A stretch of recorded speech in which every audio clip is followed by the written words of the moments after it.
So actually, let's go through 62 witnesses who identified Robert Perry as one of the attackers. Crystal Archuleta, she did see one person throw a pipe bomb. She told me at the time she thought it was Robert Perry. Seth Dubois told Catherine Carlston that Robert Perry was seen shooting a girl in the back while leaving the library. Wade Allen Frank, Mr. Frank told me that he thought originally one of the individuals doing the shooting was someone by the name of Robert. He stated that the person was tall, approximately 6'3", and kind of awkward and gangly, although theoretically that could match Dylan Klebold as well. And again, he's saying that he thought, so this is not a positive ID. We have to clearly separate which accounts are positive IDs and which are not. Brian Fry stated the person he had previously believed this shooter was to be Robert Perry. In a previous interview after receiving his yearbook, he had told his father that he believed the shooter to be Robert Perry. He also stated that the gunman had bad acne. So let's look at Brian Fry, so pages 805 to 816. This interview, May 7th, 1999. It's also curious how many documents have still been sealed that might have more pertinent information, because a lot of these reports are from day of or day after. This is May 7th, 99. Brian Fry, Columbine High School student, was outside of cafeteria. So May 5th, this investigator met with Brian Fry at his residence. Brian advised on the day of this incident, he arrived in the cafeteria approximately 11:15 a.m., placed his backpack on a table. He was shown a sketch of the cafeteria, indicated that he had been either at the table marked H or the table marked I. His backpack was, in fact, found on table H. He stated that he initially met with his friend, Chris Therian, and a girl he knew only by the name of Jean Monte. He advised them that he went over to the Rebel Corner, stayed there for about 5 minutes, and then he and Chris went outside using the first door by the Rebel Corner. He said they walked through the courtyard area towards the steps which lead up to the entrance of the school. This is the entrance which takes one past the back side door to the library. He stated that he saw a person standing by the entrance wearing long black trench coat, black pants, black shirt, and black boots. He said this person was not wearing a hat or mask, and he was sure that this person was Eric Harris. He stated that this person was holding a weapon, which he later realized was the Tech-9, which he saw several days later in the newspapers and on television. He advised that he and his parents decided to call the tip line with this information on the day after the incident. Brian said he then heard what he thought were exploding firecrackers and saw students starting to run away from this area. He stated that he saw his friend Lance Kirkland run down the outside stairs and fall down as he had been shot in the ankle. He said he then saw a girl fall after being shot in the back. Brian stated that he yelled to his friend Chris, and then they ran back towards the cafeteria and entered it through the first door on the northwest side. On entering, Brian said he saw Mr. Sanders in the area of the kitchen counter, and he was yelling for the students to get down. He said that as he and Chris ran towards the stairs, he thought Eric Harris came into the cafeteria.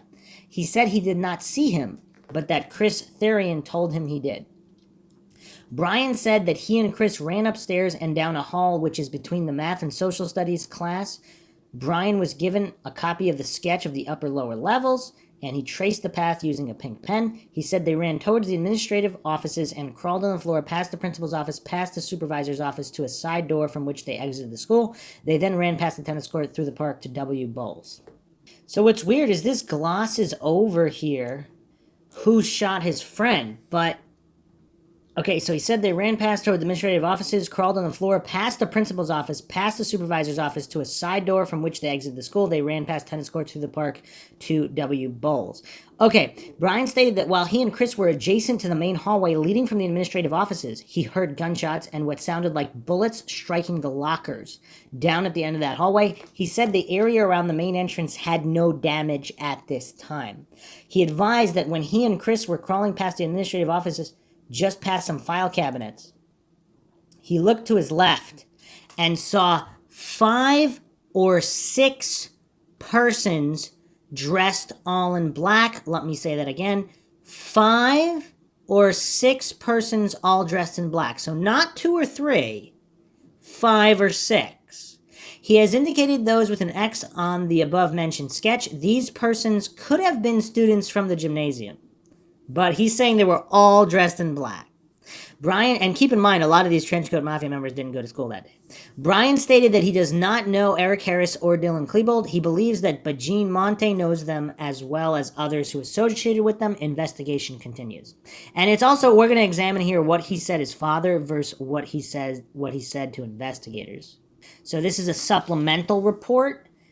May 12th, 99. Regarding May 11th, 99, this investigator received a telephone call from Mr. William Fry, the father of student Brian Fry. Mr. Fry stated that Brian received his high school yearbook yesterday, and he spent a great deal of time studying the photos of various students. Mr. Fry advised that Brian told him that he was convinced that Redacted had been the person who shot Lance Kirkland. He had previously believed that the shooter was Eric Harris. So that's also curious too, because he's stating that the shooter is Eric Harris, who's really short. But after looking through the yearbook and looking at faces, he's now convinced Robert Perry, who's 6'5", shot Lance Kirkland. So this is a curiosity where Robert Perry is not being confused with Dylan Klebold, but rather Eric Harris. On May 12th, 99, this investigator recontacted Brian Fry. He advised me that while at school, he heard a rumor that Redacted had turned himself in as having been involved in the shootings at Columbine. He went on to say that he received his yearbook. He began looking at the pictures of both Dylan Klebold and Eric Harris.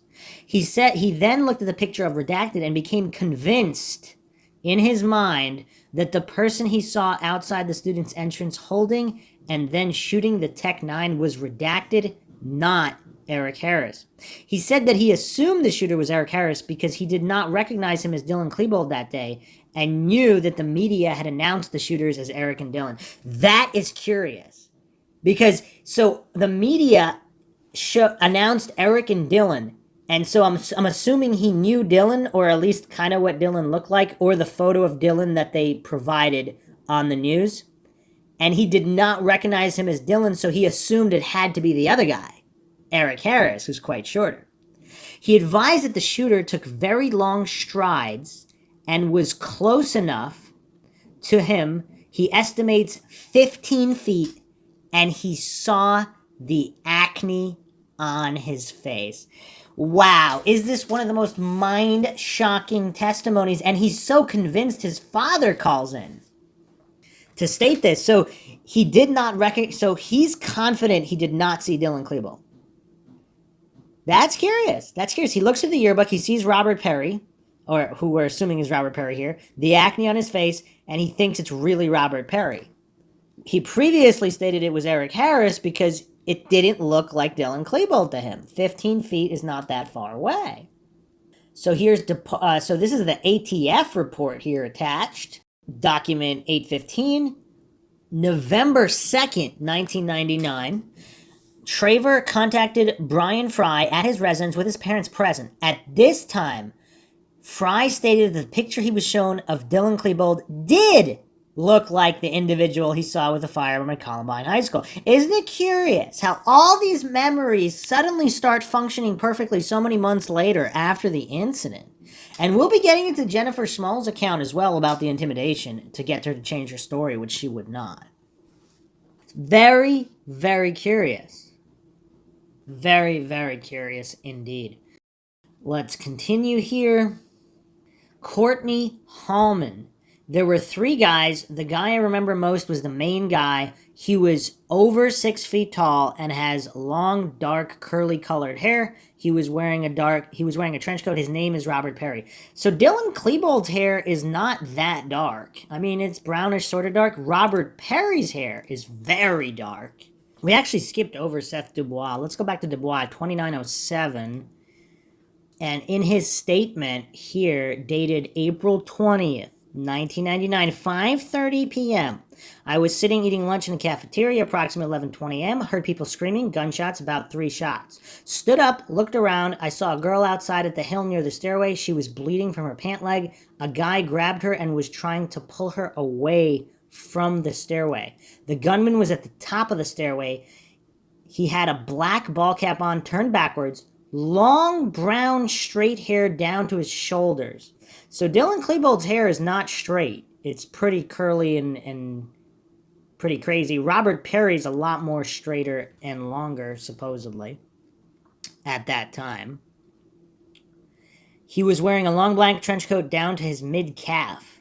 He was holding a double-barrel shotgun with the shoulder butt sawed off, although that is consistent. Then I glanced to my left, saw another girl about 20 feet away from the stairs. She was bleeding from her shirt. Another guy was behind her trying to pull her away from the stairs. Then the gunman walked down the stairs and pointed the shotgun at a male. He, the gunman, then pulled the TR something and shot the guy as he laid on the ground. Then the gunman walked up the stairs area. I got ground floor next to the windows so that I would not be seen. After a minute or so, everyone ran up the stairs from the cafeteria. I ran up. I heard more shots. They sounded different from the shots I heard outside. They were automatic fire coming from inside the building. And that's a curiosity. Again, they really should have played, I know it's traumatic, but they should have played the difference in different guns just to see what the witnesses would identify, just to give us a clearer picture. I ran into and hid in one of the main classes. A few minutes later, a teacher came in, told us to run outside. We ran to Lenwood Park, then I ran home from there. Question, do you know the guy you saw with the shotgun? Answer, no, but I've seen him around school. He is a student. Him and his trenchcoat friends always wear the long coat. Black in color. Did you see any other kids who were hurt or shot? No. Can you ID the shooter if you saw him? Answer, yes, I could. Okay, follow-up report here. May 6, 99. Seth Dubois was re-interviewed May 6, 99 as a result of information from an interview with Catherine Carlson. Was reported to investigator P.J. Doyle that Seth told Catherine that Redacted was seen shooting a girl in the back while leaving the library. Seth Dubois was re-interviewed on May 6th at 0800 by Detective Polak. His mother, Janet, was again present. Seth explained that his older sister had a bunch of friends over following the shooter. From conversation, the name of Redacted was brought up. Seth does not know Redacted.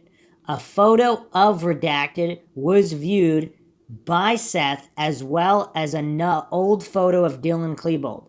At the time, he thought the person he saw with the gun outside the window might have been Redacted.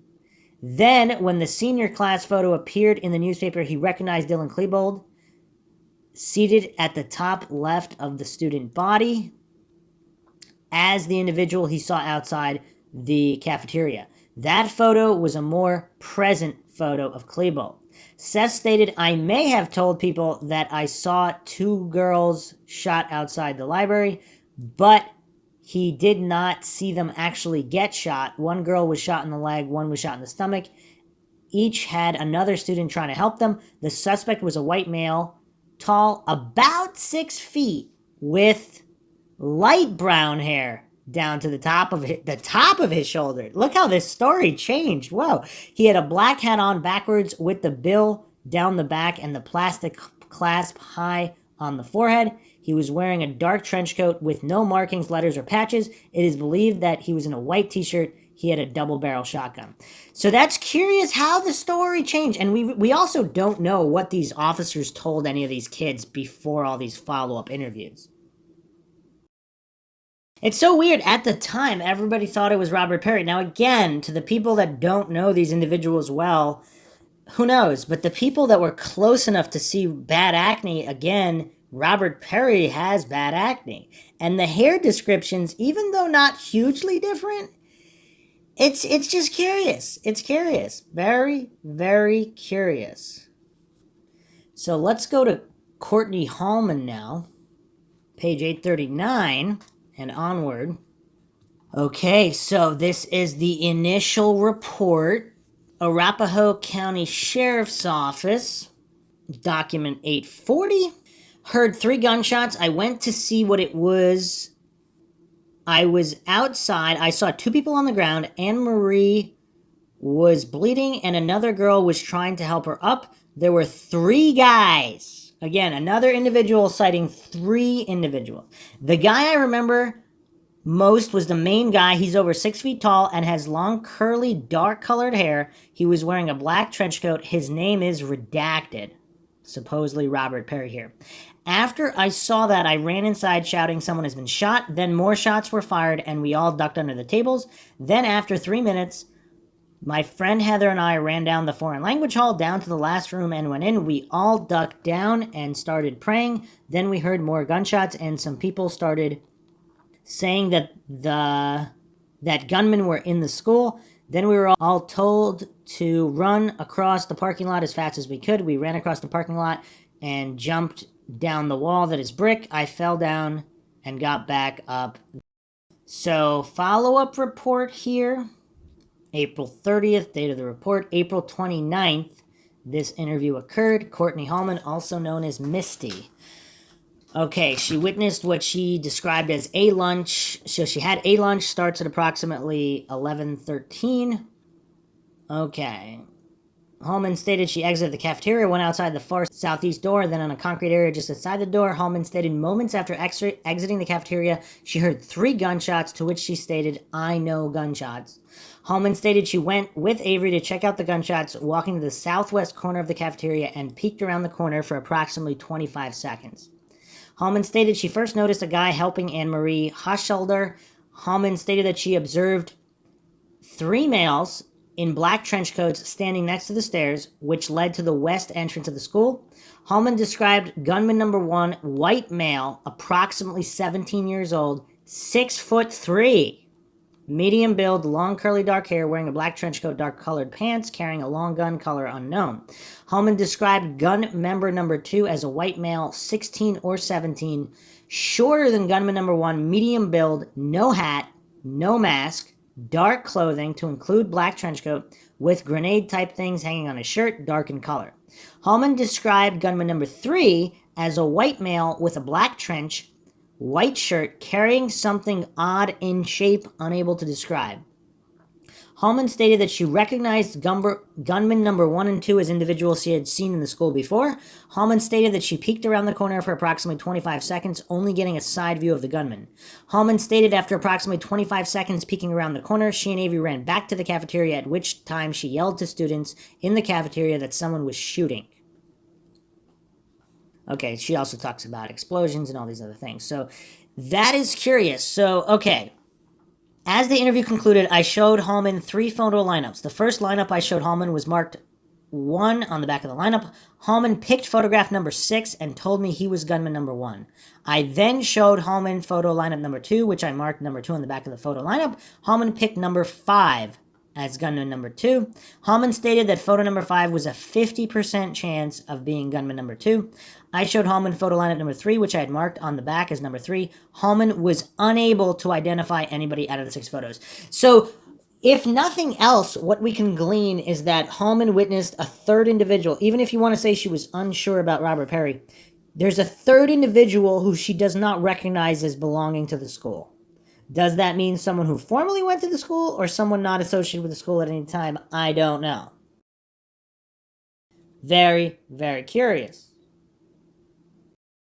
Let's move on to Lacey Hahn, 3341.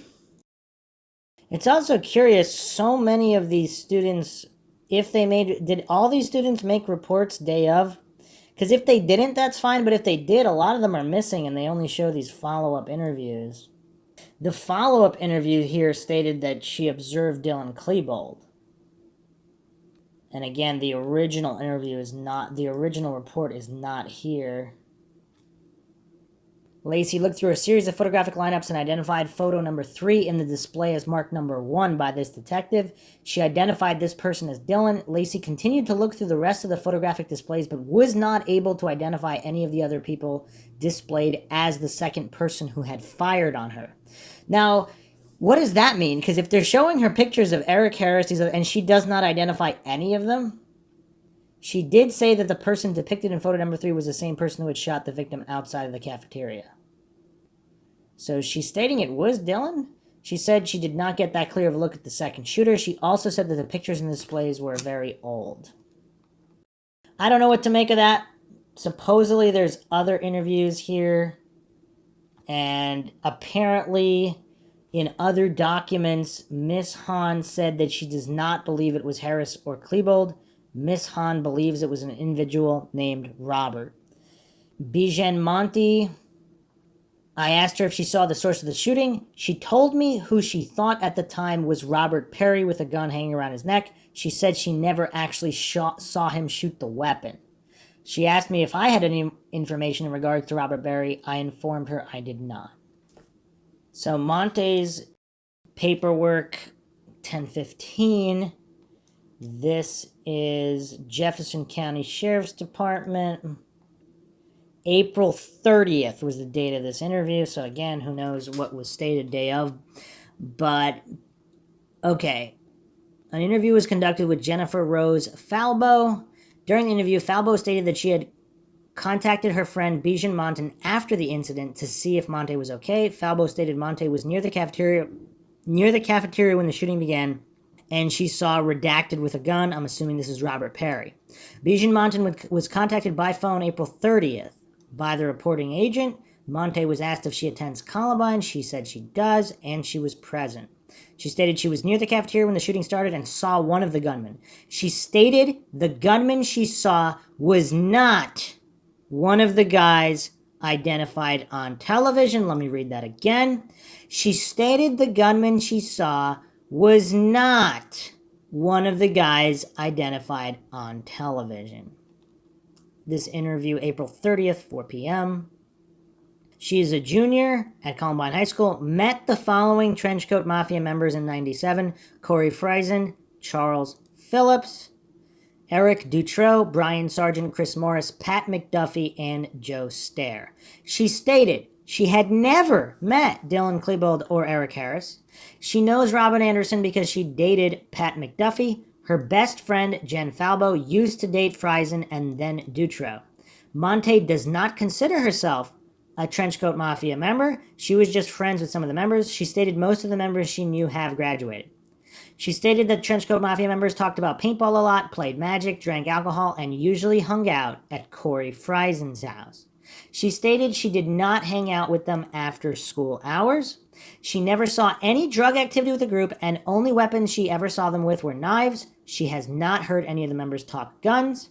The only explosives she ever heard about were when Phillips, Stair, Dutrow, Friesen, and Morris traveled to Wyoming and bought a bunch of fireworks. She stated she never saw them use the fireworks.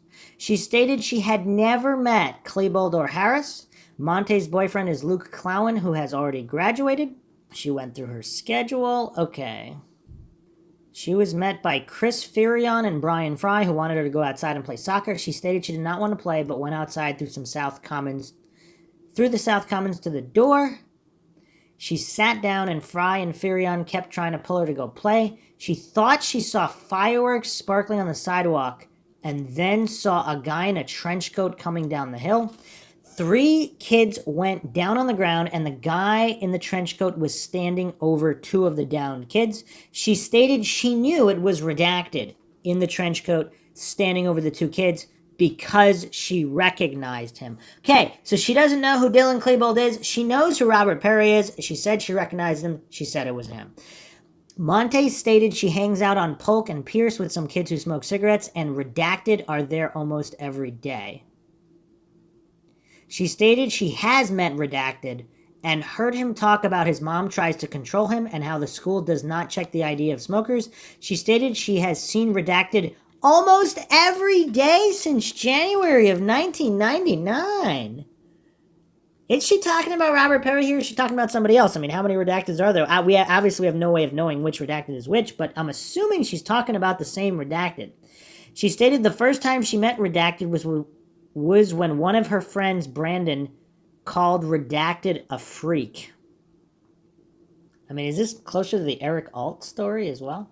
Monte stated she was certain it was Redacted standing over the 2 kids. She stated on a scale of 1 to 10, 1 being uncertain and 10 being positive, she was between an 8.5 and 9 that it was him. So she didn't say 10. Okay. That's curious. Although, is she the type of person who would never say 10? I mean, we have to establish benchmarks here. Like, because some people will never say 100% because that's just not the way they talk, but who knows. She stated Redacted had a gun hanging from his neck on some type of strap. The gun was all black, approximately 15 to 18 inches long. She stated it looked like a machine gun. There was no duct tape on it. She stated that was the only gun she saw him with, and it was in his right hand. The following is a physical description she saw of the man with the gun. He had on a black trench coat that extended between his knees and his ankles. He had on a black baseball hat in the backward position. His face was long and his neck was long. He had a narrow chin. His teeth were crooked. He had an obvious overbite. He had no glasses or facial hair. Huh. So this would not be Joe Stair or Dykeman. His complexion had lots of acne. There were indentations like pieces were cut out, and his face was white in color with some redness. Does this seem more like Robert Perry versus Dylan Klebold? His coat was hanging open. He had a black t-shirt with a white colored print on it. She stated the shirt was not tie-dyed. The print on the shirt appeared to be peeling and looked older. So again, let's look at these images of Dylan Klebold's face. So this is from the prom. And so this is just days, mere days before, whatever, 2-3 days before. His face is pretty smooth.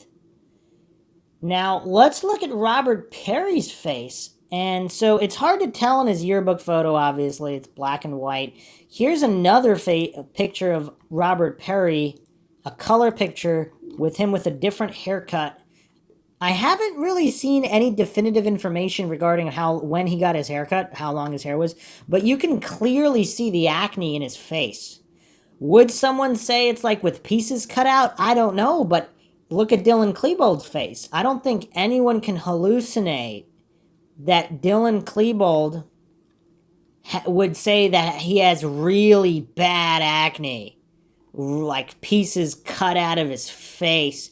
It's just, I don't think you can make that claim.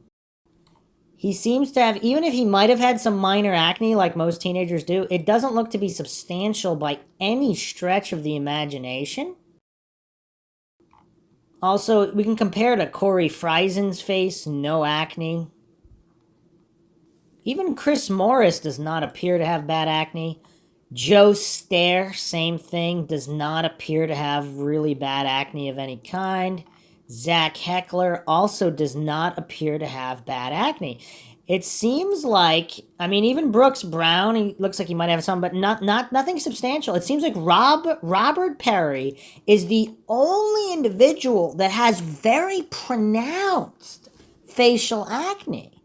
And that's curious when examining these eyewitness statements. But let's continue here.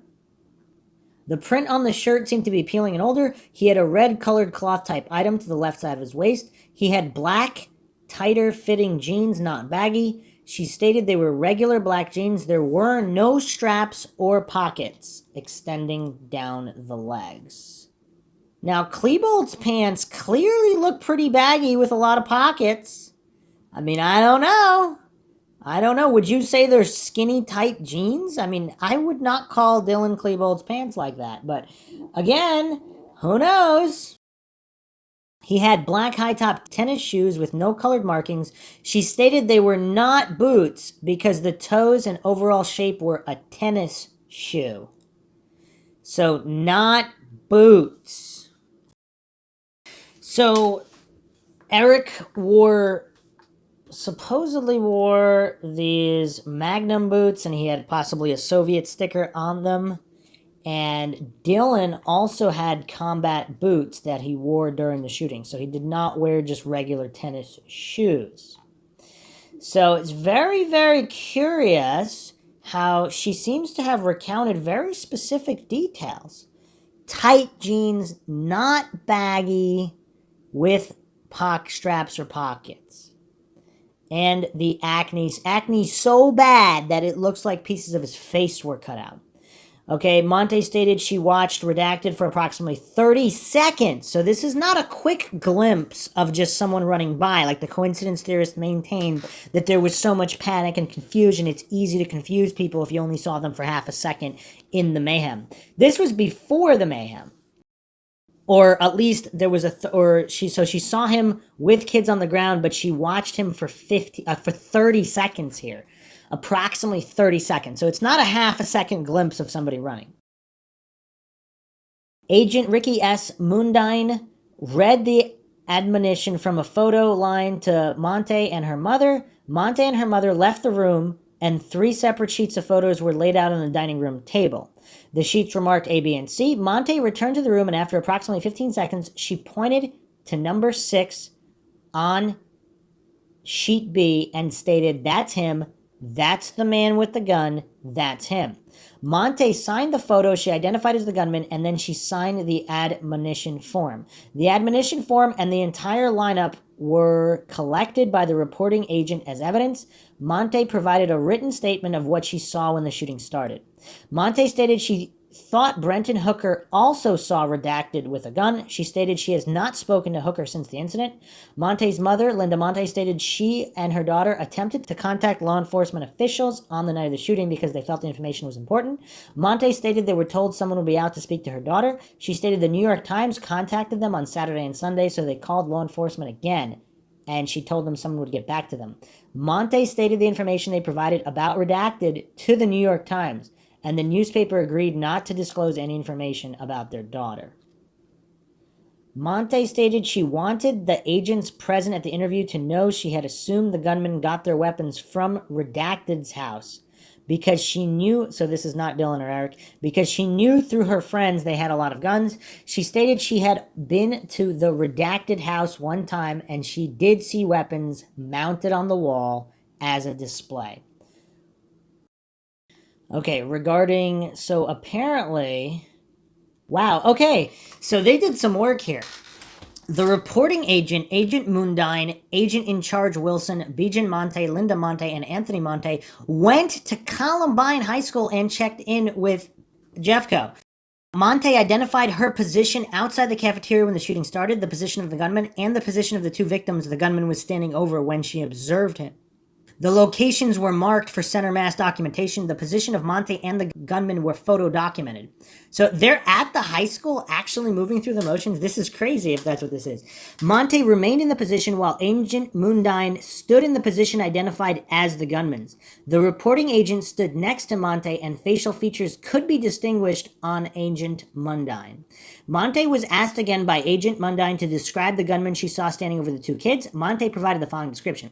She stated he had on a black baseball cap backwards. Could not see his hair because of the hat. That's curious. She couldn't see his hair because of the hat at all. She did not remember anything specific about his ears. He had on a black trench coat. She stated the coat was folded back in the front and it was not leather, some kind of cloth material, but it was not denim. She did not notice anything particular about the shoulders, but stated there was no color patches on the coat. She stated he had something red attached to his left hip near the area where a belt would be. The item appeared to be cloth like a bandana. The item was all red. She stated he had an all-black gun in his right hand. Monte stated the gun was on a strap around his neck. So Dylan Klebold is left-handed, and supposedly the autopsy said that he was shot in the left temple. But anyway, it would be curious.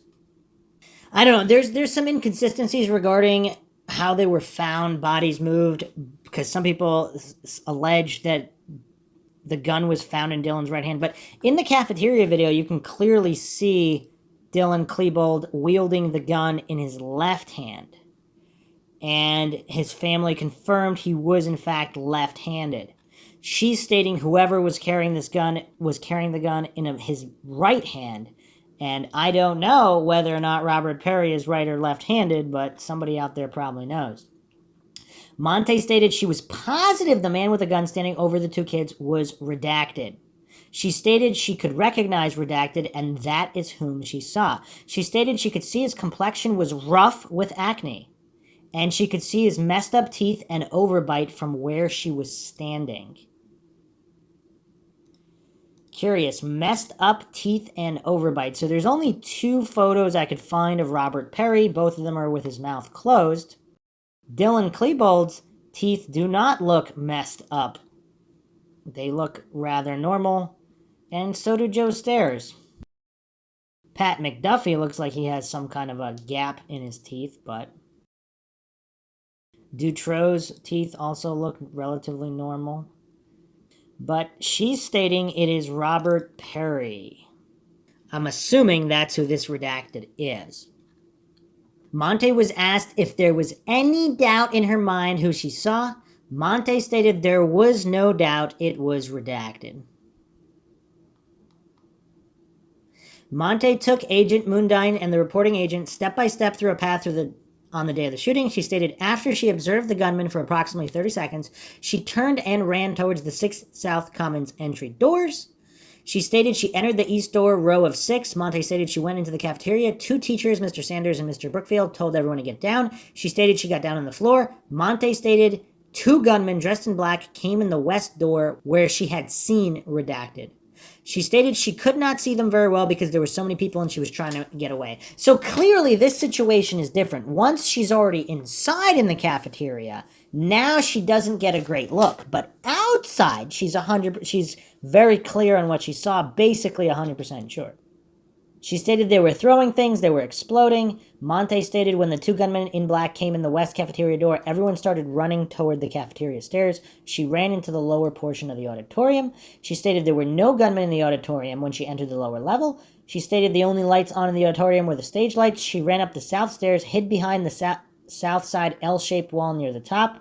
She stated 2 gunmen in all black entered the auditorium through the southwest lower entry. So it's unclear here what she meant by auditorium, because I think officially they never entered. Eric and Dylan or any gunman ever entered the auditorium. There's a narrative timeline breakdown on CNN.com, which is quite thorough and very well referenced. And I could not find any instance where they went through the auditorium, but she stated there were no gunmen in the auditorium when she entered the lower level. Okay, she ran up the side, hid behind the L-shaped wall near the top. She stated 2 gunmen in all black entered the auditorium through the southwest lower entry. She saw 1 man in all black near the entryway, and the second man in all black was closer further north. Monte stated the man in black she saw closest to the southwest lower door started coming up the south steps. She stated she and several other students ran across to the north side of the auditorium and entered out the upper northeast door. Monte could hear shooting, but she did not know if it was inside the auditorium. So she got into the main hallway outside the northeast upper door of the auditorium. She ran towards the east main entry doors. She stated she could hear bullets hitting lockers and flying by her head. When she arrived at the east end of the hallway, she stated the office area on the left side was vacant. She could see some students behind the access doors to the social studies area, and she remembered those doors were closed. She stated she got approximately 5 feet outside inner east door. The glass shattered behind her. She exited the building and ran to the north towards the park. Okay. So here's the follow-up, October 22nd, 1999. And this is investigator Jack McFadden. The report dated the 22nd. The interview is the 21st.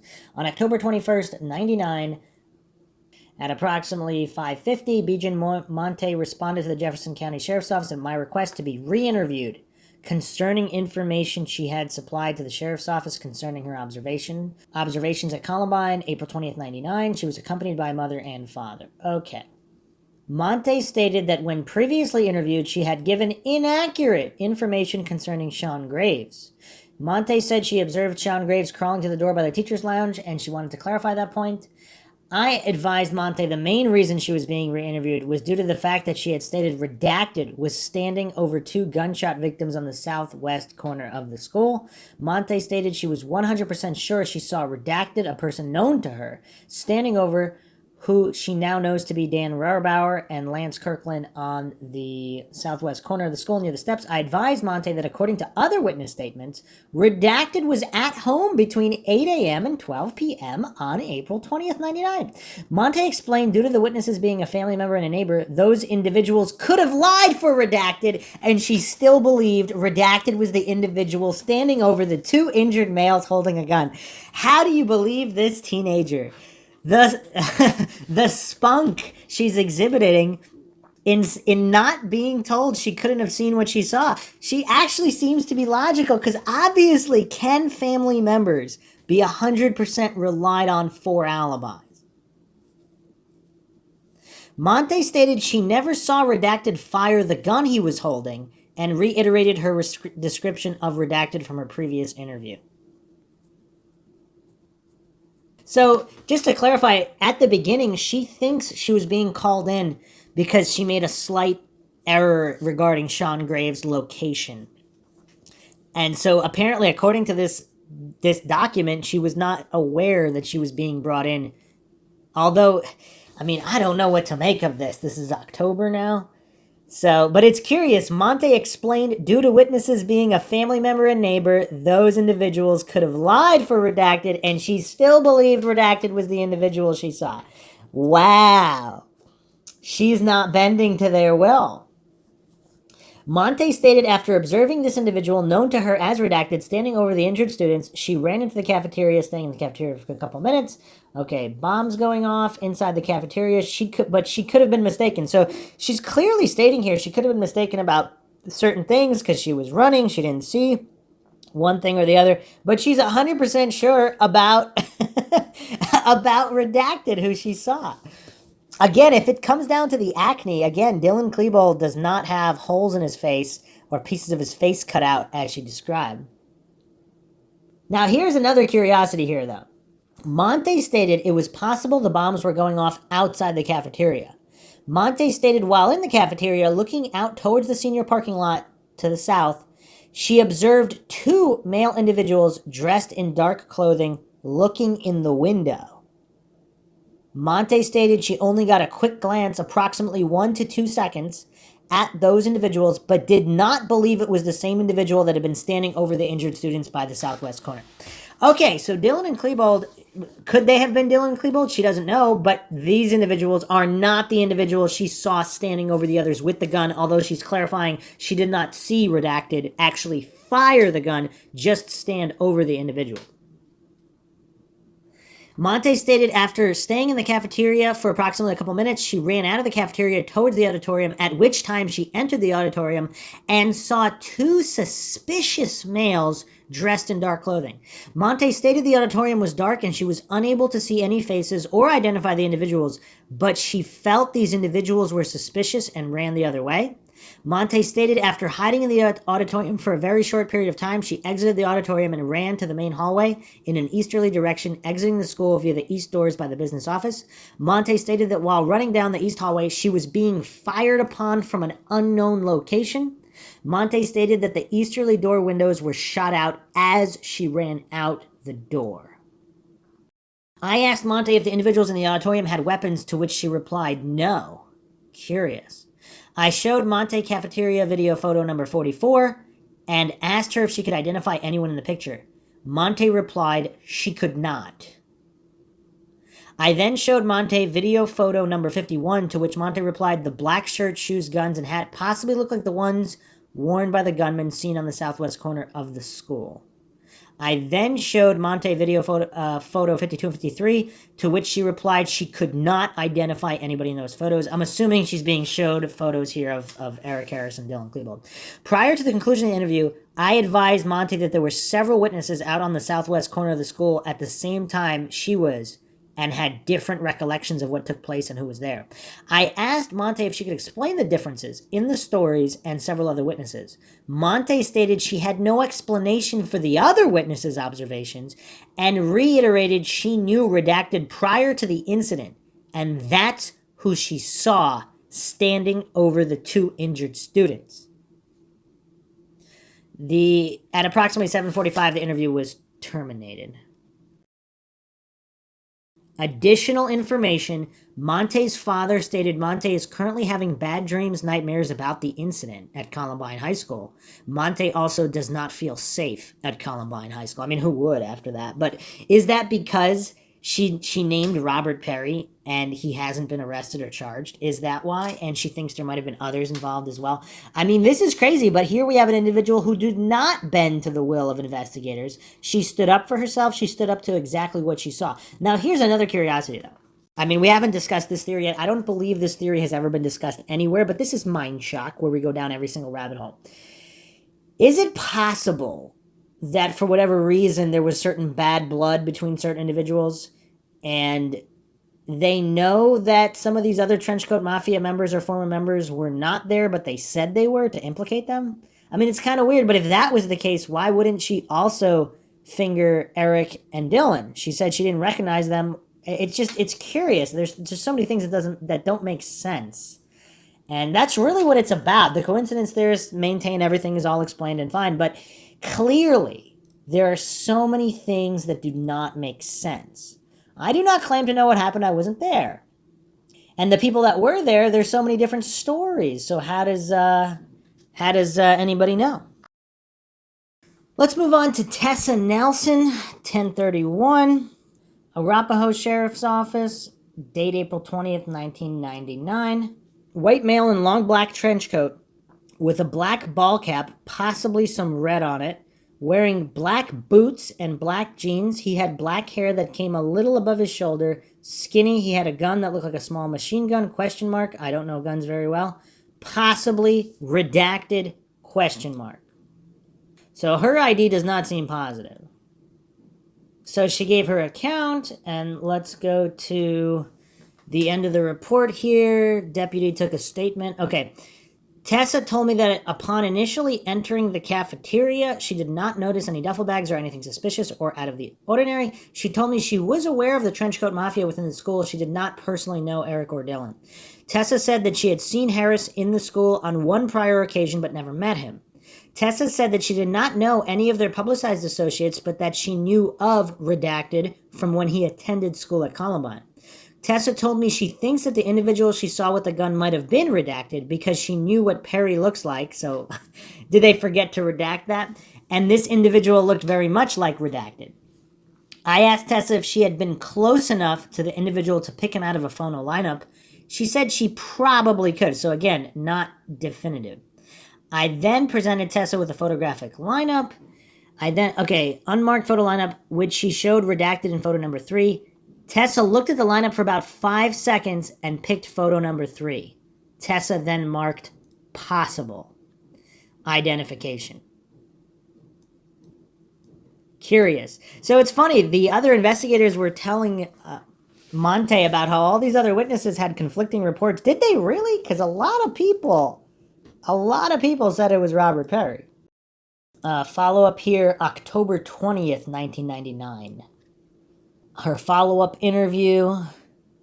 Okay, Tessa said she looked forward to the exterior stairway of the southwest side of Columbine High School. She saw a male subject on the stairway, described him as the following: white male, approximately 6'4". So again, 6'4", 1 inch shorter is Klebold, 1 inch taller is Robert Perry. Black baseball cap on backwards, black trench coat, hung to approximately the subject's mid-calf. Tessa said it was not shiny, did not believe it was made out of leather. She said the male suspect was also wearing black jeans and black combat-style boots. Tessa said as she was watching this male subject, he pulled back the right side of his trench coat, swung a firearm out of the coat that had been hidden underneath it. Tessa said the subject held this weapon in his right hand after pulling it out of his jacket with his right hand. Again, curious, because Dylan Klebold is left-handed. Tessa said that when she saw the subject shoot this firearm, he shot it while it was in his right hand. I asked Tessa Nelson, so again, curious, she doesn't know this individual, she's not 100% sure, as Monte was, but she seems to be very sure about which hand he had the gun in. I asked Tessa what he was shooting the weapon at. She told me he was shooting at anybody. At one point, she saw a female victim lying on the ground outside the cafeteria commons area. She was bleeding. Tessa pointed to the area above her belt, right side of the body. She now believes the victim's name was Anna Marie Hochschulte. Tessa continued and told me the male gunman she saw on April 20th on the exterior of the hallway was alone and did not appear to be with anybody else. Tessa said the subject had bad hygiene and had facial scars and or bad acne. Again, let's compare the faces of Klebold and Perry. I mean, this is also mind-shocking because even if she's not sure who this was, she seems to distinctly remember that there was something about his face. Scars, acne, something. Tessa said after the shooting, she looked through the Columbine High School yearbooks and said she located the picture of Redacted, and that is who she now believes was the gunman that she saw on April 20th, 1999. Tessa said prior to the shooting, she had seen Redacted in the hallways of Columbine High School. However, she did not know what his name was at the time. I asked Tessa Nelson how certain she was that this gunman was in fact Redacted, and she told me, "I'm pretty sure." She said she did not believe this person was Dylan Klebold due to the fact that the gunman had either black or dark brown hair, and she said she knows Dylan Klebold to have lighter colored hair. I briefly explained to Tessa Nelson about the physical evidence at the crime scene not indicating any other shooters were involved with Klebold and Harris. However, she did not say anything, but she did not change her beliefs either. I showed Tessa Nelson the photographs printed from the Columbine High School cafeteria commons area videotapes. The photos that I showed her were all from Group A, photographs 44, 51, 52, 53. After looking at these photographs, Tessa Nelson said neither of the suspects in the photographs were the gunmen that she had seen on April 20th, 1999. I asked her if she knew who was in these photographs, and she said she recognized them as Dylan Klebold and Eric Harris. So this is very, very curious. And she should have, after all these interviews, they should have had another interview featuring all the witnesses who would not recount, who stood by their beliefs and their identifications. Because they were all lied to and not told about all the other witnesses who saw exactly what they did. They were clearly pressured to change their story. Now, pressured to what extent, I don't know. Again, we don't know the tone. A lot of these people had their parents with them. We don't know what their parents said before the interview or whatnot. Is it easier to get along just to go along? I mean, I don't know. But she recognized these individuals as, so we have a bunch of different individuals. We have people who did not recognize Eric or Dylan, but said they were not who they saw. She here is recognizing them as Dylan Klebold and Eric Harris, and she said it was not them. Neither of the suspects in the photographs were the gunmen that she had seen on April 20th, 1999. So how is this different than Monty's testimony? Again, these investigators are not being honest. I asked Tessa Nelson if she could provide any further information about the statement made in a prior interview about a suspect other than Dylan or Eric entering the ladies' bathroom that she had hidden in with Tiffany Lyon on April 20th, 1999 at Columbine High School and shot the mirrors. Tessa and Tiffany Lyon told her that when they both ran out of the bathroom, Tiffany said she had seen the mirrors had been shot out. Tessa Nelson said she had not personally witnessed this occur, nor did she see the mirrors damaged on April 20th as they ran out of the restroom. Tessa said since April 20th, she had been walked through Columbine High with either Columbine High Task Force detectives and or Columbine High School administrative personnel. Tessa said that when she went through or into the bathroom that she had hidden on, she saw the mirrors were not damaged. She asked if the mirrors had been replaced. She was told no. Tessa Nelson said she now believes the mirrors had not been shot out, as Tiffany Lyon had told her. Also, how many different bathrooms were there? For the sequence of events after the time period of Tessa hiding in the restroom, see the reports. Okay. So, very curious. We have yet another witness who did not recount. Now, a lot of the coincidence theorists make the claim that all of these witnesses actually recanted and all this nonsense. Obviously, there are some that did not recount and clearly believe that they saw what they originally stated. And again, we have to keep in mind, how accurate are accounts more closer to the time that they happened, and how impressionable are high school students who went through this trauma that are being told by FBI agents, by law enforcement agents, that that all of these things were accounted for, so they must have been mistaken. And they don't even necessarily really truly think about it. They just assume they might have been mistaken. And again, easier to get along, to go along, all that stuff. But it's shocking because some of these individuals simply did not recant. They did not bend to the pressure. Let's look at Caitlin Sue Place, another damning account. Document 4081 and onward. Supplemental report, May 16th, 1999. Reporting investigator P.J. Doyles, commissioned peace officer employed by the DA. Okay. On May 14th, 1999, I spoke to Caitlin Sue Place, a freshman. Kate's mother was present during the interview. Kate told me the following. She went to all her classes that morning. She went to the cafeteria for 4th hour. It's her off hour. She went and sat by the student's door and didn't see anything unusual. During lunch, she waited to meet some friends. Named a bunch of friends. She said there were some others, but she couldn't remember who it was. When Kate was putting her backpack down, she said there was a wave of kids ducked down under the tables. She thought it was a senior prank. She got down and then got up on her knees. She saw a person coming down the stairs on the outside. She could see through the windows he was shooting a rifle. He was tall, and she described his height as lengthy. He had a long-shaped face. He was wearing a trench coat. He was not wearing a mask. She doesn't remember if he was wearing a hat or not, but she said that he had short hair. She couldn't see below his knees. He was holding a rifle in his right hand. He was pointing at shooting people at the outside commons area. She couldn't see his left hand. She said he didn't notice if he had anything on or about his trench coat. Kate said it was redacted. I'm almost positive of it. I remember looking him dead in the eye. He was in my debate class for a little bit, either the end of last semester or the beginning of this one. She then stated she recognized him as redacted. Kate said that she hadn't seen redacted earlier that day. She hadn't seen him on Monday. She wasn't at the school over the weekend. She said that she may have seen him the week before, but she wasn't sure. She said that she would have just said hi. Kate said that Dylan kind of looks like redacted, but Dylan doesn't have the long face. Redacted's teeth are messed up, and he was smiling, and I saw his teeth then. Wow. Okay, so Kate also seems to know Dylan, because she also knows that Dylan looks like redacted. So this isn't the case, like a lot of coincidence theorists hallucinate and pretend, that she doesn't know Dylan, and that's why she thought redacted was Dylan. She knows both of them, and she clearly knows the difference between their teeth. And she said this guy was smiling, and she saw his teeth. Kate said that she has seen pictures of Dylan Klebold and Eric Harris, and she said, it's not one of them. Referring to the person she saw shooting outside on the outside commons. Okay, so now we have yet more testimony that matches others while investigators lie to try to get people to change their story.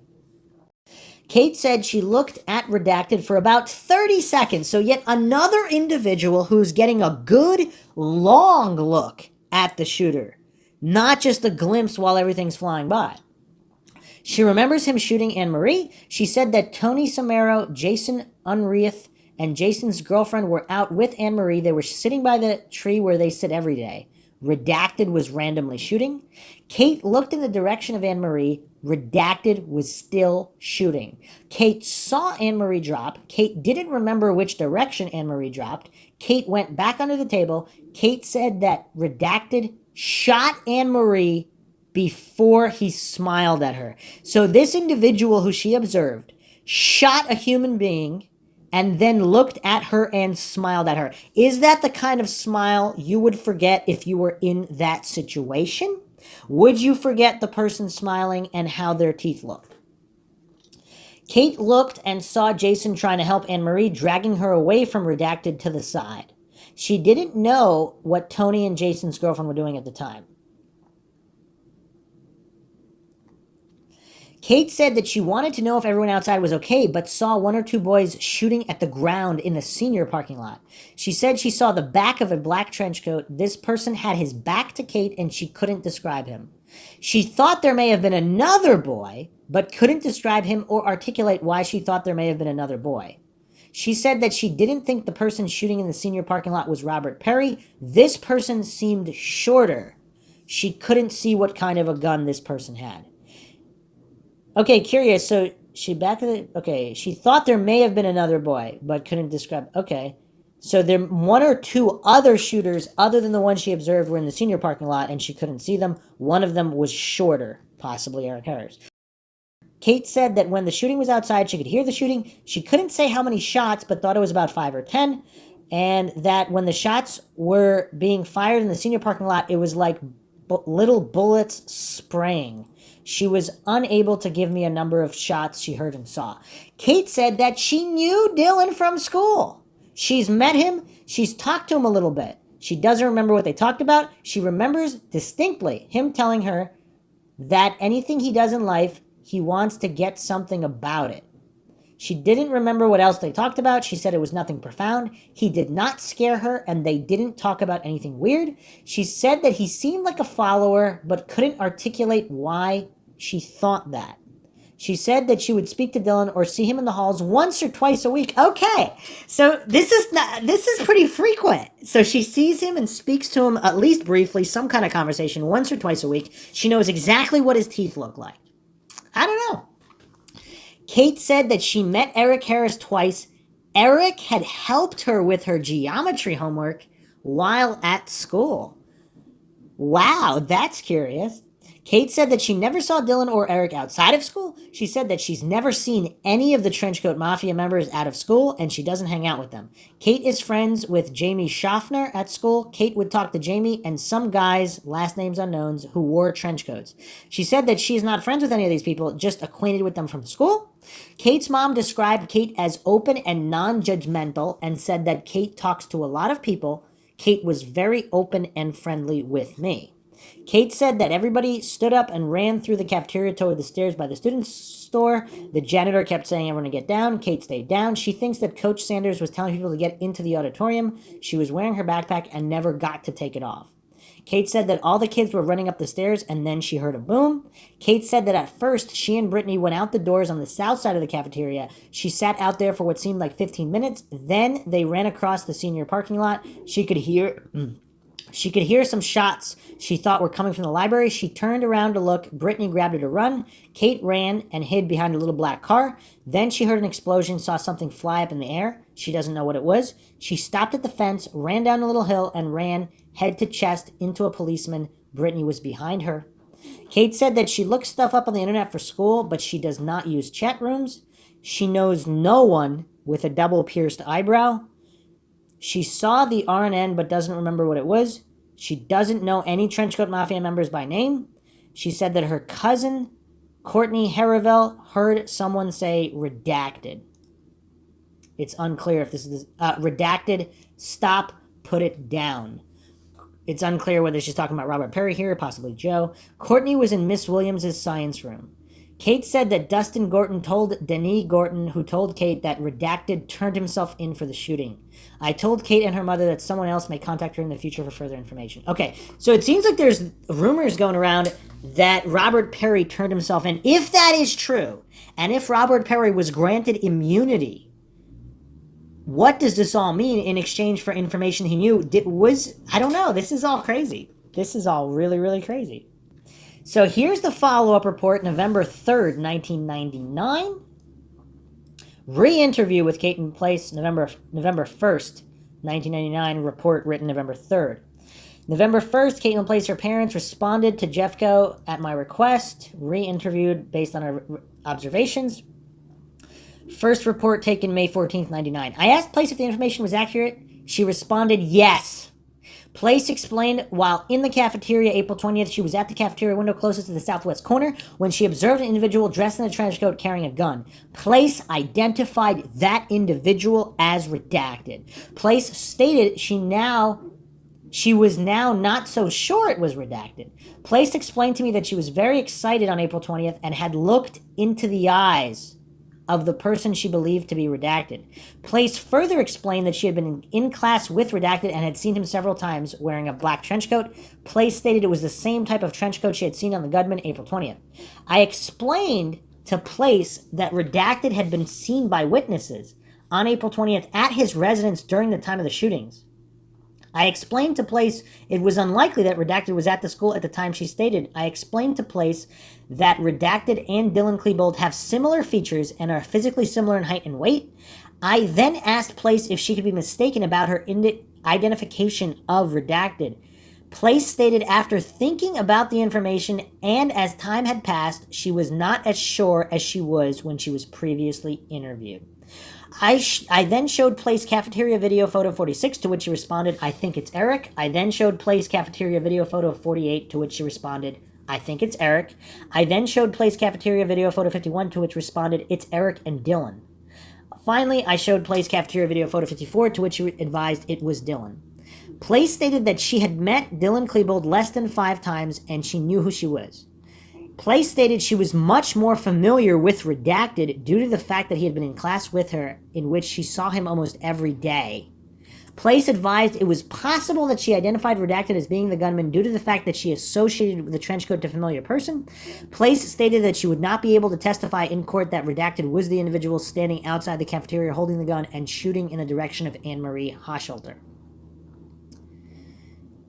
During the interview, it was apparent that Place was still emotionally upset about the incident at Columbine High School and had to be comforted by her mother and a father a couple times during the interview. Here's the thing, though. So this seems like a really nice girl. So she recognized the teeth. There's no mention of the teeth.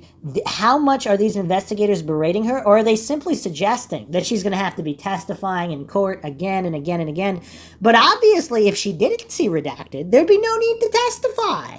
So are they threatening her, basically, even unintentionally, with all of this court time, or if she wants to put this incident behind her and not have to relive this trauma over and over and over again, would she simply say it could have been Klebold? See, she didn't actually 100% say, she just said she could have been mistaken. And also, we don't know the tone. Are these investigators making these kids seem stupid by saying, oh no, Robert Perry has a definite alibi, so he couldn't have been there? Now, what would a teenager, no doubt, like, let's say even a teenager who hadn't experienced trauma, when individuals in authority lay this on these, just any kind of kid, teenager, what are they supposed to say? Because they're basically telling them they're stupid if they continue to say they saw what they saw. Because if they're saying all these other people that their alibis accounted for, it couldn't have been them, or it's unlikely, just the very tone of that kind of interview, what do you expect them to say? But it's curious. It's really curious, the teenagers that did not bend to this kind of intimidation. All right, let's continue to Lacey Smith, 4464 and onward. This report dated May 5th, 99. Patty Stevens was interviewed on May 3rd, 99 regarding 2175. Stevens states that on May 3rd, she spoke with Jeremy Smith, a special ed student, who told her his sister had seen someone matching Redacted's description talking to the shooters just before the incident.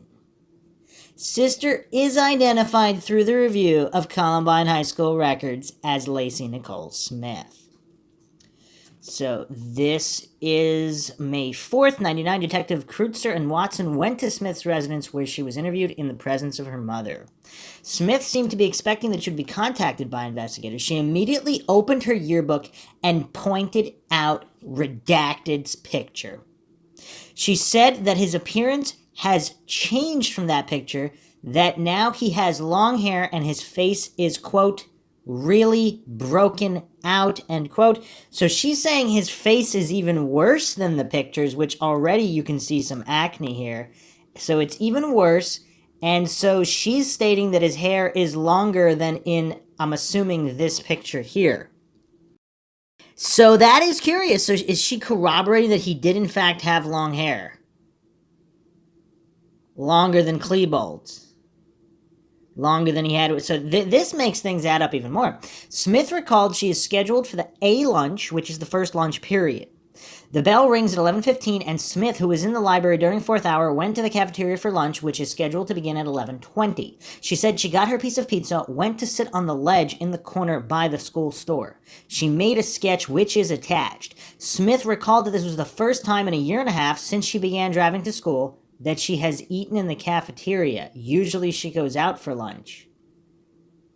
That's interesting. This day... So April 20th happened to be the first time in a year and a half that she has eaten the cafeteria. So this is like the inverse of all the Trenchcoat Mafia and their associates who just happened not to be there that day, or most of them anyway. Curious. Smith stated that every day as she was leaving the school for lunch, she would see Redacted, whom she knew, walking toward the Weaver light to have a cigarette. When she returned, she would see him walking back toward the school. Smith described Redacted as always dressing the same every day, with a black trench coat, a black baseball cap turned backwards. The hat had a circular logo on it, possibly The World, and white letters, no expletive. Smith said Redacted wore his trench coat religiously, which is also curious. Does that mean he never took it off? Smith recalls someone saying something about paintball and hearing someone say prank. As soon as Smith realized there was a shooting, she immediately fled from the cafeteria through the doors by the store where she was sitting. She believes she was among the first to escape from the building. Smith said she went directly to her car, which was parked 7 spaces from Pierce in the junior parking lot. She drove out of the parking lot, going over the grass to get out. When she got to the street, she picked up a number of students who were fleeing, including a girl named Alicia and a number of football players. She drove them to their residences and then went home. When she got home, Smith told her mother there were 3 shooters and told her what she had seen. Smith recalled that an acquaintance, Matt Bruce, had been sitting by the far door of the cafeteria and could possibly provide other information. Now, just a quick aside here. To all the coincidence theorists that say, oh, it was frantic, people couldn't tell what they saw, what makes them so confident for the individuals that said that it was Klebold? How do they know that they weren't mistaken in all of the frantic panic? Maybe it was Robert Perry and they thought... It's always funny with coincidence theorists, mistakes can only work one way, in the direction of the official narrative on the idiot box. Whatever the current official narrative on the idiot box is, not a previous narrative that may or may not have been debunked. Coincidence theorists are just so curious with that kind of logic where mistakes only work in one direction, in the direction of the cult of authority worship. Really weird, really weird. But let's continue here. She said acquaintance Matt Bruce was sitting by the far door of the cafeteria and could possibly provide other information. Smith told investigators about the phrase of the day, which was, "Today is not a good day to be here." Now that's curious for a million different reasons, and we will be getting to those reasons. Apparently Eric Vike is responsible for that. We will get to his breakdown later. Said the phrase of the day originated from the video class of which Eric Harris was a part. Smith told investigators that during the prior school year, 97 and 98, Redacted was frequently seen with a group of individuals dressed in similar trench coats, one of whom was a neighbor of the Smiths, Bobby Craig. Craig is the subject who killed his father, then committed suicide, or at least that's the official story. Robert Craig also bears some similarity to some of these other Trenchcoat Mafia members, coincidentally. Smith suggested that for additional insight into Harris, investigators might want to talk to an individual named Gwilym, who taught part of the video class. So that was a phonetic. So is that a teacher? Taught part of the class? Smith said another subject, Rusty Schleier, told her he had seen 6 shooters. 2 in the cafeteria, 2 in the library, 1 in the main hall, and 1 in the main office. Smith's boyfriend, Jeff Hulse, was in the photo lab at the time, and she said he apparently thought what was going on was just a fire drill. So here's another report, May 10th, regarding the original interview, May 3rd. And this is a follow-up interview on May 7th. Sergeant Watson re-interviewed Lacey Smith at her residence in the presence of her mother. Smith was interviewed in order to clarify certain information regarding her reported observation of redacted in the area of the cafeteria immediately prior to the shootings. I asked Smith what event initially caused her to believe there was something wrong. She told me that there was a sound of window glass breaking, after which she recalled what sounded like rapid-fire shooting. I asked if the sound of shooting could have been more than one person firing, perhaps alternating. She agreed that it was possible that this was the case. I explained that what she originally had said about redacted shooting was not supported by physical evidence such as shell casings in the area where he was seen, and she seemed to understand he was probably not shooting. Smith described redacted again. She said he was wearing a long trench coat, but described it as not too long on him because he's so tall. He had on black pants, black leather shoes, not boots, which she described as being like Reeboks, and a black hat with white lettering. The hat was on backwards. The lettering said no expletive, the second half of BS, which is the same. I'm assuming this is the same hat she saw him wear all the time when he's going to and from smoking during lunch period, which she described earlier. Smith had originally described the hat as having a circular element in its design, which she thought was the Earth. When I spoke to her on this occasion, she said she thought that the Earth might have been part of the exclamation point. Smith described Redacted's hair as being really greasy and described how it stuck out from under the hat and on the sides. She said it was reddish brown. That's curious. Smith recalled that his coat was open. When I asked her about the shirt, she said he had on a black or white t-shirt. During the interview, she described the shirt as white. When I asked her about this, she said she thinks it was white. Curious, because Dylan Klebold was, of course, wearing a black shirt. I asked Smith to clarify the time of the events. She retraced all her movements. She saw and spoke with Pat Ireland. She retraced us back to the building, classroom, to her truck, back to the school store.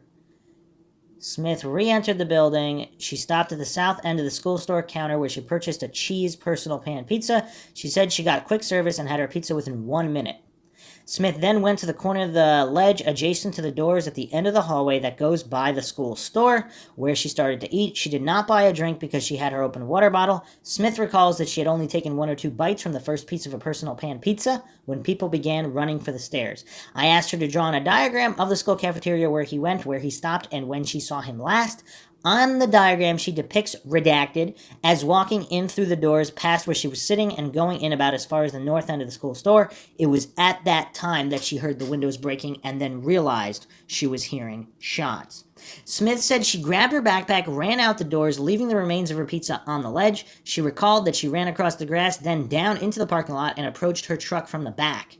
She threw her backpack into the bed of the truck, drove uphill from the parking spot over a grass median into the driveway to get out of the parking lot. Smith also told me she wears glasses because she is nearsighted, but that she did not have them on that day. She believes her correction is about 20/30. She said she had some difficulty making things out at a distance, but that she did not have any trouble identifying Perry when he walked past her. I asked Smith how sure she was the person she saw and spoke with was Redacted. Now, there's really no doubt she's talking about Robert Perry here, just based on the previous reference that was not redacted. It seems they're only redacting it. Spoke with was... I asked 90% sure, 50% sure. Her response was 100% sure. I then showed Smith a photo lineup which included a picture of Dylan Klebold and asked her if the person who walked past her was in the lineup. She stated he was not in the lineup. I asked her if she knew any of the persons in the lineup, and she immediately pointed to Klebold's picture and identified him correctly by name. So this is yet another individual who knows both Robert Perry and Dylan Klebold and is 100% sure she did not see Dylan Klebold, but Robert Perry. She also pointed to 2 of the other pictures, said she knew them but couldn't remember their names. I asked Smith about Matt Bruce, whom she said was in the cafeteria. She clarified that she had not actually seen Bruce in the cafeteria. She had learned this from talking to him at a later time. I also asked Smith to clarify Redacted's possible affiliation with a group of kids she used to see last year, which included Robbie Craig. She clarified that she had not seen Redacted with that group. Smith told me that she has known Redacted since she was a freshman, but she never knew what his last name was until after the incident. She said that she had learned his last name when she and her friend Dana Remy were talking right after the incident, and she looked up the picture in the yearbook. So is this just clearly a case of, even in people who don't know these exact individuals, they know who they saw. They look through the yearbook, they see the guy that they saw, then they have investigators tell them that's not who they saw. And most of them probably would fold under all this pressure from authorities. Smith talked about seeing Redacted at the school frequently, even though he had either dropped out or been suspended. So here we have yet another guy, Robert Perry, in addition to Joe Stair, possibly other individuals who were suspended or previously graduated, and they're still hanging out at the school. We have multiple individuals constantly saying, including faculty, that these trenchcoat mafia members, former members, or member affiliates, they just keep hanging out at the school. And yet the coincidence theorists, the Dunning-Kruger goofs, they maintain that it was impossible for any of these individuals to be at the school because for some reason their alibis, which include friends, family members, or girlfriends, and them just sleeping at home alone during those exact hours. Anybody else find this strange? I don't know. This is mind-shocking. I mean, I guess I know this is why this is one of the most requested topics on MindShock for several years now, because the mainstream narrative just really does not hold up. She explained where she usually saw him walking south on Pierce towards the area of the seminary building, which is a brownish-colored house on the northwest corner of the same block where Columbine High School is located, or that he would go one block further to Weaver, where she would see him alone smoking. Smith said there's a culvert area in the area across the street to the south of the seminary buildings where kids are known to sometimes go smoke marijuana. There's also a follow-up phone interview listed here on July 9th, 1999, telephone interview regarding July 8th's interview by this Jeffco officer concerning her observations on the 20th. Smith said she was positive she saw only one gunman at the high school. Smith said she has heard that other students talking about up to 6 suspects at the school on April 20th, but could not give any other details.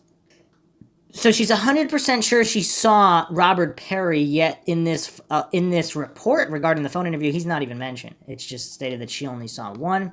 Now we have the October 25th, 1999 follow-up interview, Larry Erzin.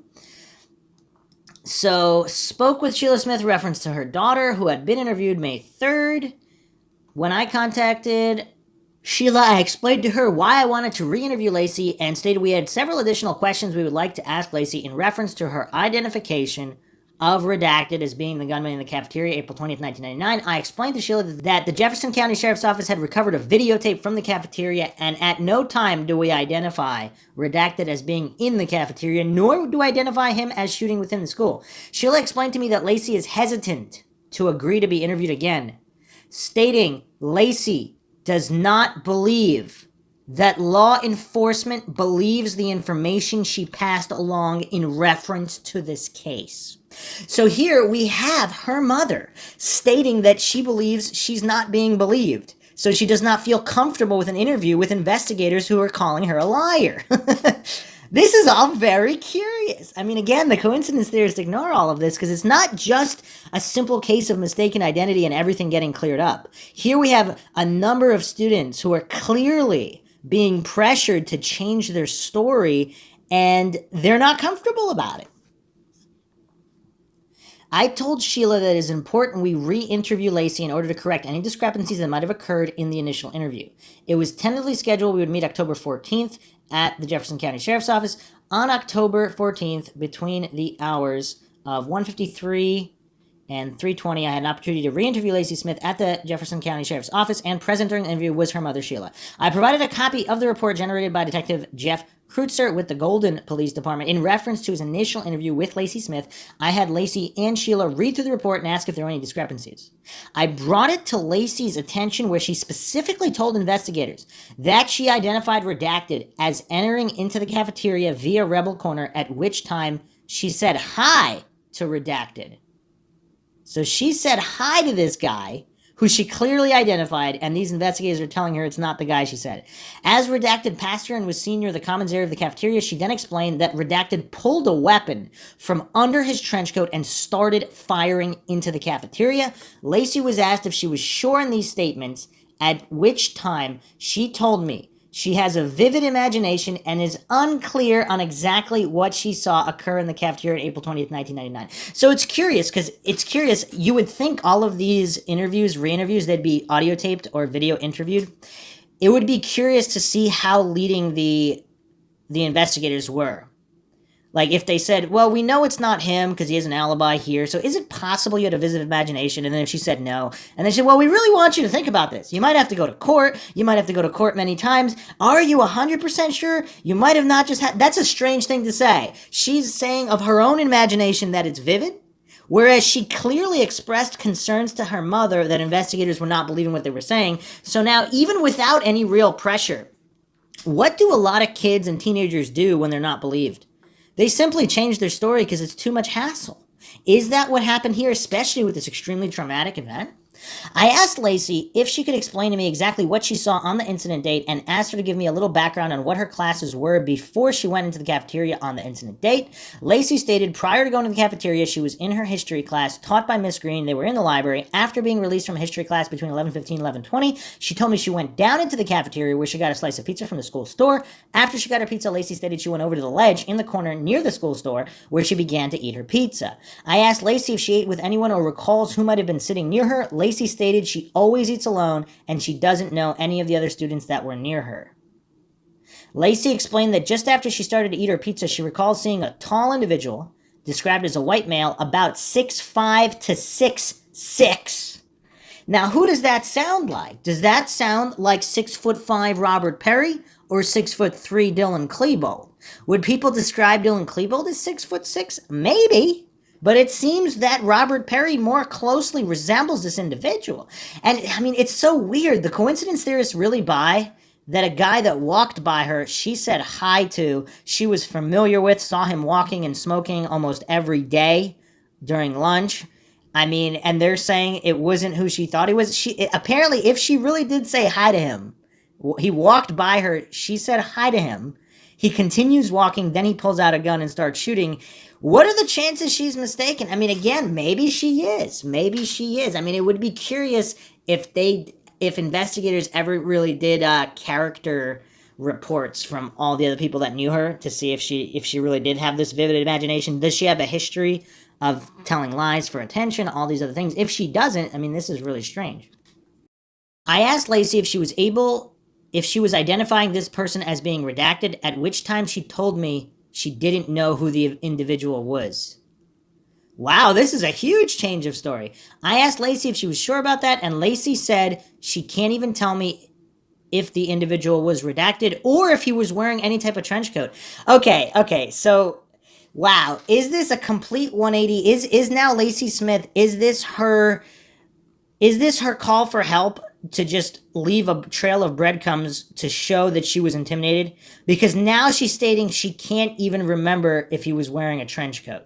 She has no idea she can't tell who the individual was or if they were even wearing a trench coat. Is this her simply just shutting her brain off, saying, I can't remember anything, I have a vivid imagination, because she does not want to deal with the situation, which she clearly made clear to her mother, who stated that she does not feel comfortable being interviewed because she does not believe anybody is believing her.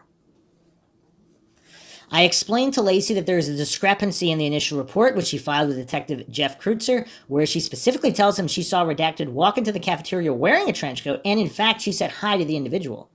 Lacey told me she doesn't recall exactly what she said to the person, but she thinks she did say hi, greeting the party, but again, she told me she is not sure if this person was redacted.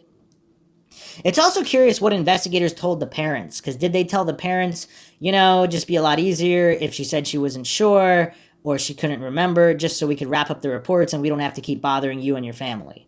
And what would a parent say in response to that? What would they tell their kid to say? I had Lacey describe the actions of the individual and told her to tell me exactly what the person did. Lacey stated this white male walked towards the common area, stopped, at which time she said she saw the individual place his right hand on his right hip and move from side to side. Again, is Dylan Klebold left-handed? Lacey was asked if she observed any type of firearm at this point. She stated she did not. I again referred Lacey to the report, which was generated by Detective Kreutzer, and asked her why she told the detective she described seeing the individual moving from the side to side and described rapid-fire shooting coming from the individual, telling the detective that she believed the party had a gun concealed under his long coat. Lacey told me again she has a vivid imagination and could not positively tell me if the individual had a firearm of any sort. I asked Lacey about the gunfire coming from the area where the individual was located. She told me at this point she doesn't know if the gunfire was coming from the cafeteria or if it was coming from outside the cafeteria.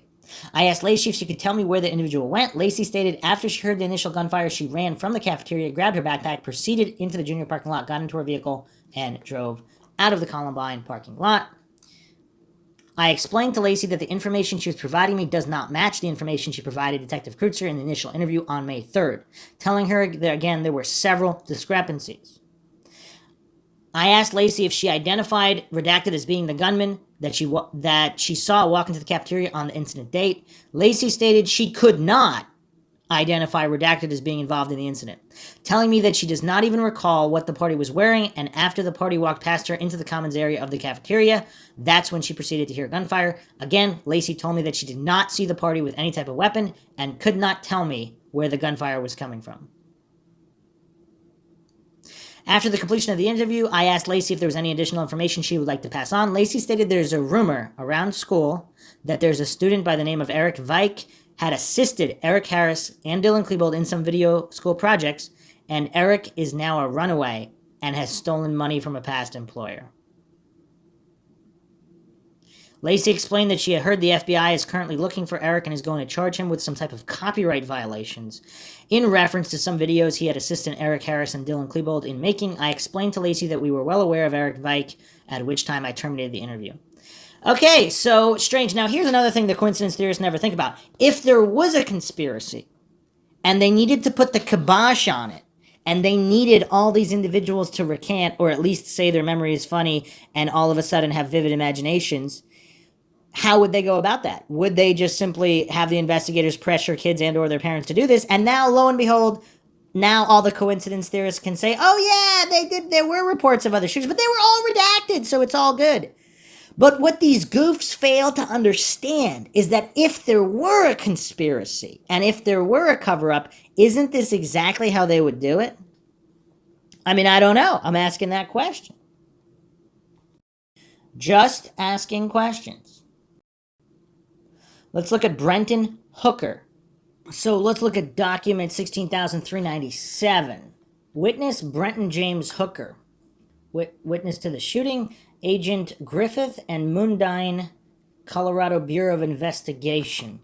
Date, time of the interview, April 21st, 1999, 4 p.m., so day after. Place of interview, I'm assuming this is their address. Okay.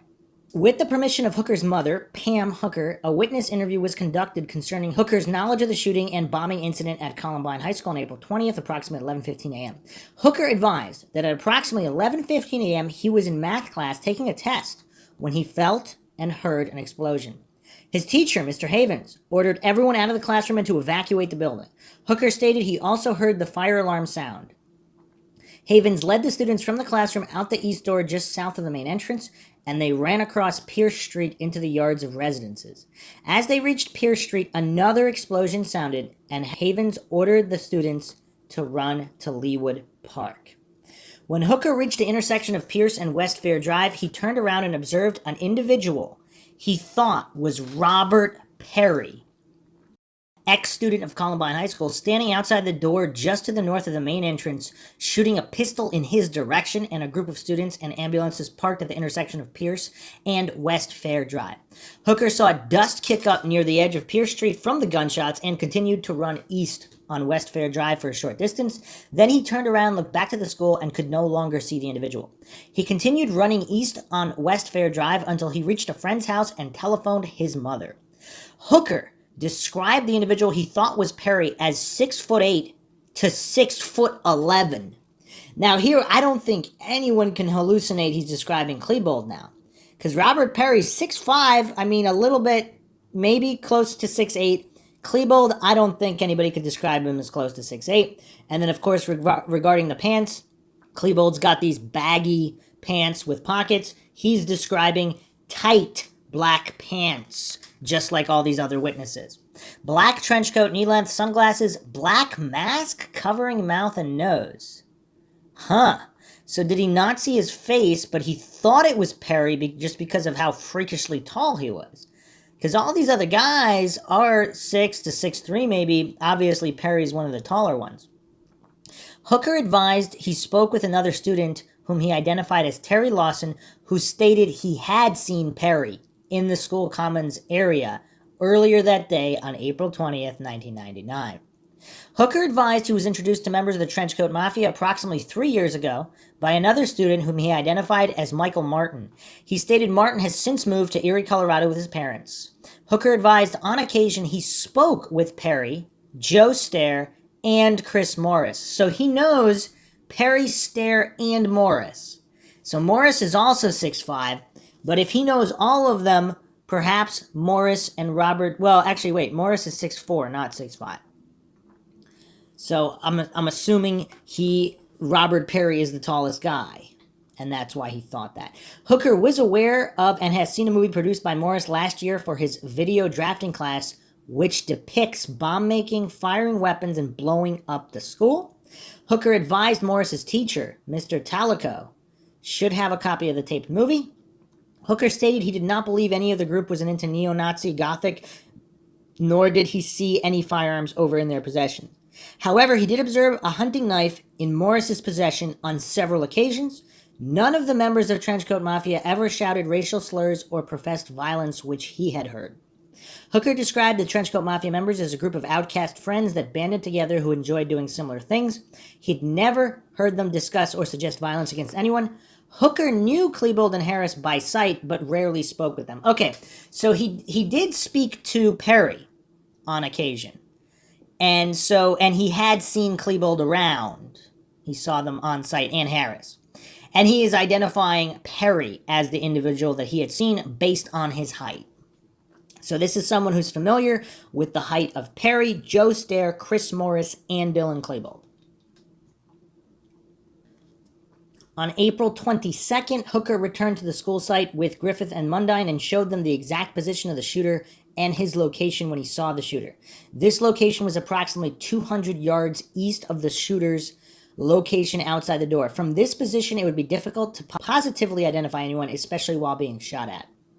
I like how the investigator had there, which is true. I mean, 200 yards is a long time, but again, this guy clearly thought it was Perry based on his height, and this guy is someone who's familiar with Perry and Klebold. So, and he apparently saw the type of pants too. Would you be able to tell if somebody's pants were baggy or tight? I mean, I don't know. It's just curious. Very curious. And again, if this, as I keep stating, if it was only 1 or 2 accounts, we could write them all off. We're going over somewhere upwards of 60 accounts of Robert Perry specifically being identified. Very tight, very skinny, tight black pants. Curious. Tyler Chenoweth, document 1825 through 1831. I don't see a lot here. Apparently, he said he stayed in the room during the incident until rescued by SWAT in the science room. A few of these people, they knew Dylan Klebold. They thought Chris Morris was in the cafeteria at that time, between 7 and 7:30 a.m. the morning of the shooting. Was in Mr. Peterson's 5th hour science class when the shooting began, science room 2. Okay, a student in the science room named Jen Small said that one suspect was a student who attended a Halloween party as a warlock. No other suspect information, no duffel bag information. So is it known that Robert Perry attended a Halloween party as a warlock? When asked about Eric Harris, he said he did know who Eric Harris was and did know his first name. He said that Eric would sometimes be in the cafeteria in the mornings before school classes started. He would be in the cafeteria with his friends playing hearts. at table WW, and he would see Eric and others at tables VV, UU, or XX. He said Eric always ate a bag of donuts in the morning. He has only seen Eric in a trench coat a couple times in the last 2 years. He said that he and his friend Andy Thomas knew Chris Morris and said that Chris knew Eric Harris. When asked about Dylan Klebold, he said that he knew his first name also. He said that he saw Dylan helping another student named Chris Morris with video filming as part of the stage crew activity after school. He said that his friends Andy Thomas and Mike Casey knew Dylan. He said that Dylan wore a black trench coat a lot at school. From watching Dylan interact with the others, he thought that Dylan was a follower. He said that no matter what they were all going to do, like go out and smoke a cigarette, Dylan would go too. He thought that if Chris Morris and Eric Harris told Dylan to go jump off a cliff, Dylan would do it. When asked about Redacted, he said that Redacted was part of the stage crew with him. He said that Redacted would help out with the lights and the video crew. He said that Redacted would wear black fatigues and a beret.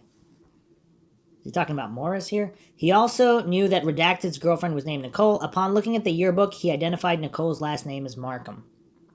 When asked about Redacted, he said that Redacted was on the stage crew last semester. He thought that Redacted got kicked out of stage crew and he was not seen with them at all this semester. He said that Redacted did wear a trench coat at school and that he looked goofy in it. He said that the coat was too small for him. He thought Redacted was perverted in that he talked about sex all the time. When asked about Redacted, he said he saw him last year during second semester as he had 7th hour off. He said that Redacted hung out with some of his friends last year. He thought Redacted was also perverted. He said that Redacted talked about sex all the time. When asked, he did not know Redacted. When asked, he thought 6 students wore the trench coats at school. He did not know any of the other trench coat students or associates. He never heard any talk of bombings or shootings. When asked if he saw any of the trench coat students in school the day of the shooting, he said he thought he remembered Chris Morris being in the cafeteria at table VV. He thought that Chris was at the table with 5 or 6 others, but he did not know who they would be as he did not pay much attention to them. He is not positive that he did see Chris Morris that morning, but he said he was pretty sure. And not positive, see, this all points to the investigators really getting in on these interviews and saying, are you sure? Are you sure? Are you sure he had alibi? Like, it just seems, and they constantly have to restate it in the report. He had Mr. Peterson's science class for 5th hour. He looked at a diagram of the school, said his class was in science room number 2. Several minutes into the class, he heard a lot of screaming and then a loud bang as if someone slammed a door. He said that the fire alarm then went off. He and others walked out the class and were told to get back in by another teacher, Mrs. Miller. He said Mrs. Miller was telling everyone to get back. He heard another big bang and talk that a shooter was in the school. He heard a lot more bangs. A student named Jen Small saw through the door during the incident and said that the tall suspect had curly hair and was the student who came to a Halloween party as a warlock. He thought of Robert Perry based on that description. He said that when rescued by SWAT, he and others were led down the stairs through the cafeteria and out the west doors. They then went up the outside stairs and away to be transported by police cars away from the school. While being let out, he saw blood on the floor by the top of the stairs just outside the science area. He saw a body at the bottom of the stairs and another one by the top of the stairs near a dumpster. He remembered cops telling him and others not to touch the backpack that was on a car in the corner of the west lot next to the west cafeteria door. Okay, that concludes the interview with Tyler Chenoweth. All right, so just these constant little references to Robert Pelly. That one, of course, is not that compelling, but it's just curious that they keep stacking up. Tiffany Lyon, 962 to 975. Tall white male, long black trench, black jeans, dark brown hair, dark brown hair or black, and he was wearing a black cap.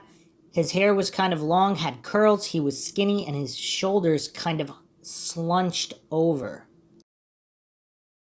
On May 3rd, she had her interview, 1999. Leanne told me on April 20th, 7 a.m., she arrived at Columbine for the purpose of going to her classes. Went to first, second, third, and fourth period. She stated her fourth period science class ended at 11:10. She walked immediately to the cafeteria to get her food and went outside. sat on a concrete pad southwest corner cafeteria. She had lunch with Tessa Nelson. Lunch started at 11:20. Still outside, she sat down, began to eat her lunch. At 11:22, she heard what she thought to be a firecracker noises coming from the west. She observed a gunman come down the steps located on the west side of the cafeteria. Stated the suspect came down to the area just north of the chain link fence by the steps. Leon described gunman number one as a white male, tall, approximately 6 foot tall, 7 to 18, dark, long, curled up brown hair, down the back and over the ears with a black baseball hat worn backwards. A black t-shirt, jeans, and a black trench, black combat boots with his pants tucked in and the jacket unbuttoned. Witness Leon stated the suspect had no gloves nor mask. Carried one black gun, larger than a handgun, and was holding it with two hands. Describing a handgun similar to Tech 9, Leanne stated that she observed the gun being fired twice, shooting toward the bottom of the stairs. She observed Anne-Marie Hoshelter get shot in the back, stating she saw blood coming from Hoshelter's back. Also saw Lance Kirkland get shot in the leg. Leanne stated that she knows that Kirkland got shot in the leg because she saw blood coming from his leg and Kirkland grabbing his leg. At that time, she and Nelson ran back into the school and into the bathroom located in the cafeteria. Leanne stated she stayed in the bathroom for approximately 40 minutes, standing on the toilets, so that the gunman could not see their legs if they came into the bathroom. Leanne stated that during the 40 minutes in the bathroom, she could still hear shots being fired in the cafeteria, estimating approximately 20 shots. She stated she could hear loud banging noises, approximately 10 in number, and that the bathroom was shaking and the sprinklers and fire alarm had gone off. She could hear a voice saying, "I hate you." Leanne also stated she heard a voice state, "I am guarding the top of the stairs." I wonder, see, if they had done a really thorough investigation, they should have played the voices of various suspects to see if they could identify voices as well. Leanne stated that after about 40 minutes, the gunshots were no longer being heard in the cafeteria, but now they were being heard upstairs. Leanne stated that she felt this was the appropriate time to leave and exited the bathroom, at which time she saw smoke in the cafeteria, and her and Nelson ran out the foreign language hall emergency exit and ran to the seminary located at Pearson Polk. She stated once at the cemetery on Pearson Polk, students, to include herself, began looking through the 98 Columbine school yearbook, at which time she believes that she observed a photo of redacted. Leanne stated at that time she believed gunman number one was redacted, but now that she was not so sure as she was on April 20th. Leanne stated that she was approximately 20 to 25 feet away from the gunman number one, looked at him face to face for approximately 25 seconds, frozen in her tracks. She stated that she had not seen Eric Harris since last semester, when she used to see him during second period, and that she has never seen Dylan Klebold. So this is someone who has never seen Klebold and is not sure. Again, this one's in the maybe pile. Leanne stated that during her last semester, she would in the cafeteria approximately see 7 of them, 3 of them wearing trench coats. Leanne stated approximately 3 of them would always be wearing trench coats. She believes gunman number one used to be a student at Columbine High, but has since dropped out prior to April 20th, and that she has seen him in the school before. That's curious, though. So she doesn't remember Klebold, but she clearly remembers this guy who she believes was the shooter.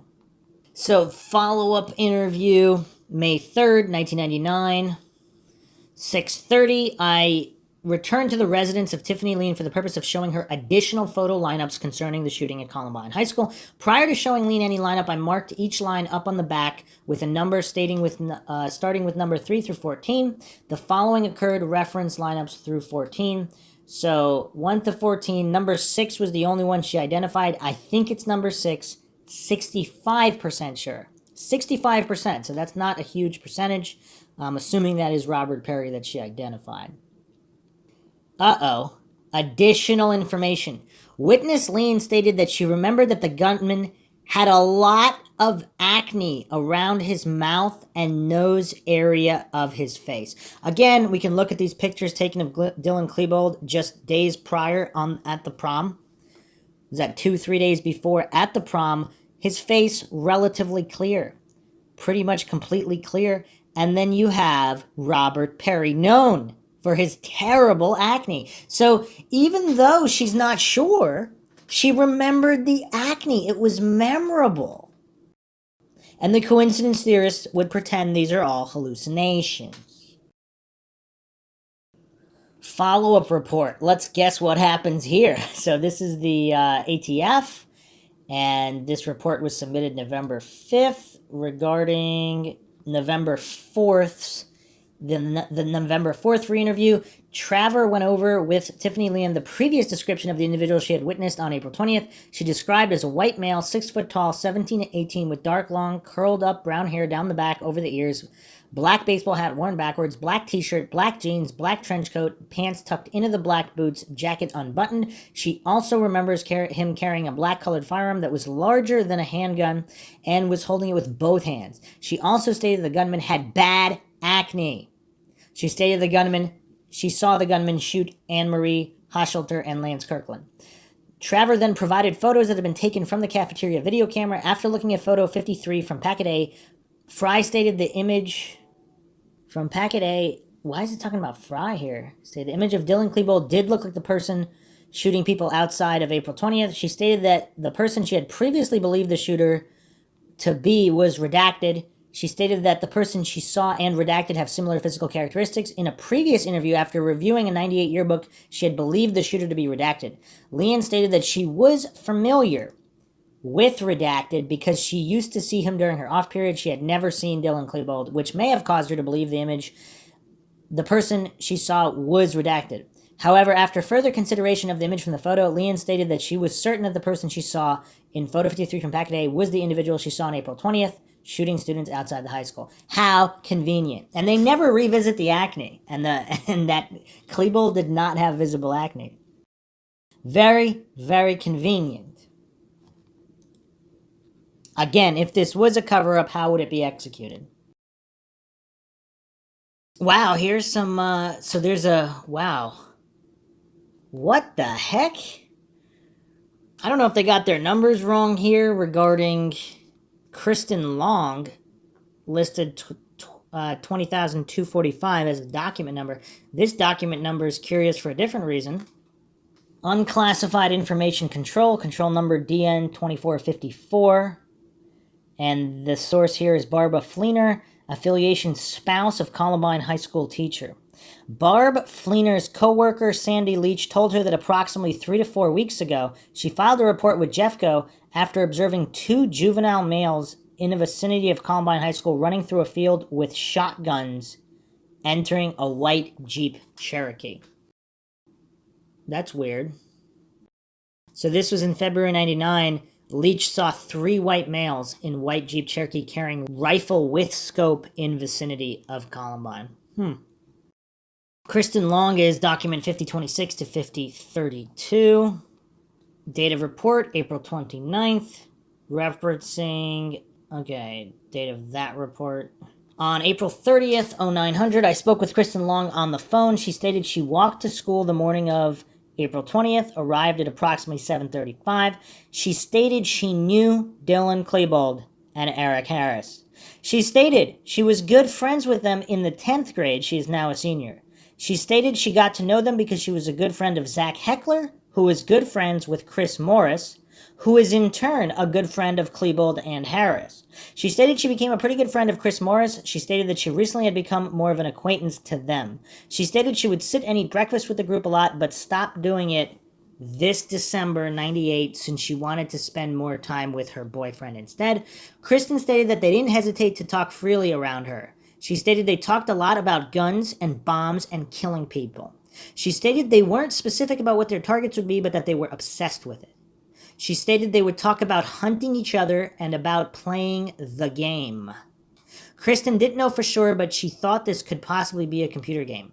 She stated that Redacted was also obsessed with guns and death. She stated she wouldn't be surprised if he was involved in the shooting at the school. According to Kristen, Redacted used to be the leader of the group before Eric Harris joined. She stated Eric Harris took over the leadership and Dylan Klebold was more of a follower along with Redacted. She added that she didn't think that Redacted had the guts to go crazy and with a gun and kill people. She stated she had lost touch with Redacted during her junior year. Kristen stated she usually saw Klebold and Harris in the Commons cafeteria, but did not see them there the morning of April 20th. She added she did not see them at all that day in between her classes. Kristen stated there were definite signs that something could happen. She described the group as staring you down if they passed you in the hall and if you weren't their friend. She also stated even though she did not believe them if they told her of this plan because it sounded so unbelievable.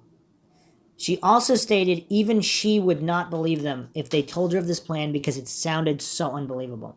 She stated the group really tried to alienate themselves from others. Kristen also added that she worked at the Cooper 7 Theater, which is next door to Blackjack Pizza where Morris, Klebold, and Harris worked. Kristen stated she ran out the door when the shooting was going on and a bullet traveled past her head and broke the glass in the door in front of her.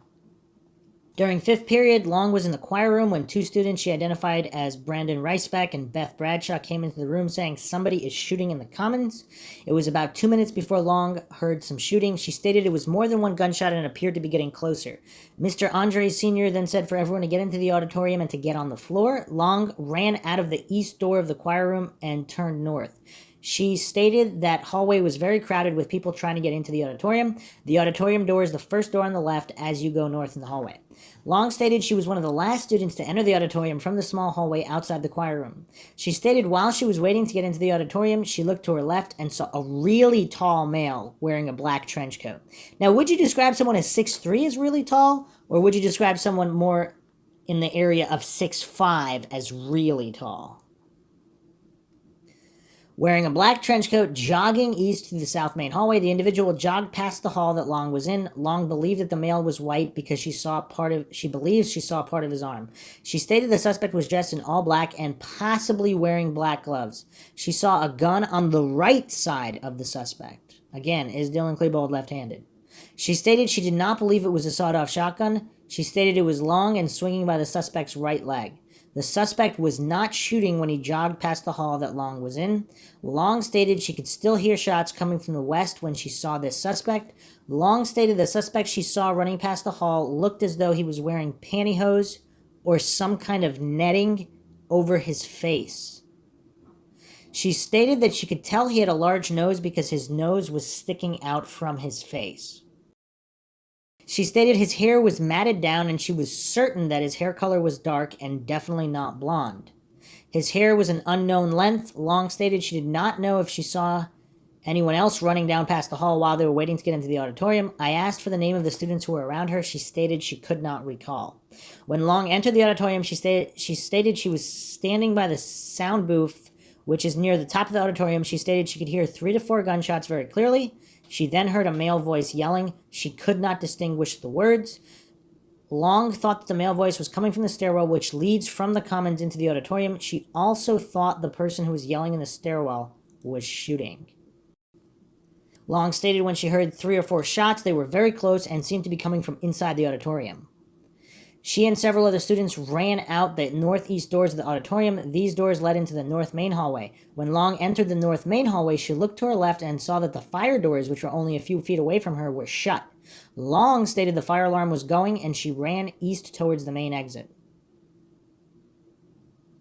There are double glass doors in the main entrance of the school. As Long was running toward the interior of glass doors, she was aware that both sides of the door were still intact. She decided to take the glass door on the left. As she began to go through the doorway, the glass shattered. She continued to proceed east and exited the second pair of glass doors. Once outside the school, she ran along South Pierce Street towards Clement Park. There, she found a cell phone and called her mother. I asked Long if she sustained an injury from the shattering glass door. She said no. Long then told me that just before exiting the first set of glass doors at the main exit, she turned and looked westward. She stated she briefly saw a person or a shadow of a person against the west door, which is the doorway leading from the tech center hall into the north main hallway. She thought the person was tall with long legs. She thought perhaps she was seeing his silhouette. She did not see any weapons. She believed it to be the same person she had seen jogging past the hallway going east in the south main hallway. Long stated that some of the students who had come out of the auditorium into the north main hallway went back to the auditorium because shots were being fired. I asked Long if anyone came to mind when she saw the individual with the gun running east in the south main hallway. She stated the person that came to mind was redacted. She did not clearly see the individual's face and could not positively identify the person as redacted. Long stated that numerous students from Columbine ended up being on the front yard of her house after vacating the school. Long lives in the subdivision just east of Columbine High. She remembers Zach Heckler's girlfriend, whose first name is Devin, stating that she heard the Trenchcoat Mafia saying they were going to get even with the school. Devin did not say who specifically made that comment. And that's all we have there, but that's curious because if it was another individual, Robert Perry or someone else, were they running around shooting with the school and then they left? They were involved in the beginning and then they ran out and left. Would that account for everything? Because it does seem strange if there were 6, 7, 8 shooters, if they stayed the entire time and were running around everywhere, perhaps there'd be more sightings. But if there were other shooters that were only there at the beginning, or possibly wore masks, I mean, who knows what the situation is. Again, in the fog of war, so to speak, it is difficult to remember things, but matching up all these accounts, there's a lot of people that saw things that can't be explained. Let's go to Rusty Schuyler, 5464. So what's strange here is apparently Rusty Schuyler's interview, or is this name misspelled? Is that a nickname, Rusty? That's probably not his real name. I can't find this report, but Star Viego, who put this list together, I mean, we've gone through all the reports. They're all accurate. His quotes are accurate so far. This one is missing, but supposedly it says the individual was very tall. Schuyler saw his face partially and thought, based upon his dress and size, that it may have been redacted. He was 100% sure it was redacted. He described redacted as being 6'6" to 6'7" and having lots of zits. So is 6'6" closer to 6'6" to 6'7" closer to Perry's 6'5" or Klebold's 6'3" frame? And again with the zits. All these people seeing a guy with acne. Chris Tieran, 1207, saw a tall shooter with acne, large nose, shoulder-length hair. He stated the picture he saw was of redacted. He was pretty sure he was the shooter, that he saw the shooter, and that was the shooter that morning at Columbine High School. Cited 1207. And this listing is accurate. It is indeed Christopher Tieran, 1202 to 1208. May 12th, he was interviewed. He saw Lance Kirkland fall down, saw a second kid fall down, saw a female fall down, directly west of where he stood, about 5 yards. He saw blood on the female. At this time, Chris saw a tall 6'1" male, black cap, large nose, shoulder length hair, black trench, carrying a black 1.5 foot long gun with a bullet clip on the underside of the gun. Chris believed he was about 15 yards from this person as the person was walking alone down the outside steps on the north side of the cafeteria. They ran past the science room, told Chris to stop running. He said they ran past the science room. A teacher who was unaware of what was going on told Chris to stop running. They continued running through the south hallway, planning to inform the administration. The hallways were empty at this time. They turned to the north near the math department, heading for the administration. When they reached the north hallway, across from the administration, Chris stopped because he heard more gunfire down the hall to the west. The shots were being fired in his direction, ricocheting off the lockers in the hall. He described the sound as a loud ricocheting noise, much more rapid than the gunfire he heard outside. He and Brian ran across the hall to the administration. He did not see the person who was firing the weapon upstairs and could not say how far away they were. As he and Brian entered the administration area, the principal was coming out and headed toward the west where the gunfire was coming from. Chris, Brian, several students in the administration area, and many faculty members exited the school north of the principal's office. Chris did not see any gunmen or suspicious people outside the school when he exited. He ran to Clement Park, was later picked up by a female student he did not know. Chris had no further information on the shootings, had little knowledge of the Trenchcoat Mafia. He had heard of them and seen them around school, but did not know any of them. Again, for those insisting there was no Trenchcoat Mafia and it was all just a media myth, I mean, countless reports say otherwise. So this is May 24th report regarding May 20th phone call from, this is investigator Vondenkamp. I received a phone call from Columbine High School student Christopher Therian. I had interviewed Chris on May 12th at his home in Littleton. Chris advised me that he had seen a picture of the person he described to me as the shooter on the outside steps north of the cafeteria on April 20th. He stated that the picture he saw was of redacted, and he was pretty sure he was the shooter he saw that morning at Columbine High School. I scheduled an interview with Chris at his home May 24th and advised him I wanted him to look at a photo lineup. He agreed to this. May 24th, I interviewed Chris Therian at his home in Littleton. His stepmother, Carol Therian, was present for the interview. I asked Chris what events led him to looking up the picture of redacted and calling me.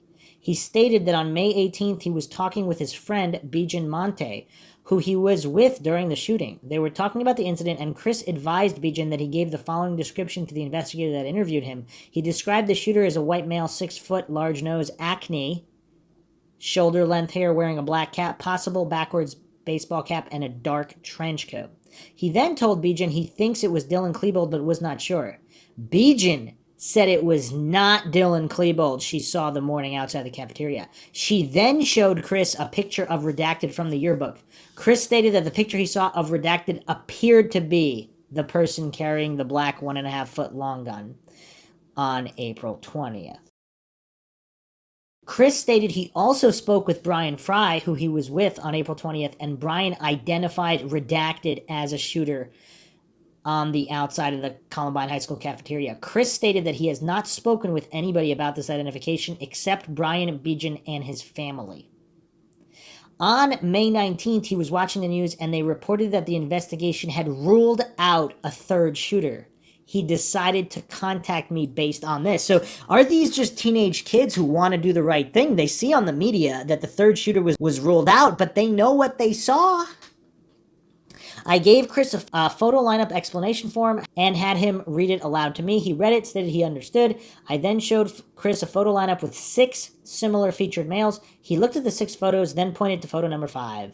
He stated that the person in photo number 5 was possibly the person he witnessed carrying a gun, wearing a trench coat on the outside steps north of the Columbine High School cafeteria, April 20th, 1999. He stated that I still have Dylan Klebold's picture in my mind because I've seen his picture so many times since it happened. Chris checked possible and wrote number 5, then signed and dated the photo lineup form. Chris stated he recognized photo number 5 as redacted, a Columbine High School student whom he had seen in the school this past year, occasionally wearing a trench coat. Redacted was positioned in photo number 5 in this lineup. Chris had no more information to add. So the gaslighting didn't work on this fella, because he sees Dylan Klebold's picture plastered all over the news, which for some people, when they see his image that much, they might be convinced that's who they saw, even if that's not who they saw. Again, something the coincidence theorists never consider. So continuing on here, Erin Walton is listed. Wrong document number, but I did find her statement is on 2242. She did not name Robert Perry, who is very tall, bad acne scars on his cheek. I don't know if this list is wrong, but there is something very damning in her testimony. And she saw, and I'll go through it because I'm going to have to go through it anyway. So this is 3:40 p.m.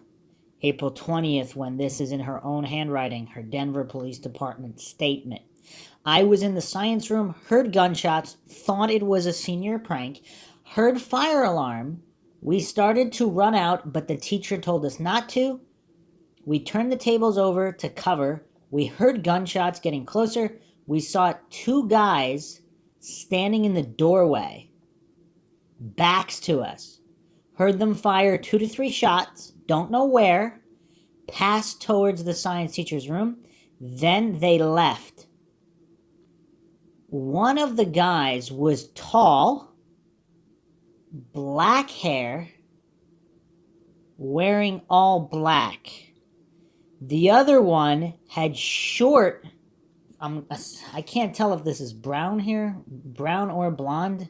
It looks like B-E-N, sloppy handwriting. Short something hair, in parentheses, like he was going bald. I'm assuming that's a horseshoe cut she's describing. He looked like he was in his late 30s. So not early 30s, not mid 30s, but late 30s. So she describes one of these guys as being his late 30s. The other guy with black hair, not light brown hair like Klebold, but black hair like Perry. We stayed in the room. Someone came and got us. So that's her statement. Now, even more curious here. Even more curious is her follow-up. Now, she's talking about Mr. Sanders. She related he was talking, told a couple of jokes, started talking about his children. She never heard him say anything about the incident. She said Kevin, Starkey, and Aaron were applying first aid. The teachers were trying to keep them calm. Miss Miller looked out the window to see what was going on. Miller is the person who put up the sign that said, "I am bleeding to death." Walton related it as Mr. Johnson's room, which faces towards the parking lot. This is where the sign was put up. The investigator asked Walton how long after the class began did they know something was wrong. She related about 5 minutes into the class they were taking a test. They heard a big boom. Then they heard a lot of people running and screaming. Walton thought it was a senior prank. They could hear people coming up the stairs really fast, and the fire alarm went off. Initially, they thought it was a fire drill. They started to leave the classroom, and Miss Miller told them to get back in the room. After going back in, they went to the back of the room. 10 minutes later, Mr. Johnson comes in. Gunshots exploding. 45 minutes after incident started, she saw 2 people come to the door. She could see them both. Walton saw their backs and the side of their face. Both people were standing together. They fired 3 to 4 shots at the science teacher's door. The investigator asked Walton to describe the 2 people she saw. Walton gave the following description. Suspect 1, taller, long black hair. Long black hair. Not wavy hair sticking out the side. Had a black hat with the bill turned backwards. He was wearing a black shirt with writing on the back. She does not remember the words. The letters were red, white, and blue in color. Walton did not see this person's face. Red, white, and blue shirt? Huh. Black shirt with red, white, and blue letters. Per Walton, he is the only person who did any shooting. She said she saw a shotgun. His left hand was extended. At one point, the person held the gun up. That is when Walton saw the gun. So the taller guy, long black hair, now he's got the gun in his supposedly left hand. Huh. Suspect number 2, Walton saw the side of his face. He was wearing a white t-shirt, really short blonde hair. Walton stated he was just standing there with the other person. Walton did not see a gun. So short blonde hair. Huh. And again, it's curious when the investigators type up the reports, all of a sudden all these critical details are missing. Like he's got a horseshoe hairstyle, balding on top, late 30s. Walton related she could not hear what was being said. The 2 people stood at the door for about 3 to 4 minutes talking. Then the one did the shooting. They went to the science teacher's lounge. She saw smoke coming from the room. Both subjects left. Walton related they were in there for about 30 more minutes. Then they heard a couple more explosions. The SWAT team came and took them downstairs to the cafeteria. They went out the back door of the cafeteria. Okay. In regards to Harris and Klebold, Walton related she saw them on TV. When asked if she knew them, she related she did not know them, but last year hung out with kids who did know them.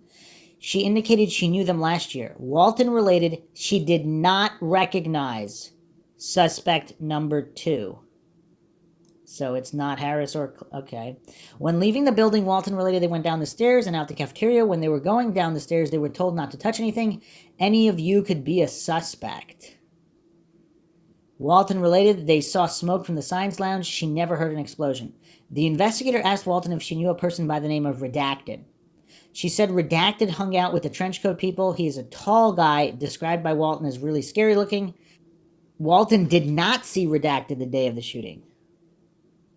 Walton related that why they were in the classroom, Mr. Johnson, Walton, and several others were the ones who turned over the tables. The tables were then used to hide behind. A drawing was made by Walton referencing various locations in the school. Okay, now, if that wasn't damning enough, here is the follow-up report, September 13th, 1999, by Peterson.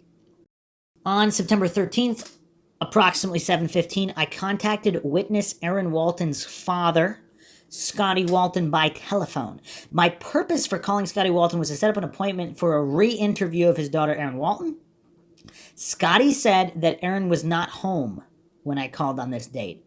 I explained to Scotty there were discrepancies in the reports that Stephanie Williams made to me when I interviewed her and the report made by Erin Walton to Arapahoe County Sheriff's Office on May 7th. I briefly explained the differences in the interview statement and asked Scotty Walton what, if anything, Erin had told him about the shooting in Columbine High School, April 20th. Scotty said she had not told him very much about the shooting incident. Scotty said he did not remember that Erin Walton said she had seen somebody shoot a shotgun, other than to say she did recall that she said she saw someone shoot a shotgun at a door. Scotty said, however, that Erin reported she did not see who the suspect was and had not seen a complete view of his face. Scotty Walton said that the information Stephanie Williams gave him about identifying the gunman on April 20th would be hearsay, and it did not occur. This information was in the original report to Detective Mume on May 7th. Scotty Walton told me that Erin Walton is finally successful in putting the incident from April 20th, 99 behind her, and said she's doing much better. Scotty said he did not want Erin Walton to be re-interviewed because it will cause her to once again think about the incident. He was afraid that that would cause Erin Walton a lot of problems, and he did not want to take that chance. Now, why could that be? Did she really tell him there was a guy in his late 30s who was balding, short, blonde, who was there also?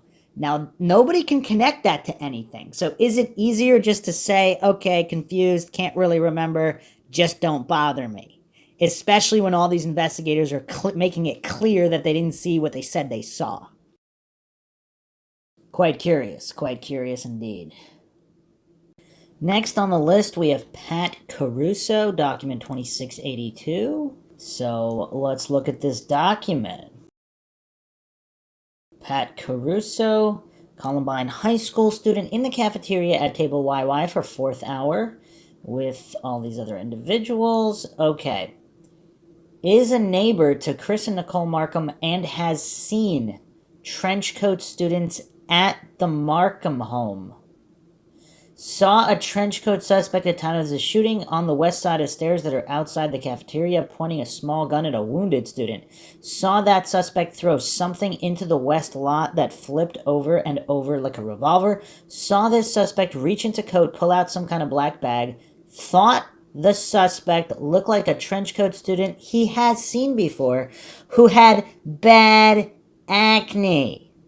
Again, comparing Robert Perry with Dylan Klebold.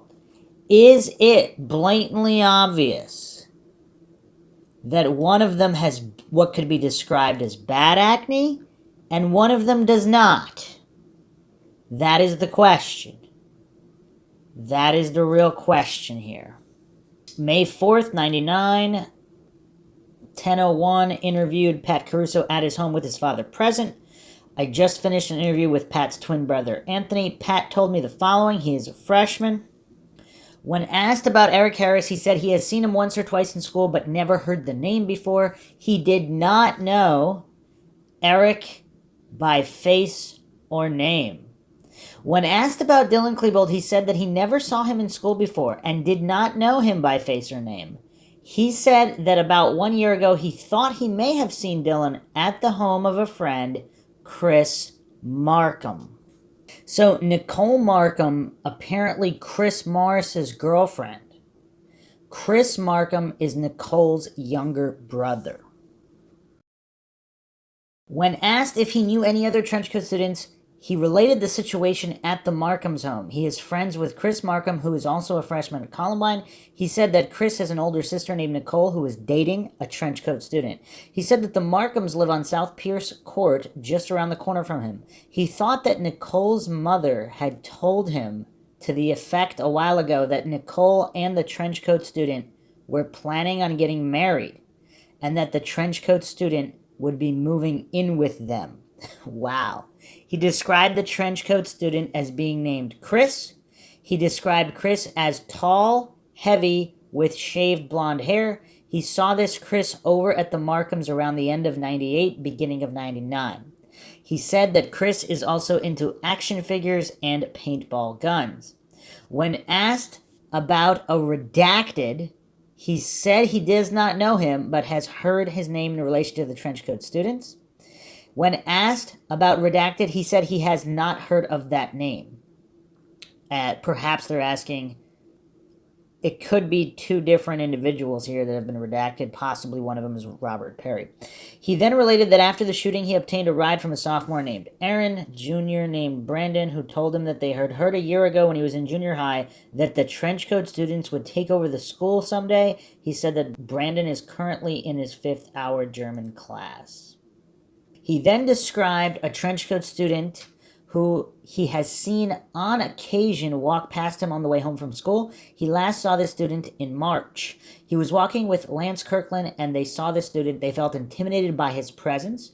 They were walking south on Pierce, turning west on Portland. The trenchcoat student they saw continued walking south on Pierce Street. He described the student as white male, tall, skinny, walked hunch over, had curly, long, dark brown hair, a Boston Red Sox cap backwards, severe acne. Let me repeat that again. Severe acne. Wearing the black trench coat, high biker boots, black pants, and a tie-dyed shirt. He said that students at the school would make fun of that student he saw. He said that the student was not Eric Harris or Dylan Klebold. Let me repeat that again. He said that the student was not Eric Harris or Dylan Klebold. He also said that a girl who was in his last semester language arts class, Nicole Dickey, was dating one of the trenchcoat students. He said that about a month ago, he and his father saw about 5 of the trenchcoat students outside the Markham home. He could not describe them or the car they were around. When asked if he saw any of the trenchcoat students or their associates on the day of this shooting, he said he did not see any of them. When asked, he said there were no unusual or suspicious objects around the school the day of the shooting. When asked specifically, he saw no duffel bags. He thought there were at least 50 students in the cafeteria for the 4th hour class time. When asked again, he never saw any objects or duffel bags lying around. He thought there were about 15 minutes into the period when he saw everyone by the west window stand up and look outside. He moved a few tables over toward the window and stood on a chair to see out, thinking there was a fight. He then saw a male student outside the west windows crawling on the ground with a bloody knee. He said the student crawling was wearing a t-shirt, light blue jeans. He then saw a trenchcoat suspect walk around the corner of his view down the hill on the west side of the stairs outside the cafeteria. He saw the suspect point a small gun at the student who was wounded. He then saw this suspect throw something into the west lot. He thought it looked like a revolver as it flipped over and over after it was thrown. He then saw the suspect open the trench coat, take out a large black bag that looked like a garbage bag. He still thought that the situation was some kind of fight. He described what the suspect he saw as follows: tall, wearing big biker boots, black leather pants, black trench coat, pink tie-dye shirt tucked into the pants. Wow. Okay, so a number of students reported this pink tie-dye shirt, which is why investigators asked this in various interviews, and you'll see in the paper, did not see suspect with a tie-dye shirt, etc., because it's in reference to this sighting, possibly others. Is it possible some of these suspects are wearing 2 shirts and they took one off just to cause more confusion, or are there really just a whole bunch of different suspects here? When asked if the suspect was wearing a hat, he did not know, saying it could have been a beanie type hat. When asked if it could have been a black cap turned backwards, he said could be. His impression was that the suspect looked like the one he saw while walking home described earlier. I'm assuming this is Robert Perry with the severe acne. Again, he clearly stated that the suspect he saw walking home that intimidated him was not Dylan Klebold. He also said, even though he didn't really know Dylan Klebold or the name, he said he might have seen Dylan Klebold at the Markham house on occasion, but clearly not this individual he's talking about here, which is most likely Robert Perry. He said the suspect then walked back up the hill and out of sight by the west doors on the 2nd level. Okay. And that's all there is there. No follow-up interview. I guess it's because he's not 100% sure. But that is the account there. More damning evidence to the pile. Let's move on to Justin Norman, 3929. So this is his handwritten statement from April 20th, 99. I was in the cafeteria about to eat lunch. I was walking with Matt and looked out the window. And as I looked out the window, upon the hill, we saw a tall guy with blonde hair, acne, big nose, and buck teeth. Again, from descriptions, Robert Perry's the one with jacked up teeth. And as we can see in all these photos of Dylan Klebold, his teeth seem relatively normal. Some would even say very nice looking. Now, we don't have a photo of Robert Perry with his mouth open where we can see his teeth, but we can see all these photos of Dylan Klebold, and his teeth seem relatively normal, not buck teeth or ugly teeth or disformed teeth like accounts here. His teeth must have been, think about how jacked up his teeth must be for witnesses who aren't even that close to him to be describing him. Unless all these students, I guess, do the coincidence theorists ironically think there's some vast conspiracy to frame Robert Perry, and that's why all of these students agreed the day of, while their classmates are getting killed, to frame Robert Perry and mention the acne and the teeth if that's not what they really saw. Is that what the coincidence theorists maintain? I don't know. He was a white guy, and he was wearing a black trench coat, black pants, and boots. The guy had a handgun, and he shot one kid in the ankle, then shot another guy who didn't move. Then he started running. I know that if I saw the guy who was shooting, I could identify him. These guys are part of a group called the Trenchcoat Mafia. And again, for all the goofs out there that deny the very existence of the Trenchcoat Mafia, they think it was just made up, there's countless students here the day of the shooting writing this in their statements that they know of a group called the Trenchcoat Mafia and they know the members, or some of them. Okay, so here is the following. And this is May 3rd now. So number of days later, weeks later, now investigator Reeker did an interview with Justin Norman at his residence with his mother present. And keep in mind, this is the typewritten report. So I just read what Justin Norman wrote in his own handwriting before any media reports, before Dylan Klebold's photo was plastered all over the news, before the narrative was established that Dylan and Eric acted alone. Now we are reading the typed up report, so this is investigator Reeker typing what he is stating that Justin Norman said here on May 3rd now. Oh, actually, it's saying that the interview took place on April 30th. The report is May 3rd. So this is 10 days after the handwritten statement that I just read. Norman states he had weightlifting class. He had met Matt Katzenmeyer in the hallway. They walked to the cafeteria. Approximately 11:20, he was at the vending machines next to the west door at the cafeteria. He heard shots out the west door, and then he looked out and saw two people go down. Dylan Klebold then came into the cafeteria via these doors and started shooting, and that Klebold was shooting all over the cafeteria. Now, does this sound like his original report, where the suspect ran away? Now, all of a sudden, it's almost as if he just watched the news and relayed what he saw on the news. This does not match his handwritten statement at all. Norman also related that the bullets were whizzing by his head and he was busy getting people out of the cafeteria. It should be noted that this is the first time this investigator has heard that Klebold entered the cafeteria by this door and that he also fired numerous shots from this location. When Norman described this alleged shooting from inside the west door of the cafeteria, he held his hands by his hips as if holding a gun and did a spraying or sweeping motion from this position as he described Klebold's actions. Norman states that nobody was with Dylan and that Dylan was wearing a black trench coat, black boots, a goofy face, long blonde hair, and a big nose. And keep in mind, how long was Robert Perry's hair versus Dylan Klebold versus Joe Stair? Norman states he did not see a duffel bag and cannot describe a weapon. Norman related he knows Eric Harris from gym class but did not know Klebold. Okay. So that's all we have there. So interesting handwritten statement day of the shooting. Was it 4 o'clock or so? So that afternoon, almost right after leaving the school, his handwritten statement states that it was a guy with bad acne, buck teeth, all of this that matches Robert Perry but does not match Dylan Klebold. 10 days later, supposedly this typewritten report is now stating that it was Dylan Klebold. Now, was this just an estimate or assumption based upon the investigators' desire to match the narrative? So Jonathan Ballard actually has a very interesting account that we will take a look at.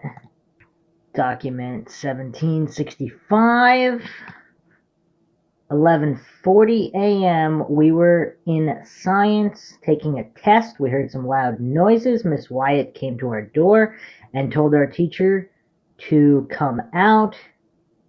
Then a series of gunshots and screaming. We all got to the corner of the room, and then Mr. Sanders came in bleeding and, let's say, coughing. We later, it's really bad handwriting here, came to see two guys in trench coats or camouflage. And that's curious too, because camo is a very specific look, especially if it's green camo, the standard camo. I mean, that's not exactly black and trench coat. I don't know. They walked away, and I heard more bangs. They sounded like shotgun shots. One of the kids was about 6'5" or 6'6", and a hat on backwards. Now, who's closer to 6'5" or 6'6"? Would that be Dylan Klebold? Or would that be Robert Perry?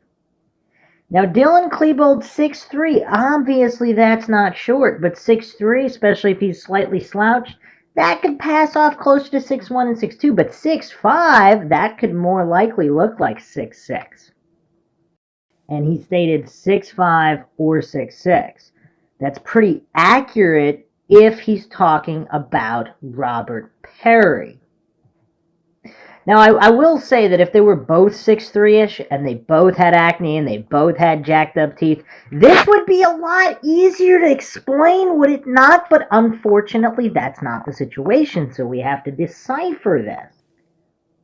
And giant hair hanging out the back. I later saw on channel 4 or 9 news, I'm almost positive that same man or teen on TV acting all worried.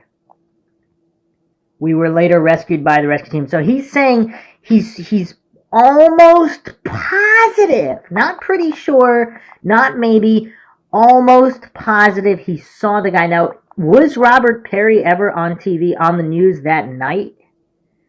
Acting all worried. It's curious, he said acting all worried here, not looking worried, acting worried as if he's faking.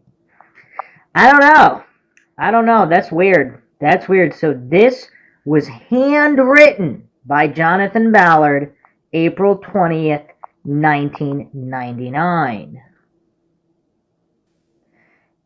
And you know what's funny? The typewritten report by investigator Vondekamp, in attempting to control the narrative, he did interview Ballard on the 21st. So the next day, he wrote this report on the 25th. Now, regarding who he saw, white male wearing a dark trench coat walked by the room. He was described as tall, over 6 feet tall. How convenient. Not 6'5" or 6'6", just over 6. So that could easily be match the narrative of Klebold. So you could see what the investigators are doing here when they type up these reports. Luckily, we have the handwritten statements released, so we know what these witnesses wrote in their own hand about what they saw, so we don't have to rely on these deceptive investigators' reports. But they're very telling the way these reports are typed up. And also no mention here of the guy he saw on the TV. And it says the man later identified as Dylan Klebold tried to open the door. Not identified by Jonathan, simply identified. He then moved on. Jonathan recognized Dylan as a student at Columbine. He did not see the man identified as Dylan again. Shortly after Dylan walked by, a loud explosion happened outside the room. So you know what's curious? It's almost like he's speaking for Jonathan here. He recognized Dylan. Now, did he write that because Dylan was the shooter? So he just said he recognized Dylan, not he recognized the shooter. Even Ballard himself did not say it was Dylan. And then he said he didn't see him again. I'm sure he's probably mentioning inside the building and just completely ignored the fact that Jonathan said he saw him. So now, carrying on here, he also stated Mr. Sanders was alive when they left him. He was escorted out of the building 3 p.m. I asked Jonathan if there's any information he could tell me. He asked if Redacted was involved. I advised Jonathan I did not know Redacted, nor did I know if he was involved. Jonathan stated he heard Redacted was the leader of the Trenchcoat Mafia group that Dylan Klebold was part of. Jonathan advised me he did not see Redacted during the time he was hiding in the science class. So it seems like he's not talking about Perry here? Huh, or does he... that's curious, because all of these redacteds, these might be different redacteds. But supposedly not Eric or Dylan that he's talking about. Is he talking about Chris Morris also? I don't know. This is tough, but that mention that he saw him acting all worried on TV that same night. So he wrote this statement on the 20th, that handwritten statement at night. So what kind of news footage... Let me see the time of that statement.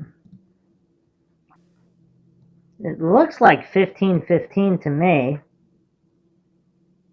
which would be 15 minutes after he got escorted out. That doesn't make any sense. I later saw on channel 4 or 9 news. Okay, so was the news wherever he was taken?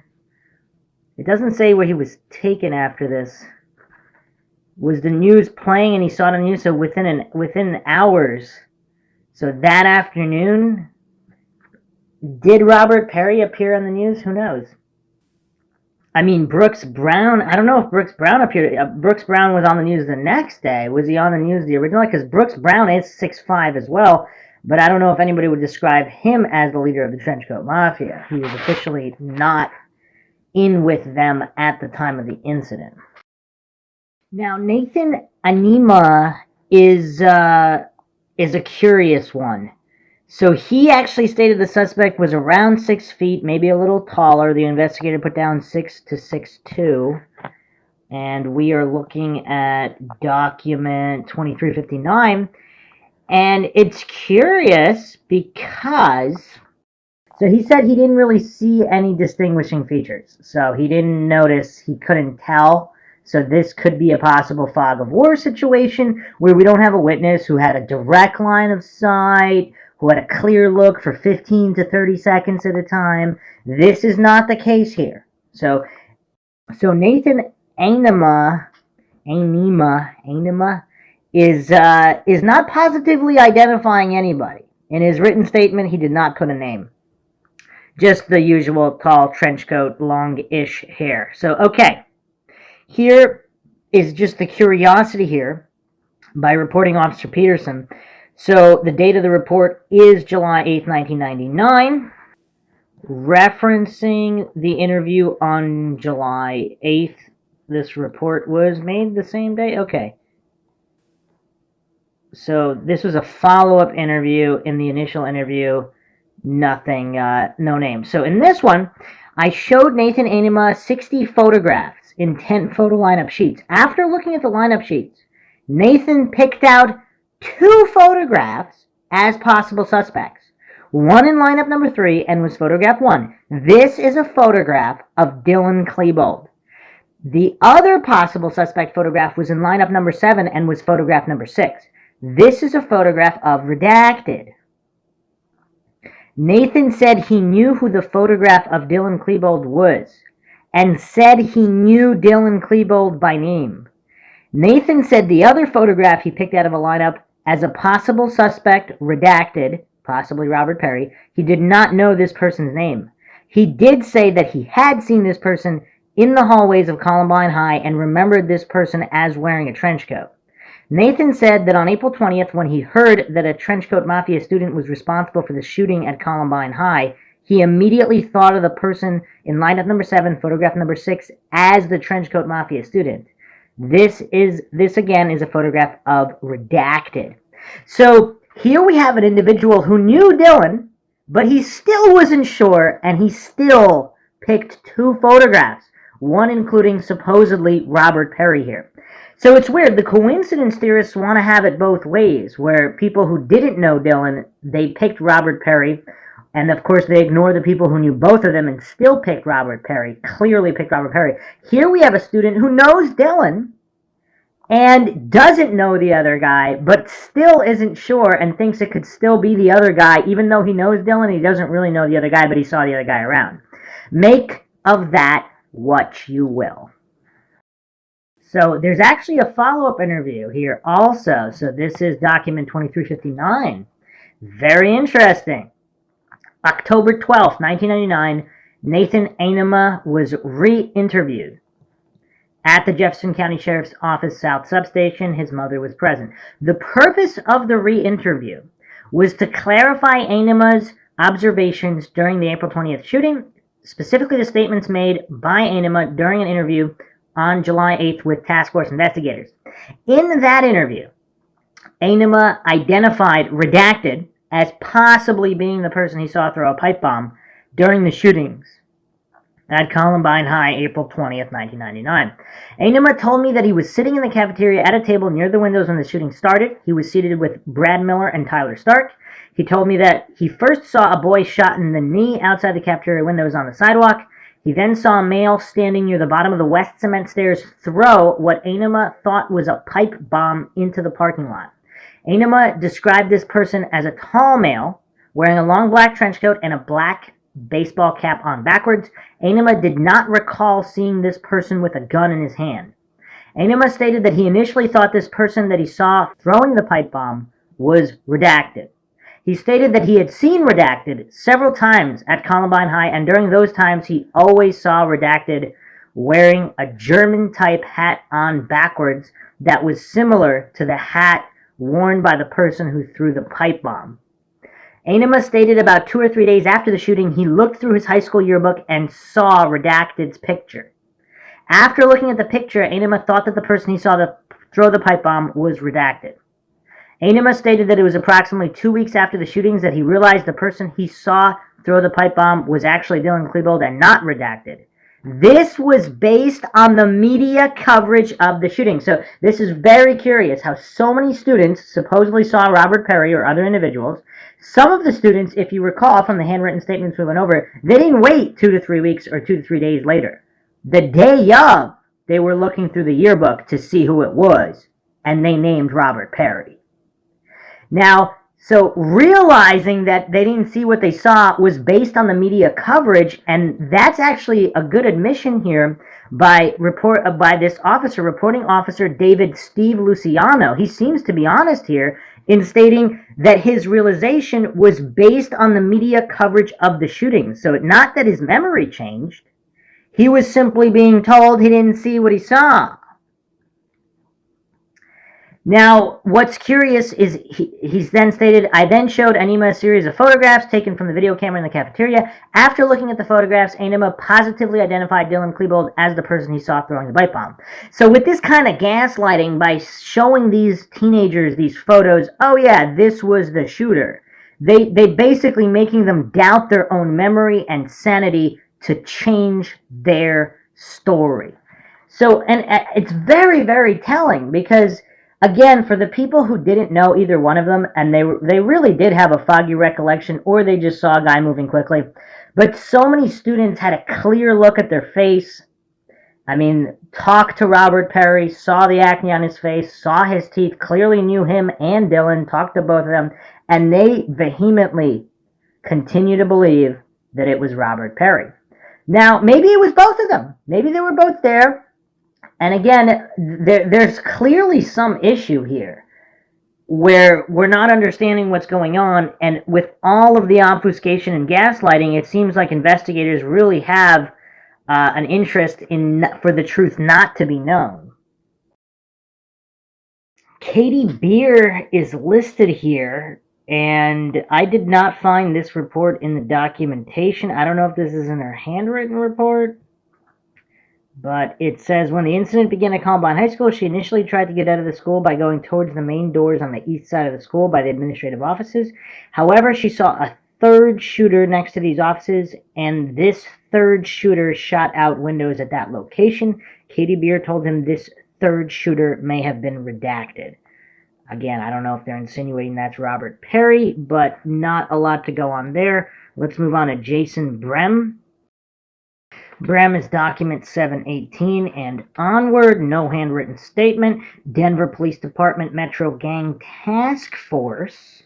Supplementary report interview with Columbine sophomore Jason Brem. May 3rd, 1999, 8:40 p.m., Detective Terry Demel, who is assigned with the Columbine Law Enforcement Task Force, contacted sophomore student Jason Brem at his home for an interview.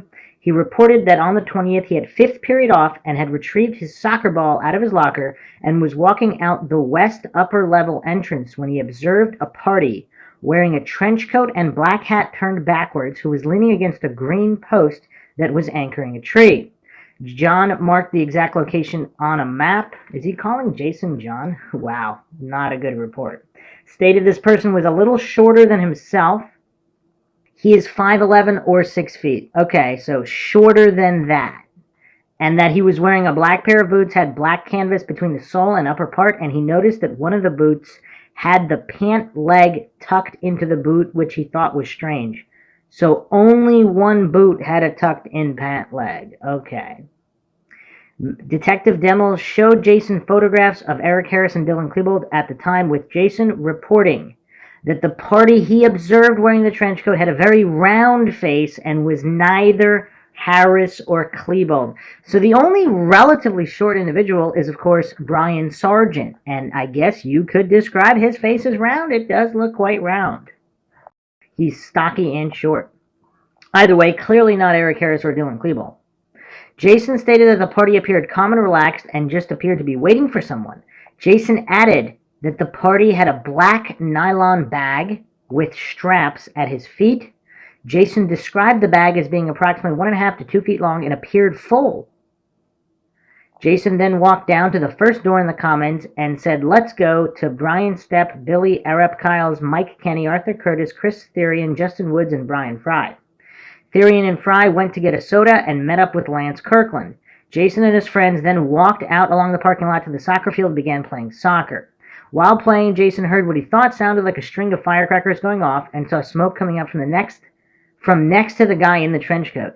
He stated that the person in the trench coat was the same party that he had observed when he walked out of the door. So again, a lot of coincidence theorists maintain that all of these were simply misidentifications in a fog of war situation, but many of these witnesses saw the suspect before anything happened, and they either remained in their line of sight or somehow they got the impression that it was the same party.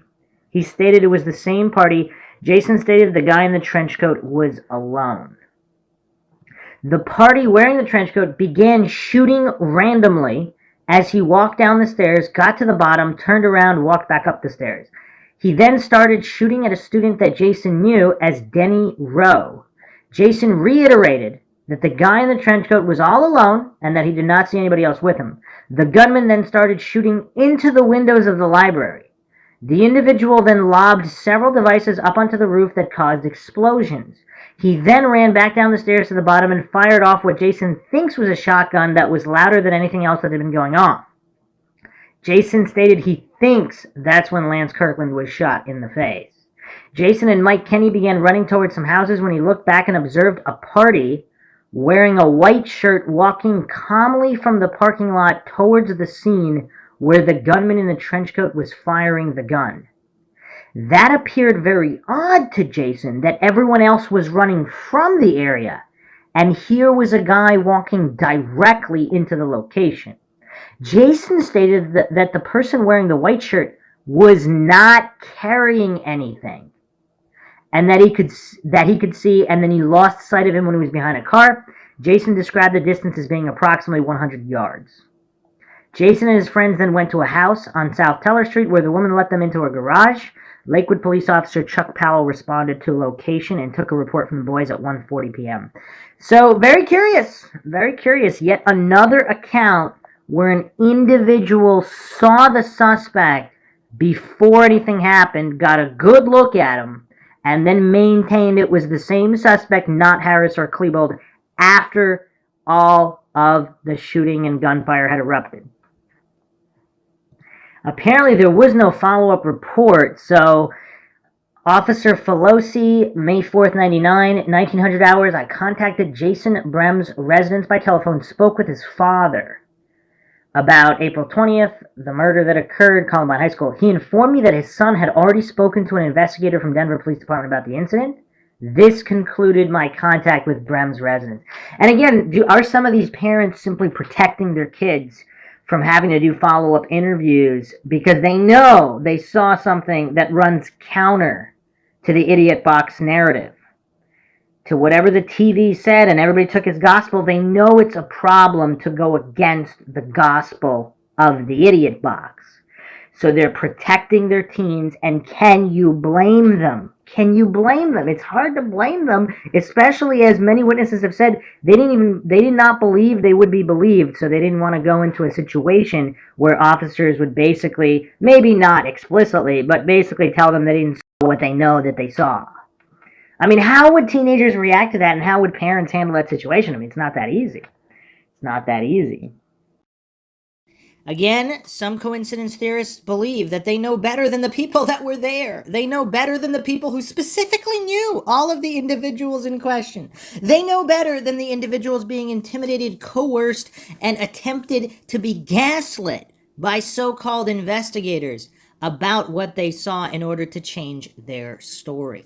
All of this is blatantly obvious, but we actually are not even done with Robert Perry. We have plenty more sightings to go over, dozens and dozens more that we will go over, going through the documents that are empirically verifiable, so any coincidence theorists out there can just check these out online regarding the Columbine report, the 11K documents, over 11,000, and obviously so many not released. Most likely, what has not been released dwarfs what has been released. Let's go to Leanne Clark, document 2722 to 2728. This is her handwritten report, 3:42 p.m., April 20th, day of. I have second hour off about 9 a.m. I was walking to see my friend in jewelry class, and he was walking past the phones. He was tall, about 6 feet, white, skinny, his hat backwards. He had sunglasses on, black long coat with some kind of a red heart cross thing on it, black army boots that went up high. So I'm guessing this is not her friend. So she's seeing her friend, but now she's describing the suspect. He was walking past the phones, okay? About 6 feet tall, white, skinny, head on backwards. He had sunglasses on, black long coat with some kind of a red heart cross thing on it, black army boots that went up high to the knees, black pants with pockets on the sides. So again, not skinny, skin-tight jeans with no pockets like other people have observed. Chains everywhere on him, and a black backpack. He was walking slowly and looking around slowly. Then right after fourth period, I was going down to the commons. I had just gotten my pop, and I'm guessing that's soda, and I was standing by the windows, and I heard gunshots. Then I ducked and glass shattered. Then I ran up the stairs, and I still heard gunfire, so I ran through the back doors across from Columbine to Leawood Park.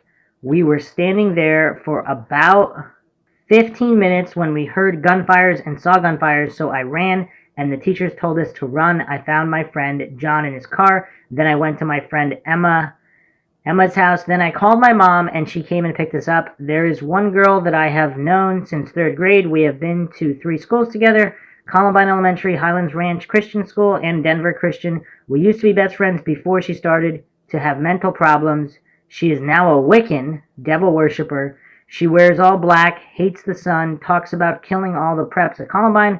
Her name is Courtney Vandell. She is a freshman. I did not see her with them, but I know she associates with them. Supplemental report dated April 26th.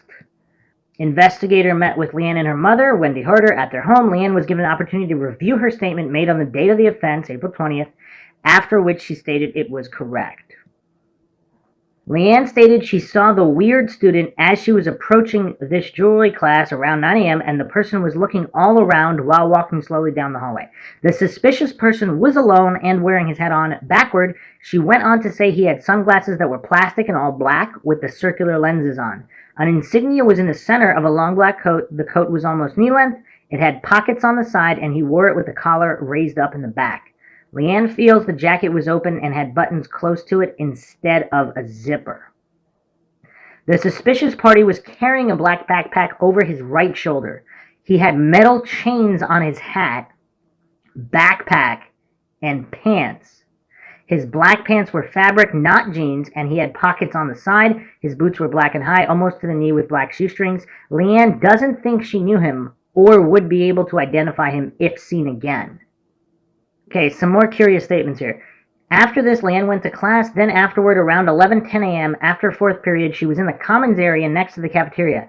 She heard gunshots coming from outside. Then glass on the outside wall started flying. She stated she heard 2 or 3 shots at first. She described them as really loud, and they kept coming right after each other. Leanne ran down the hallway and upstairs near the library, and then down the hall by the math hall and outside to Leawood Park, which is next to the teacher's parking lot. Leanne stated she could have sworn someone else was upstairs shooting. She remembers hearing 2 shots coming from the library area. Leanne remembers seeing someone in black near the pop machines in the common area when the shooting started. She stated she can't describe him. She stated when she was in the park she heard more gunshots but didn't see the source of the gunfire. So how many shooters does that make, and what are their locations? Because not being able to match up shooters and locations to the official narrative, if there's an extra 1 or 2 or 3 or 4 or 5 shooters, that could account for everything. Again, I'm not saying that that's what happened, but if that's what happened, would that make all of this witness testimony match up better? And then, of course, she mentioned the Courtney Vandell. She stated she did not see Courtney at school April 20th. This is the only info she could provide at this time, and the interview was concluded. Okay. Another report here. So this is May 27th, the report dated 28th. Leanne Clark was contacted at her residence, and following her being provided a verbal admonition, she was presented 2 photo arrays. One lineup consisted of the photographs of redacted and others, and the second was that of redacted and others. So I guess these are 2 different redacted. And it looks like they forgot to redact Joe Stair. She first carefully examined the Stair lineup and related that none of the individuals pictured was the subject she had seen on the telephone at Columbine High April 20th.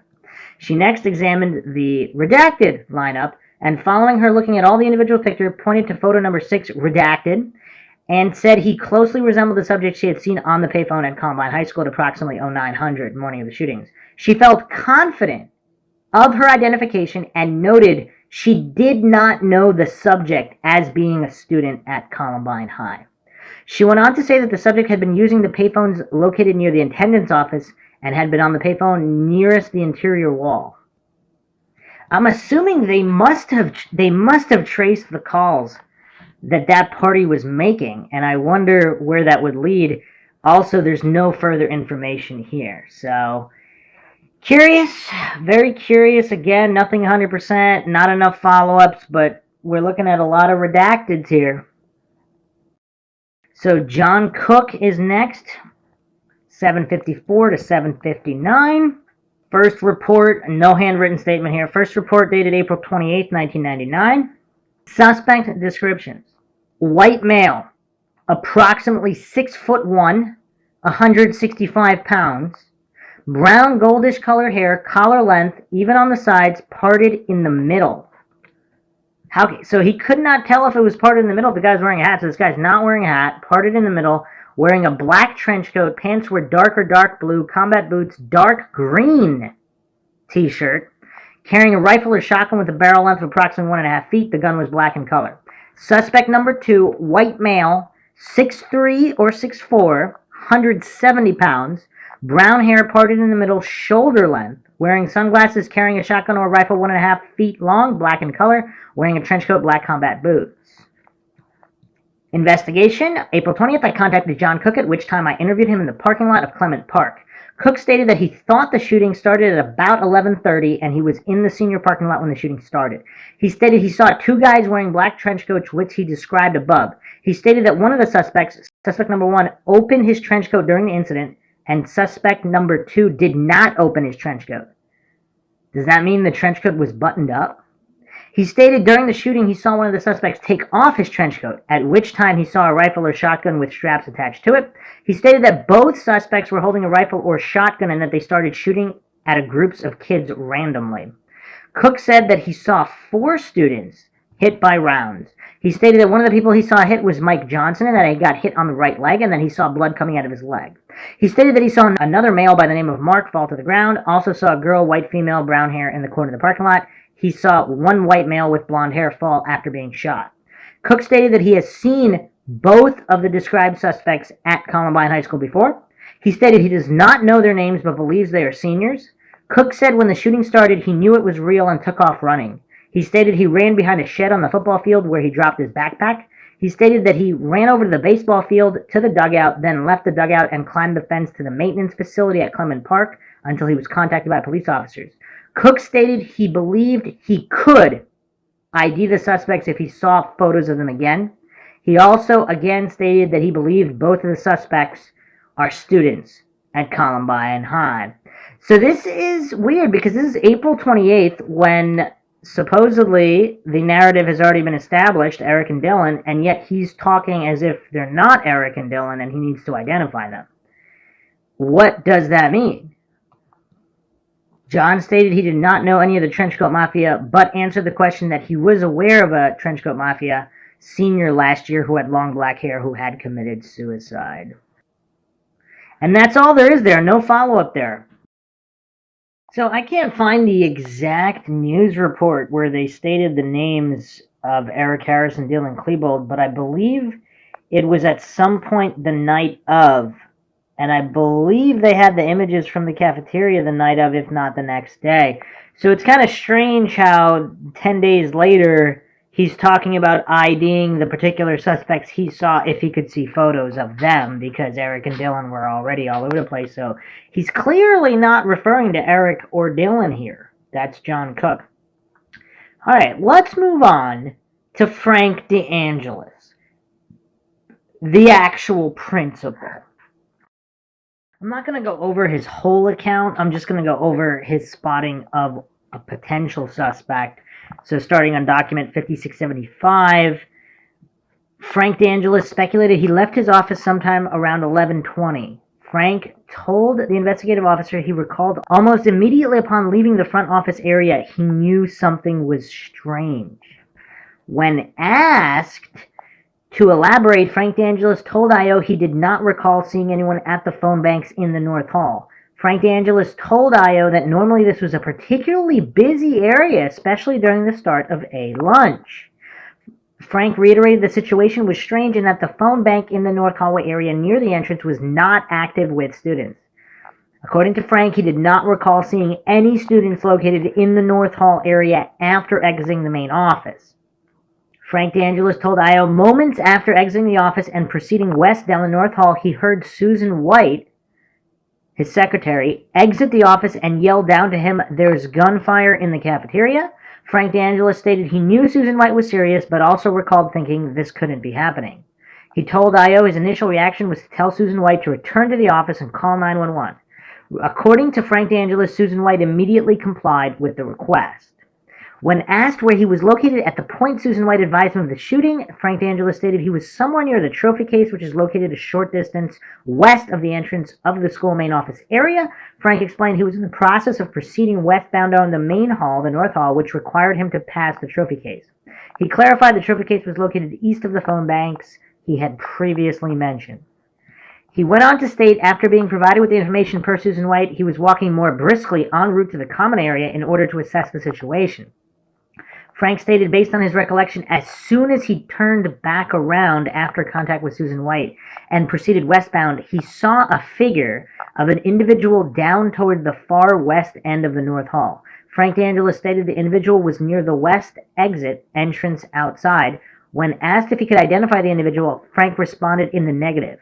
He stated he could not even state for certain the individual was male, but did believe the person was tall and slender, possibly wearing a white cap, referring to a ball cap, turned backwards.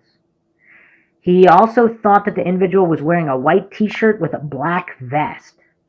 Frank reiterated he could not see the individual well enough to confirm sex or identity. He went on to state almost as soon as he had made the observation, he began to hear a pop sound. According to Frank, the pop sound was not any type of rapid fire and may have only been a single shot. I.O. confirmed with Frank that he believed the pop was the sound of gunfire. He stated his speculation the individual he could see at the far west entrance was the individual firing a weapon. Frank stated he could not describe the weapon being fired, but believed the individual was holding it with two hands at the time. He stated it appeared to him as though the weapon was initially fired. The suspect had pointed the muzzle of the gun up in the air. However, the next shots were fired at the exterior west doors, which then entered into the vestibule. I.O. clarified with Frank DeAngelis he was describing the two sets of doors which lead out from the west entrance exit.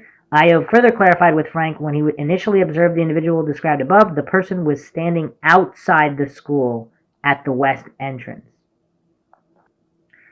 So apparently there's also other documents which relate that he might have seen somebody with cut off sleeves, which is curious. So again, this is only one write-up of a report. I'm going to go over something else that's curious here. In document 5671, and this was May 17th, 99, report by Jacqueline D. Investigator responded to Chatfield High School to meet with principal of Columbine High School, Frank DeAngelis. Also present was investigator Russ Boatwright with Arvada Police Department. On May 4th, 1999, this investigator had received information that a group of boys had detonated an unidentified explosive on April 11th, 1999. On April 30th, 1999, this investigator had also received information that a group of boys fitting the same description were overheard talking at Columbine High School on April 19th about detonating something on April 20th. I mean, this is some mind-shocking info. This is bombshell info.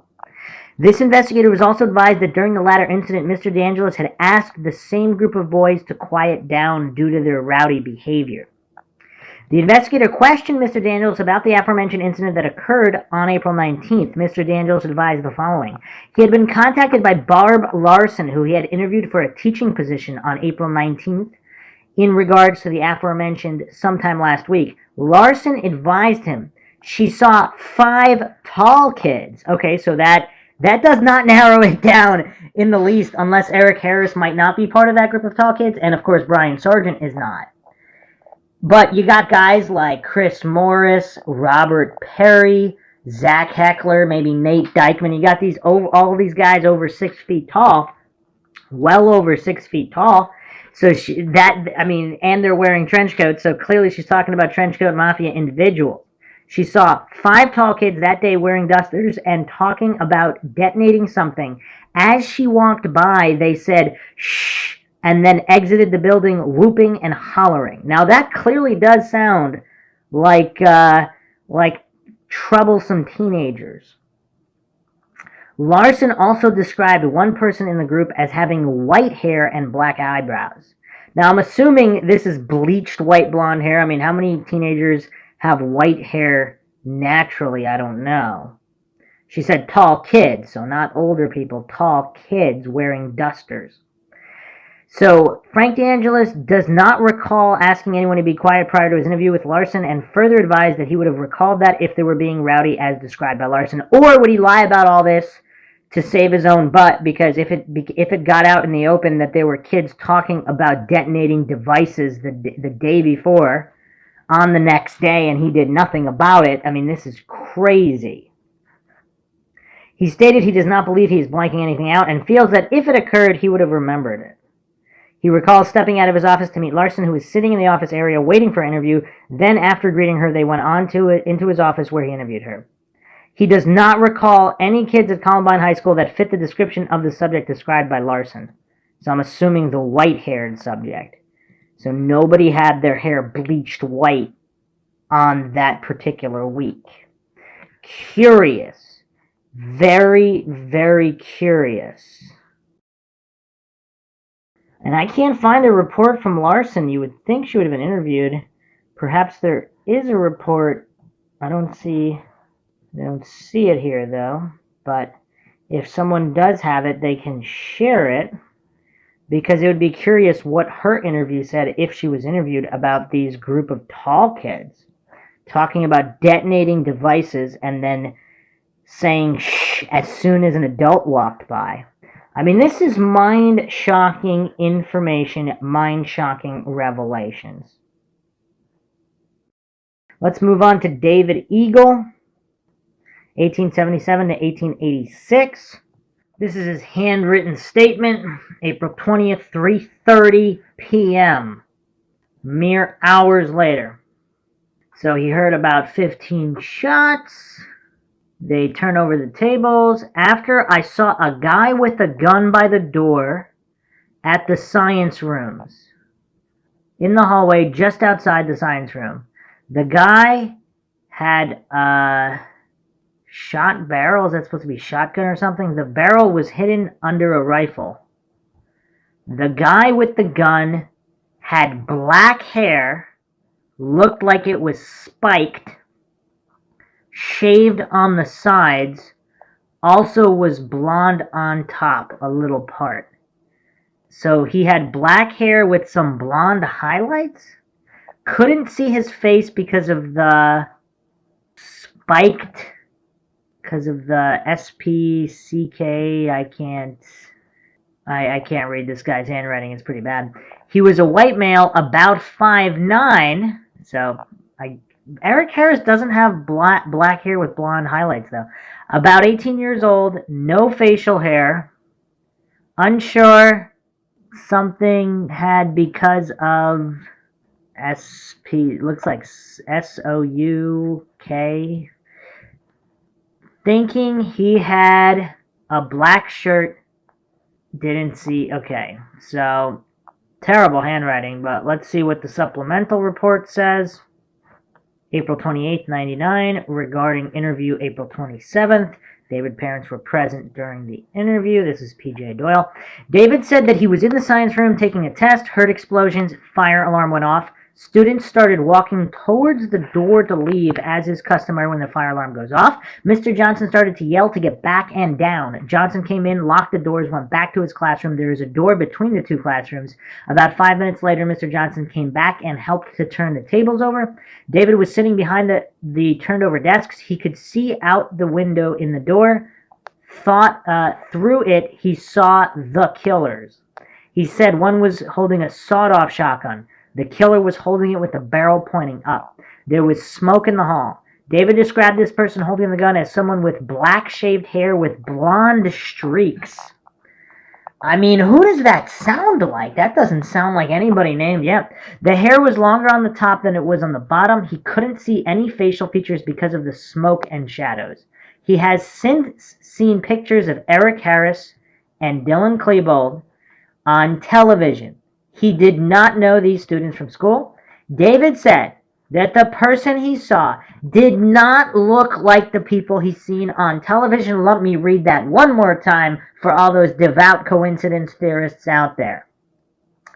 David said the person he saw did not look like the people he's seen on television. David said that he saw the person with the gun from the chest up. He could see a black shirt, the sleeves stopping on the arms like a t-shirt would fit. David said that there was another person standing next to the killer, but he couldn't see the person at all. David said he sat behind the tables and watched the two walk away. He said that one of the two had jiggled the door handle but did not come in. David said the SWAT guys came into the room, escorted them out to the cafeteria. He saw no duffel bags or canisters that day. Interesting. So on this, again, back to the Team 4 interview guidelines, minimal questions. Number 7, have you heard anything from anybody else about other suspects?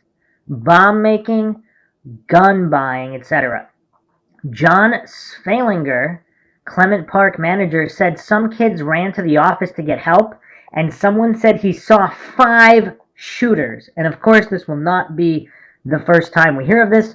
And a lot of these witnesses, they're seeing these shooters at once. So the coincidence theorists who desperately try to maintain the idiot box narrative and try to say, oh, it was just Eric and Dylan, but they took off their trench coats at one time and then walked to another area. Some witnesses stated they saw them all at the same time. So who knows? So, and then following up here, David Eagle was in science room, saw a man with shaved black hair with blonde streaks holding a sawed-off shotgun. That's a weird thing to hallucinate, though. And if this is a fog of war situation, why are other students not mistaking Eric Harris for some guy with shaved black hair, blonde streaks? He also said the hair on the top was a bit longer, like spiked up a bunch. Which is pretty, I mean, that's not, depending on how, I mean, he doesn't say exactly how many inches. I mean, if it's a number of inches, I mean, that would be definitely an unusual sight that you would remember. And in seeing photos of Eric Harris or Dylan Klebold, you would clearly be able to tell it's not them if it wasn't them. A couple more clues here. This is Reeker report, May 21st, 99. On May 21st, 99, investigator Reeker did conduct an interview with David Eagle at his residence with his mother present. Eagle states that he was in a science room during the shooting and that while hiding behind the tables, he observed a white male party through the door window. The male subject rattled the door of the classroom and that this male was wearing a black shirt and had black hair which was dyed with blonde streaks and was shaved on the sides. The male party appeared to have a physical defect as he appeared to have a very long face. That's kind of weird. Is he talking about acne or something else, like a scar? Eagle states that the suspect had a shotgun resting on his shoulder and that he caught a glimpse of a second person with him, but Eagle cannot describe the second person. So again, clearly he's not making stuff up. It's not like he's just making up random things. He didn't really see the second person, so he can't confirm or deny who the second individual is. Eagle did initial the photo, states that he cannot be sure this is the person whom he saw, and it doesn't say who he identified here. Okay, he could not provide any further information or description. And there is no follow-up interview in October or November, so who knows? Did they get him to say that it was Dylan, even though it wasn't? I don't know. Weird. Very, very weird. Let's go to Ashley Eaglund. And this one is very, very damning. Yeah, document number 22,672. Prepared by Tim Steffes. Actually, we could look at the previous document, 22671. Ashley was in North Corridor when she observed Redacted and Eric Harris coming around the corner from the library into the North Corridor. Redacted had a handgun and Eric had a shotgun. Both started shooting at Ashley and a girl named Lacey. Ashley did not know Redacted at first, but she saw his picture in the yearbook and is positive it was Redacted. Who's she talking about here? She's talking about Robert Perry. Interview done on April 27th. Eagleland advised she came out of gym class, encountered Lacey in North Hall at the same time. She saw 2 shooters, Eric Harris and Redacted, not Dylan Klebold, at the junction of the library in North Hall. Both subjects opened fire on her. No photo lineup, per investigator Baton. And why not? So this is now, okay. Ashley was in the North Corridor. Okay, coming. So she's positive it was Redacted. And there's a further note here. Curious. All right, let's go to Amy Evans, 22,205. So before we get into Amy Evans's account, there's an interview here with Melissa Corus. And this was an interview April 20th. Or actually, interview regarding her whereabouts on April 20th. The interview took place May 28th. She left Columbine at 11:20 a.m. to go to Stony Creek Elementary, where she is a teacher's assistant. She did not see anything. Her friend Amy Evans said there was a third shooter, and it was redacted. So now, let's go to Amy Evans' account, and this is document 2961, dated report 5/7/99. I spoke with Amy Evans by telephone. A whole bunch of redacted here. Man, 2 sentences, or more than a sentence completely redacted. She said she did not know who Eric was, but did not ever associate with him. She did say she had classes with Dylan, but had not really spent any time with him. She said she did know both Eric and Dylan were made fun of because they wore their black trench coats even on hot days. She said she ran with a different group of people. She said she was considered popular in school. She was a member of homecoming royalty and played several sports. She told me she was in the cafeteria when the shooting started. She also told me she had a meeting planned this morning with an investigator to discuss what happened. A whole nother line redacted. Who knows what it says? This entire sentence. And it only gets worse. So follow up, document 2962. Date of interview, May 10th, 99, 4:55 p.m. Agent Larry A. Brown. Evans stated she was seated in the southeast corner of Columbine High Cafeteria when the incident began. Evans said she was sitting with Jamie Erickson, Tina Bernacci, Matt Oliver, Kelly Adragna. She was wearing a red tank top with navy blue and beige stripes, blue jeans, brown clog-style shoes. According to Evans, she entered the cafeteria at approximately 11:11 a.m. and came from the science hall after attending Mr. Freisen's class.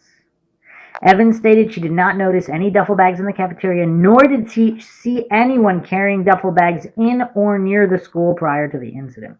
Evans stated she did not recall seeing Harris or Klebold on the day of the shooting or the day before the shooting.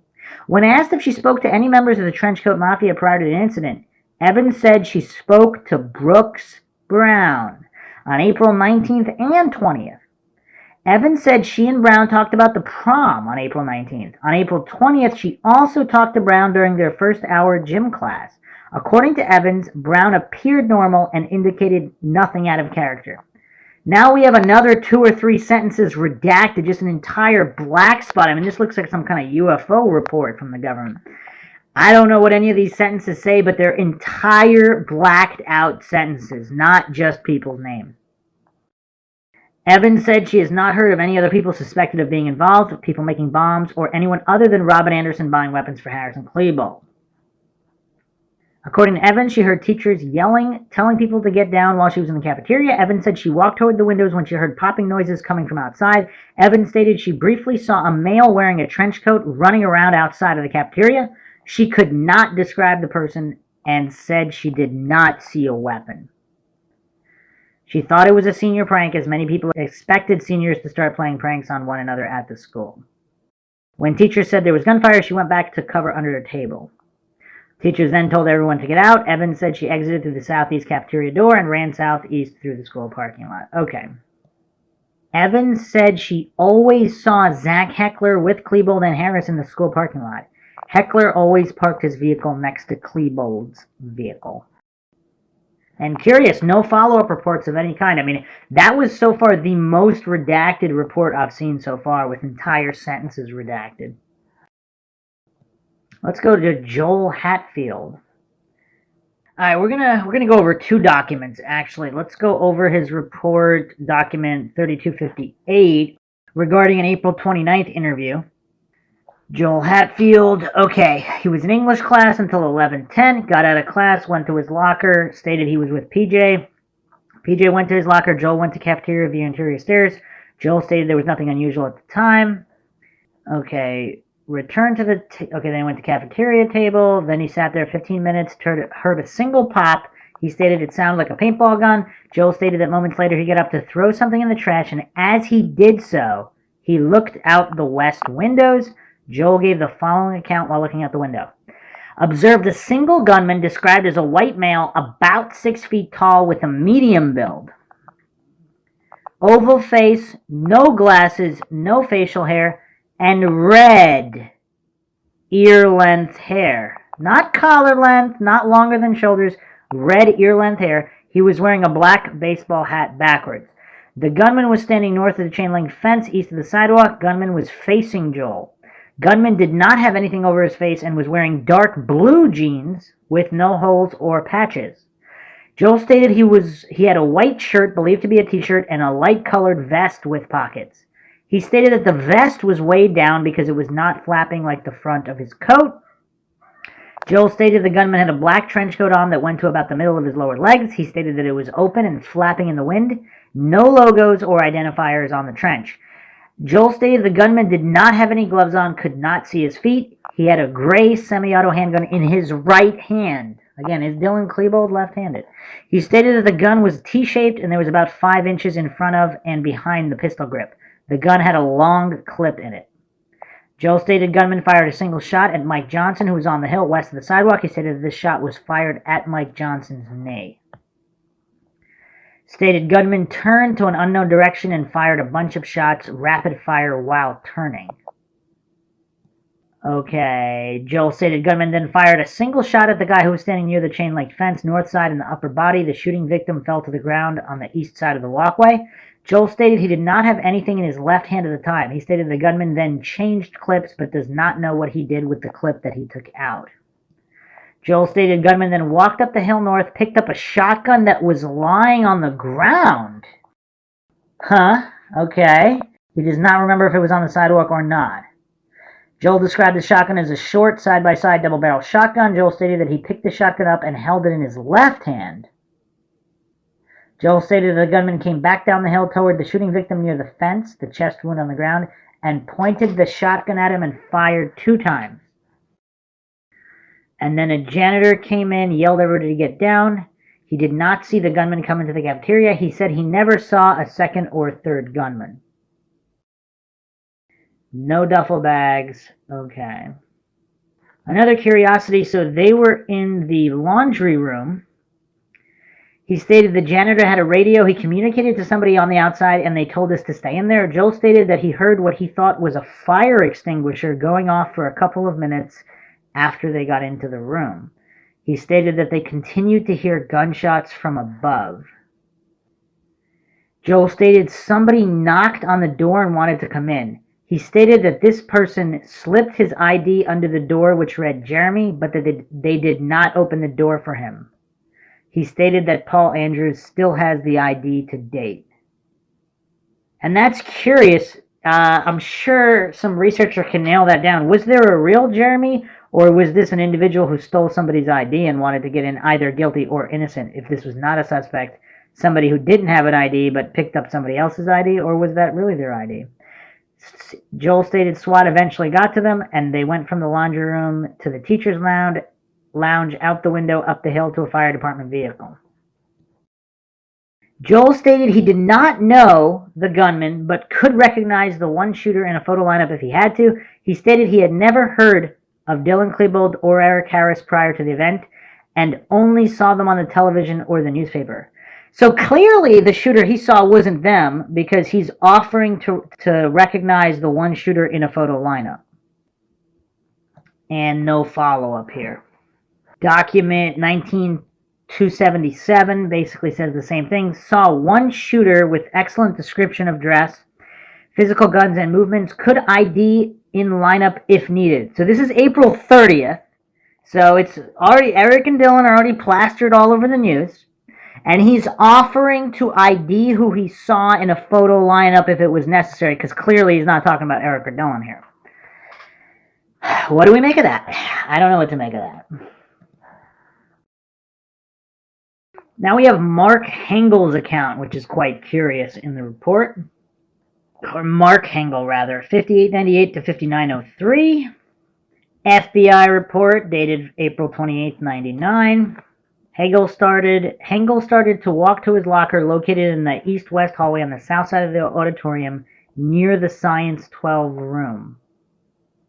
And this interview was conducted on the 27th. While he was on the stairs located at the southeast corner of the cafeteria, he heard a lot of commotion coming from the cafeteria. He looked down into the cafeteria, saw people moving around, and heard screaming. He also heard shots and the sound of projectiles striking walls and lockers, which at first he thought were paintballs from the sound and striking rounds made. He started back down the stairs and heard someone shout, Mark, get out. Someone has a gun. Hengel was able to look outside the window on the stairs and saw several students trying to hide and others lying on the ground on the south side of the cafeteria. Mr. Sanders, a teacher at Columbine High, began telling everyone to head downstairs into the cafeteria, but after hearing gunfire, he told everyone to go upstairs. A large group of students went up the stairs on the southeast corner of the cafeteria, and once at the top, ran to the right and east through the east-west hallway on the south side of the auditorium and out the exit by the math area. Hengel, Witt, and Mr. Sanders went to the left towards the library, and Hengel and Witt hid behind a pillar near the top of the stairs. After hearing gunfire, Hengel peeked out from behind the pillar, looked down the north-south hallway next to the library. In the corner of this hallway and the east-west hallway on the north side of the auditorium, Hengel saw two white males dressed all in black whom he did not recognize. Hengel saw one of the individuals, who was tall and skinny, dressed in black pants, black boots, black trench coat, repeatedly fire a gun. Hengel was unable to describe it further, east down the hallway towards the administration and main offices. Hengel could see the shell casings ejecting and what he thought were bullets coming from the muzzle of the gun.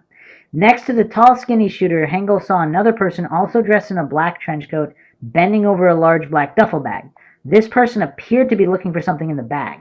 Since the person's back was to Hengel, he could not provide a description of this person other than he had the impression he was overweight. That's kind of curious, because who would fit that description other than Brian Sargent? Unless, of course, you could say his impression was wrong and he thought skinny Eric Harris was overweight, or skinny Dylan Klebold was overweight. After taking this quick peek from behind the pillar, Hengel turned to say something to Witt and saw Mr. Sanders lying on the floor near the top of the stairs with blood all around him. Hengel and Witt then ran east through the east-west hallway on the south side of the auditorium and out the exit by the math area. They continued to run to a nearby house where they called their parents to let them know they were safe. Hengel first heard about Trenchcoat Mafia last year. He only knew two of the members of the group, which he described as composed with weird people who dressed in black clothes and wore trench coats and played weird card games with pictures of nuclear weapons on the cards. Dylan Klebold was in his video production class last semester. Hengel never talked to him, but knew who he was because he stood out as a result of his attire. Klebold, always dressed in black, wore a black trench and tucked in his trousers into military-style boots. He had long, shaggy hair. Hengel also knew Chris Morris, who was in his science class. He described Morris as nice but rather weird, who also dresses in black clothes, including a black trench coat and a black beret. Morris once told him, "I don't believe in God, I follow Satan's commandments. And we are all part of a big computer game and someone else controls our lives." Now that's a really creepy statement. Some believe that if this was a big MK Ultra operation and a lot of the Trenchcoat Mafia were involved, not just Dylan and Eric, that's why he said something like that. Morris also once told Hengel and other students how to manufacture napalm and described the procedures and ingredients required. Morris did not indicate he had ever made napalm, but gave the impression he knew what he was doing. Hengel identified Klebold and redacted from the photograph in the attached 1A envelope. Hengel was unable to identify Eric Harris, whom he does not know. Also attached is a 1A envelope is a diagram of Columbine High School indicating the location of Hengel and the two individuals dressed in black. So he did identify Klebold and someone else. Is this Chris Morris who he's talking about here? Or is it someone else? Follow-up report here, October 13th, 1999, regarding the October 7th re-interview. And so, as gunfire was erupting, Hengel looked down north-south hallway beyond the library, reported seeing tall, skinny shooter near the far end of the hall. Hengel told investigators he saw another person next to the tall, skinny shooter. Hengel stated this other person was dressed in a black trench coat, bending over a large duffel bag. This person's back was to Hengel. He could not provide a description other than he had the impression that the other person appeared to be overweight. Hengel told me he was approximately 50-60 feet away from the shooters. He stated that the shooters were where the hallway intersects just inside the west upper doors. Stated the tall, skinny shooter was shooting down the hallway toward the gym. Hengel had a side view of the shooter. Hengel could not recall if the shooter was wearing a hat. In reference to the gun the shooter was using, Hengel could only describe it as a long gun. Hengel told me that he cannot positively He told me that he now cannot positively say that the other person who was bending over the duffel bag was wearing a trench coat. So he might have not even been wearing a coat and was simply overweight. Hengel stated that the person did look overweight. He never saw the person stand up. Hengel told me that the tall person who was shooting was wearing a trench coat. He stated his observations of these two persons were for just a couple seconds, and then he ran east down a hallway from the shooting. Now, here's a very interesting paragraph. Is this the investigator growing frustrated, Mr. Luciano here? I then explained to Mark Hengel and his father that the investigation into the Columbine High School shootings has been extremely thorough. I further explained that the overwhelming evidence in the case clearly reveals that Eric Harris and Dylan Klebold acted alone. This is to include the planning as well as the actual shootings. Actually, I explained that there is no evidence to indicate that anyone other than Eric Harris or Dylan Klebold had prior knowledge of the shooting. I then advised Mark Hengel that the skinny person he saw standing and shooting was Dylan Klebold, and the person he saw bending over the duffel bag was Eric Harris. I explained that the task force investigators now know this based on physical evidence as well as other eyewitnesses. In reference to Hengel describing the person bent over the duffel bag as looking overweight, I explained that Eric Harris had web gear on and a utility belt. He was also wearing cargo pants. There were explosives stuffed into the pockets of his pants and ammunition attached on and around the web gear and utility belt, which may explain why Harris looked overweight. Both Mark and his father understood and were comfortable with the information I explained in the interview. The interview was concluded without any concerns referencing additional gunmen. So clearly the fix was in for them to establish the narrative. And of course they say the evidence is overwhelming, yet they're ignoring all evidence that points to other shooters. Now, in regards to Eric Harris looking overweight with all of the gear, I don't know. Is that plausible? I don't know. It's just he's so skinny in general. And if he was wearing a coat and he's bent over a bag, yeah, sure. But he's stating he wasn't sure. He's not sure if he's wearing a coat or not. If he's not wearing a coat, like you can see from the picture, even in the cafeteria, I mean, I don't know. From a distance and above, I mean, is it easier to see he's overweight from straight behind? I don't know. Maybe you could say he looks overweight. Either way, there's no positive ID here by any stretch of the imagination. But the desperation the investigator has here in trying to explain away what he saw and the way he's doing it is very curious. Very, very curious. So next we're going to move to one of the victims, Anne-Marie Hachelter, who was one of the gunshot victims outside the cafeteria. Now, this definitely points to the area of a cover-up, because I'm going to go through her report. So this is document 214, 215, 216. Date of the report, April 29th, 99, regarding April 27th at 3:15. Special Agent Mike Barnett and I went to Swedish Hospital to interview victim Hachelter. Victim Hachelter stated that after fourth period, at about 11:10 a.m., she went to the publications room for a few minutes, then walked down to the grassy area, which is located outside the library on the southwest corner of the school. Hachelter said she began to eat her lunch with Jason Autenrieth and Kim Blair. Hachelter stated sometime between 11:15 and 11:20, she observed two gunmen. Now keep in mind, this is the typed report, so we do not have her statement. The first gunman she described as a white male, black hair, brown eyes, black hat, black boots, black cargo pants, a black shirt, black trench coat, carrying a black vinyl duffel bag, round in shape and about 2.5 feet long, with a black gun. Number two gunman was a white male with a shotgun, carrying a duffel bag, wearing all black to include a black trench coat. Hachelter said she saw these gunmen standing at the top of the stairs at the southwest corner by the library. Hachelter said she observed both individuals shooting towards the west and towards the parking lot.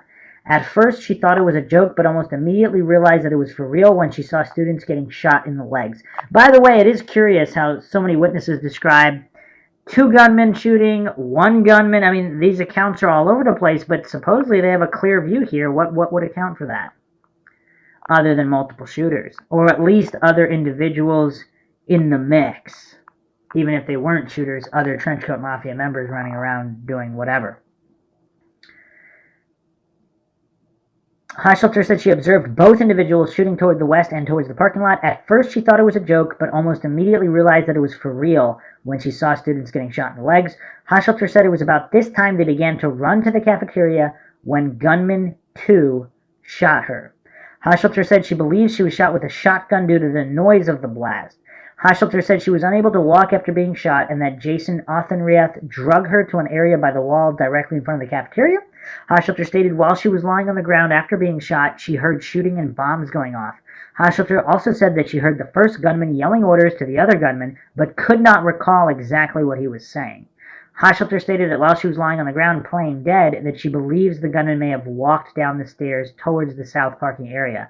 Hoshelter stated she laid in the same position playing dead until she was rescued.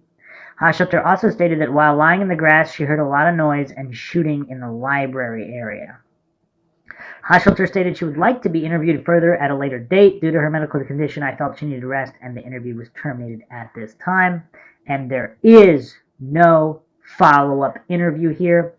And so Jason Ottenreth's and Kim Blair's statements, we do not have Ottenreth. We just have a typed statement saying he did ID Eric Harris, but not Dylan Klebold, and we don't have his handwritten statement. So again, and Kim Blair, same thing. We do not have a positive ID from her. She does not ID anybody.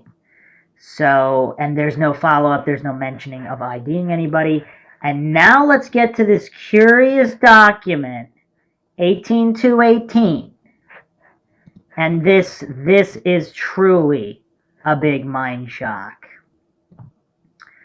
So this is Sarah Spalding, prepared by Dan Harris. Sarah Spalding, Swedish hospital, advised Anne-Marie Hoshelter, victim, would like to talk with the police or sheriff. Will page Harris when she awakes. Advised that Harris / Klebold. So page Harris, this is Dan Harris, I guess hospital staff or police. Will page Harris when she arrives. Advised that Harris and Klebold did not shoot her. Let me read that again for the coincidence theorists.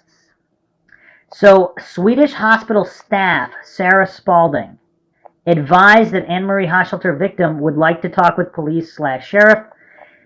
Advised that Harris Klebold did not shoot her.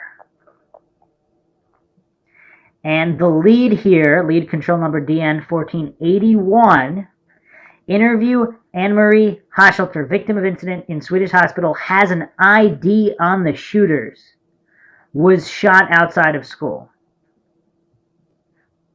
Assigned to Mike Barnett, date April 27th, 1999, time 12:29 p.m.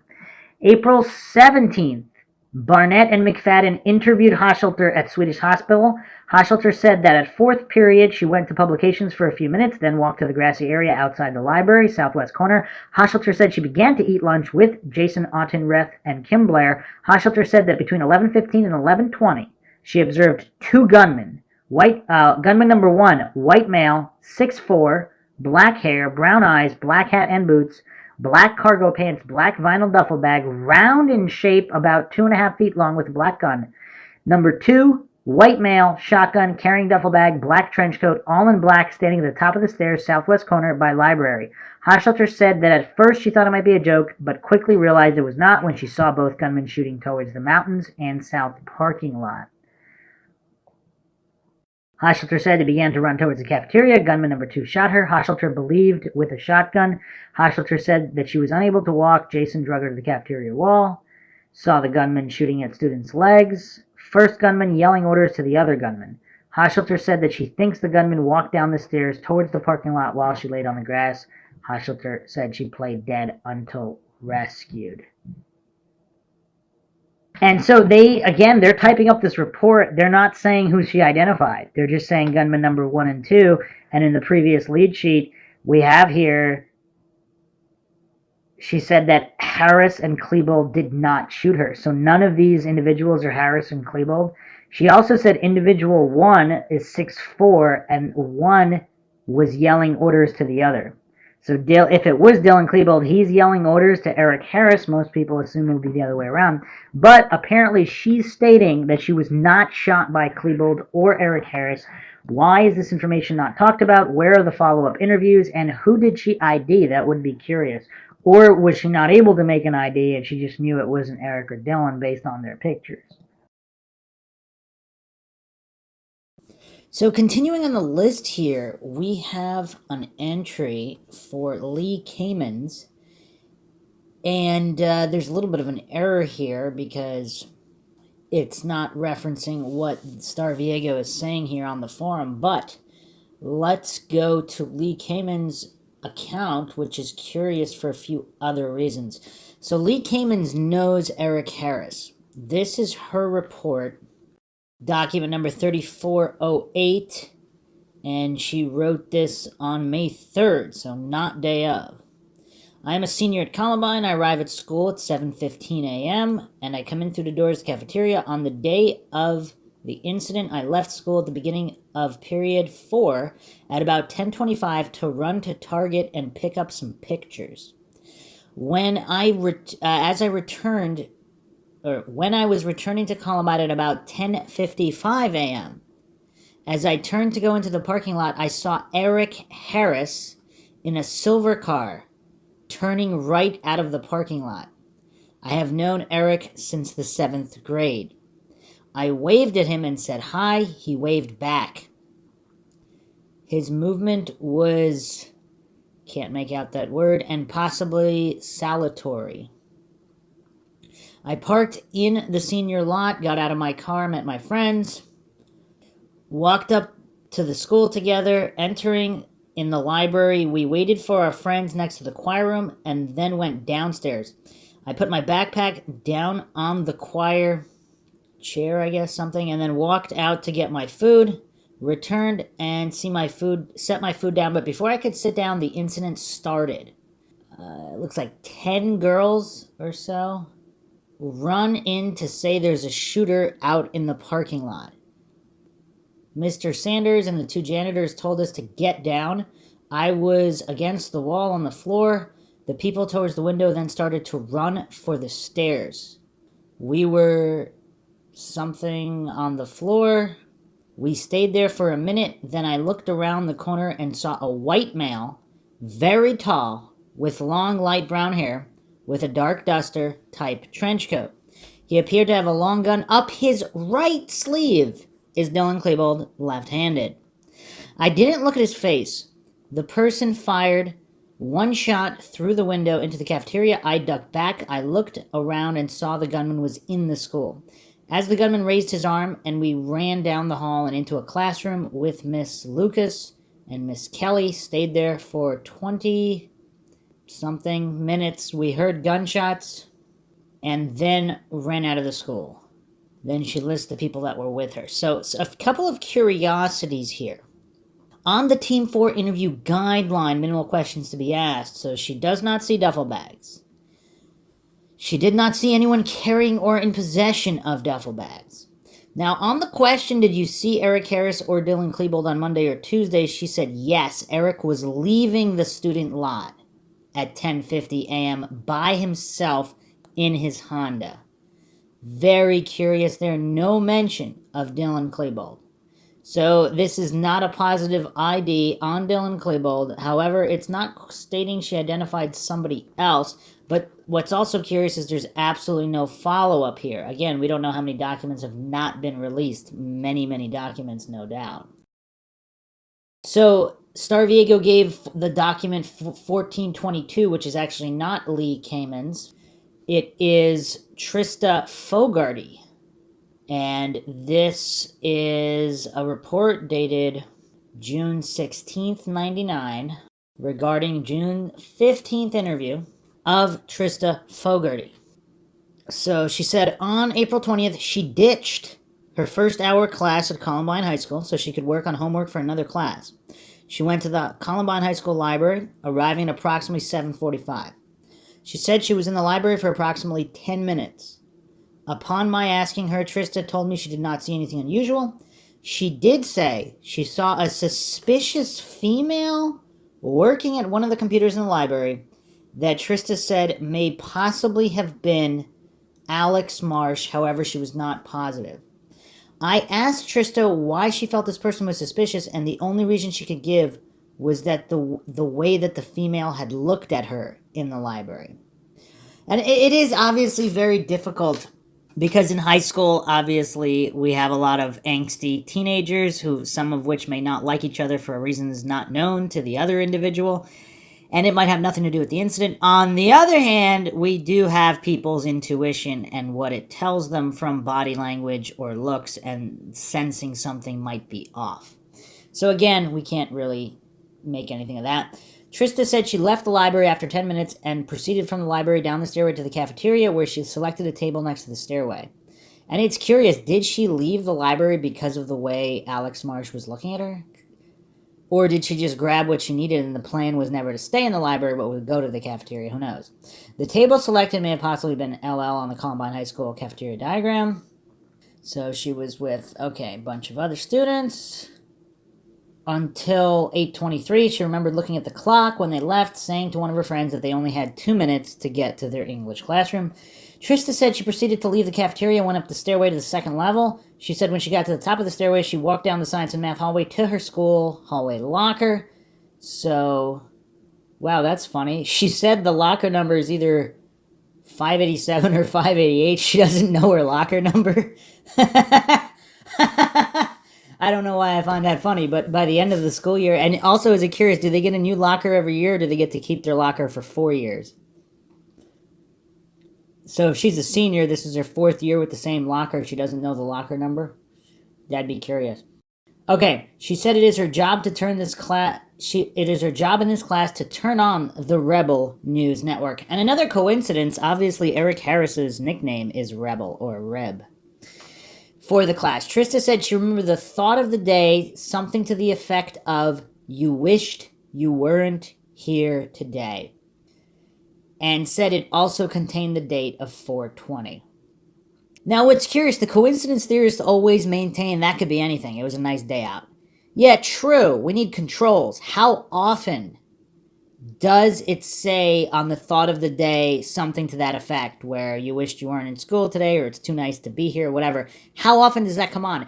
If they never had a thought of the day like that until this date, then it's incredibly suspicious, is it not?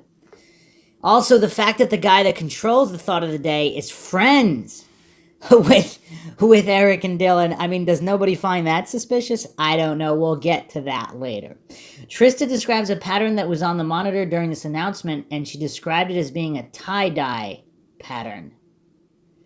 See, okay, that's going to be another issue, and we'll get to that shortly, because supposedly Mr. Robert Perry was wearing a tie-dye shirt, but possibly not the entire time. Now, would someone wear a shirt to shoot some people and then take off that shirt and have another shirt? Or did simply people get mixed up? Trista said she heard that Dylan Klebold and or Eric Harris had keys to gain access to the classroom where the thought of the day is produced. But that might not even be necessary because they're friends with Eric Veik.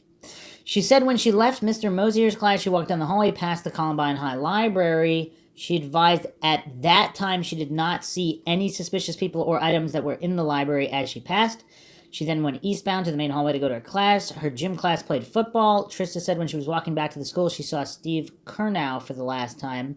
Trista went into the girls' locker room, got dressed, then exited the locker room, walked towards her school hallway locker. She said while en route to her locker, she stopped to talk to friends of hers in the hallway and then proceeded on. Trista said she went to her math class, and while in this class, she said she was sitting next to Tyson Knapke, who said they were closest to the door leading into the hallway. Trista said suddenly she heard the sound of several people running in the hallways outside of her classroom, and said she heard people screaming. Then she heard someone yell something to the effect of, "He has a gun," and Trista and Tyson Knapke exited the classroom to see what was going on. He returned and told the teacher that everyone in class should exit the classroom and run. Trista said at this time she did not know the reason for Tyson Knapke telling everybody to run. Trista said about this point in time, the fire alarm went off inside the school. It's curious whether the fire alarm went off before anything happened or after, or was it simply a witness who saw a shooter with a gun and pulled the alarm so everybody would leave? I don't know. Trista said she heard noises that sounded like firecrackers going off, and she ran out of Columbine High School through the east doors across South Pierce Street and into Leawood Park. Trista said she still did not know what was taking place. While running away from the high school, she did not know about the shooting incident until she arrived in Leawood Park. Trista said that she was one of the first students to get out of Columbine High School on April 20th. She said she was at the gazebo at Leawood Park about 20 minutes after arriving. She heard approximately 30 gunshots that she said were being shot in short bursts. This timeline is strange. Trista said she could hear the shots ricocheting off the gazebo. Trista said these shots began just as she had turned her back to Columbine High to talk to a friend and get something from this friend who had been standing behind her. Trista said she did not see anyone outside of Columbine High, nor did she see anyone inside the school through the windows or the door windows shooting who may have been possibly been the shooters. Trista said she heard 4 or 5 explosions during this time frame and said to her it sounded like they were being detonated on the other side of the school, the west side, possibly outside of the cafeteria. Trista said she ran from Leawood Park after jumping over a fence and then went to Eric Long's house, who apparently lives in the neighborhood near Columbine High School. She said while running, she continued to hear booms. Trista said a short time later she went to Chad's house, unknown last name, and went inside. She said they locked all the doors of the house due to the fact that they heard there was a suspect somewhere outside of Columbine High School in the surrounding neighborhoods that was shooting people. It was unknown where Trista received this information. Wow, that's a curiosity as well, because if there were multiple shooters and one of them never even went inside and was just running from people, an armed shooter running from the high school, would that think that there's somebody running around the neighborhood shooting people? I showed Trista Fogarty the photographs of the duffel bag and propane tank that were later recovered in Columbine High cafeteria. She said she did not see either of these items prior to or during the incident. Trista said she did not see anyone carrying either item or any items that may have resembled one of these items, either prior to or during the incident. I asked Trista Fogarty what she knew about the Trenchcoat Mafia and or Trenchcoat Mafia students. She said when she first began attending Columbine High, her friends advised her to avoid the Trenchcoat Mafia students. Trista said she was told the reason to avoid the Trenchcoat Mafia was that they were satanic, that they used drugs together, and that they all have sex together. Trista could not elaborate further on the information she received about the Trenchcoat Mafia having sex together, but she did not believe it meant that Dylan Klebold and Eric Harris were having a homosexual relationship together. Trista Fogarty said that a friend of hers by the name of Leanne Clark was in the cafeteria April 20th when the shooting started. Trista said Clark told her that she saw who did the shooting in the cafeteria and said that Clark identified Redacted, so this is possibly Robert Perry maybe, as a gunman. Trista said she was afraid of Redacted and said that when she returned to her school classes at Chatfield High School after the shooting incident, she saw Redacted at Chatfield High School, and Trista said she freaked out. Trista said the Trenchcoat Mafia students have scared her since she saw them and said she bumped into one of them in the hallway of Columbine High School on April 20th at approximately 9:20 outside of her English class. Trista said she pulled back and away quickly from this Trenchcoat Mafia student. However, she did not know what the student's name was. Trista Fogarty said a person she only knows as Scott said that on April 20th he saw Eric Harris go through the custodian's roof access at Columbine High School and then go out onto the roof of the school. Trista said Scott's last name is unknown, but said he is a sophomore at Columbine High. Trista Fogarty said she believed Nicole Markham is or was Chris Morris's girlfriend. Trista said a female by the name of Jamie Thurman associates with Brooks Brown and goes over to Brooks Brown's house. She said that Jenny Neffy goes along with Jamie Thurman to Brooks Brown's house because Jenny Neffy has a crush on Brooks Brown's brother, Ian Brown. Trista was not positive of Brooks' brother's name, however, she believed it was Ian. Trista said that Jamie Thurman told her that Brooks Brown is a nice guy. Additional information. Trista Fogarty told me that she believes that there were more than 4 people involved in the incident on April 20th, 1999. Trista said that most of the people she has talked to believe there were more than 2 shooters and said that friends of hers believe that Redacted may have been one of the shooters involved on April 20th, 1999. So now we have the thoughts of the people on the ground, the students, the witnesses, the victims, friends of the victims. There's all these people who believe not that there were 3 people involved, not that there were 4 people involved, but more than 4 people. So that would obviously be 5 and up. Now, right or wrong, these are what the people that were there believe. Very curious. Trista Fogarty advised me that since the incident on April 20th at Columbine High School, she has had trouble dealing with the situation and in fact has been seeing a counsel therapist. Her mother confirmed that Trista has been seeing the therapist. I gave both of them my business card and advised them if they wish to talk with a victim's advocate in the future to contact me and make arrangements. And if she remembers anything in the future, then it may be permanent to the case. Okay. So that is her account. Very curious. No follow-up interview. So again, the coincidence theorists maintain that these are internet conspiracies and all these things. These are the thoughts of the people that were there. The witnesses, friends of the witnesses, they all believe there were more than 4 shooters, or a large portion of the student body believed there's more than 4 shooters. So no matter how hard the coincidence theorists want to pretend and hallucinate, these theories were all formed after the fact years later as just crazy internet conspiracies, which even if that were true, that still wouldn't mean it would be wrong. But that's not the case. These are the beliefs of the people that were there. Let's move on to Timothy Castle, 3415 and onward. This is his handwritten statement. April 20th, 1999. It's about 11:25. I can't tell if that's 11:15 or 11:25. We heard a gunshot. I remember Mr. Sanders coming through the cafeteria doors yelling, "Get down, get down." I heard someone get shot, so I immediately went into the cafeteria and then the teacher's lounge. Then with a few others, a teacher I didn't know, a bunch of people, about a half an hour later, they boosted me into the ceiling, and the rest stayed put. I climbed across the ceiling to the other side. It took me about 5 minutes to get across the room. Then from the other side, I saw someone point a gun at me, and I fell through the ceiling and ran to a cop car. So this is like right out of Die Hard here. As far as I know, the suspects are Dylan Klebold, Eric Harris, redacted, and I think there might have been 2 others with them. Curious. I don't know if redacted's Robert Perry, but the length seems to fit. Possibly Chris Morris.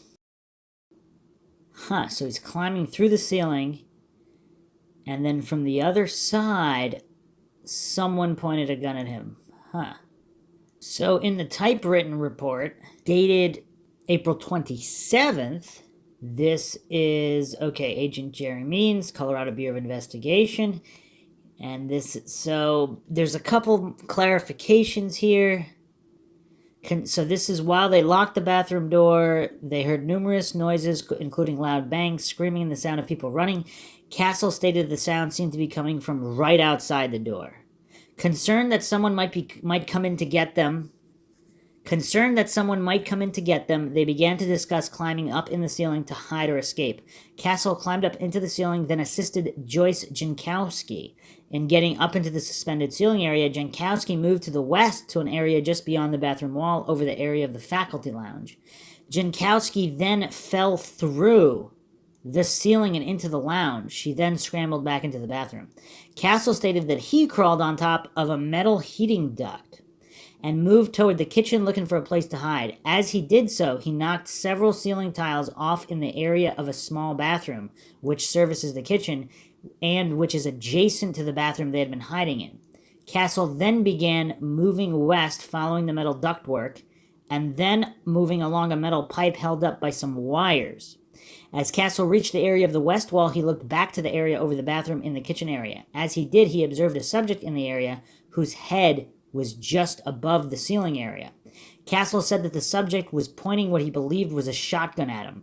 He advised that he based this in the manner in which the subject pointed the gun at him. Castle stated that it was dark and he could not see the subject well. He described the subject as having shoulder-length dark hair. Castle stated that he believed that the subject was Dylan Klebold. Again, this is the typewritten statement after the fact. We don't know how that identification was made. He said he based this on the fact that the subject had not shot him, as Castle advised him he is a friend of Klebold's. Interesting. So he stated he couldn't see the figure. It was very dark, but the figure didn't shoot him. So he assumed it was Klebold because he knows Klebold, and he's a friend of his. And if that's true, that's yet another individual to be added to the list that wasn't killed by them if they spotted them. Although, Castle stated that the hair he described did not fit Klebold, and nothing about what he observed of the subject led him to his conclusion that the subject could be Klebold. What the heck? That doesn't make any sense. So he believed it was Klebold based on the fact that he wasn't shot, not based on any of the way that he looked, and the hair was not consistent with Klebold's hair. Castle kicked the ceiling tiles down where he was and dropped through the ceiling. He landed in the faculty lounge next to the window through which he and others had earlier seen the bodies. Castle stated that at that time the window was intact. He then escaped the building via the door located just within the cafeteria and ran to a marked police unit on the west side. He glanced toward the cafeteria area as he ran out and did not see anyone inside. Castle stated that approximately 1 or 2 minutes later, he saw Sean Nossaman, Nick Foss, and 2 of the teachers run out. Foss later told him that he too had gone up into the ceiling area. Castle recalled that at some point while they were in the bathroom area, Nick Foss said that one of the shooters was the kid in the next class that wore glasses, Dylan. Castle also recalled a conversation with Nate Dykeman, in which Dykeman commented that Eric Harris and Dylan Klebold were not at school. Dykeman told Castle that they had to be up to something, as they were never gone together in the past. Castle described himself as being a friend of Dylan Klebold. He stated that he had talked to him in the previous evening and were talking about some trades involving their fantasy baseball teams. He recalled that Klebold talked about working a trade with Adam Sands for a player, Roger Clemens. And you know what else is curious? These seem to really be far from loners. I mean, Dylan Klebold, he's doing theater. He's involved in fantasy baseball. He's got all these different circles of people that he knows that aren't affiliated with other circles. Apparently so does Eric Harris. I mean, it's just crazy. It's crazy how many friends and acquaintances they have spread far and wide with different interests. Castle characterized the conversation as being very normal, as was Klebold's mood and demeanor. So that was the previous evening. Castle stated that he has known Dylan Klebold for approximately 3 years through school and their joint interest in fantasy baseball. Castle stated that he has had Klebold in at least one class each semester since his second semester at Columbine High School. Castle advised that there is a group of individuals who participate in this fantasy baseball league and utilize a website belonging to Chad Laughlin. Castle advised that the internet... address for the site. Castle stated he talked to Klebold on a daily basis and currently had a class with him in 4th hour. They are both involved in video production. Castle stated he has heard media accounts about videos that Klebold allegedly made which depicted events similar to what occurred at Columbine High School on April 20th. Castle stated that he never saw any such video.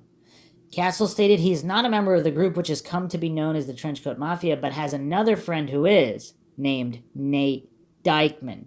Castle stated that Dykeman worked with Eric Harris and Klebold at Blackjack Pizza, and that Dykeman was Klebold's best friend until Dykeman became involved with Christy Epling. Castle stated that he had Eric Harris in his 5th hour class and also spoke to him almost every morning. Castle advised that Harris kept to himself and recalled Harris being upset about not having a prom date. Castle was asked about Klebold's hobbies and interests. He stated that Klebold was into hard punk music, like Marilyn Manson and the German rock band KMFDM. Klebold was also a Red Sox fan and a Roger Clemens fan. Castle stated that Klebold was a good guy and that what took place was definitely out of character for him. It's a weird way to put it. Castle stated that he has never been to Klebold's residence. He has never heard him discuss anything about guns, bombs, or mention things like the Anarchist Cookbook. Castle recalled Nate Dykeman telling him that Harris and Klebold never made it to their bowling class on the morning of the shooting. Chad Laughlin also told him that as he was leaving campus and Klebold was arriving, Laughlin flipped off Klebold in the parking lot. Castle stated that he was interviewed on 2020 at his residence. He said that while the crew was there, he overheard a female crew member stating that Redacted had brought a duffel bag to the school. He did not know who the female crew member was. So the 2020 crew has apparently some insider info as well, discussing that there's another individual bringing duffel bags to the school. And we'll get into sightings with plenty of other individuals who saw people bringing bags into the school. And the follow-up interview, there's really not much more gone into this follow-up interview. May 6th, 1999. So there is another piece of info here that's interesting. Tim stated that Nate Dykeman was his best friend and that he had called and talked to Nate in Land O'Lakes, Florida last night, which was May 5th. Tim stated that Nate had been very close with both Eric Harris and Dylan, but had recently gotten a new girlfriend by the name of Christy Epling, who, along with his job at the Firestone store located at Pierce and Elmhurst, had kept Nate occupied and busy. In asking what Nate had talked about in their phone conversation last night, Tim stated that Nate thought that Eric and Dylan had probably carried their bombs into the school during a 2-hour block of time that they disappeared from the after-prom party at the school. Tim himself was at the after-prom party along with his mother, Kim, who acted as a chaperone. Tim said that he didn't realize that both Eric and Dylan had left from 2 a.m. to 4 a.m., but that he did talk to Dylan at about 4 a.m. about boxing with 5-pound gloves in a game that had been set up for the students. They decided not to box and then went separate ways. Tim stated that Nate had told him both Eric and Dylan had disappeared from the party between 2 and 4, and that was his theory of when they may have carried the materials into the school and hid them. When Detective Demmel asked Timothy if Nate Dykeman had any prior knowledge that Eric Harris and Dylan Klebold were going to do something, Tim replied that Nate had said he knew they were going to do something, but that he did not know they were going to do what they did. So he's admitting here that Nate said he knew they were going to do something. Now, I mean, he needs to expand on that, because what does that mean? So now's a good opportunity to read this article from the Denver Post. This was published April 24th. So just a couple days later, officials think bombs at the Columbine High School were planted during prom.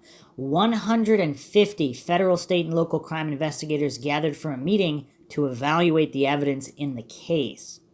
By Marilyn Robinson, Mark Obamasic, and Peggy Lau, April 24th, 1999.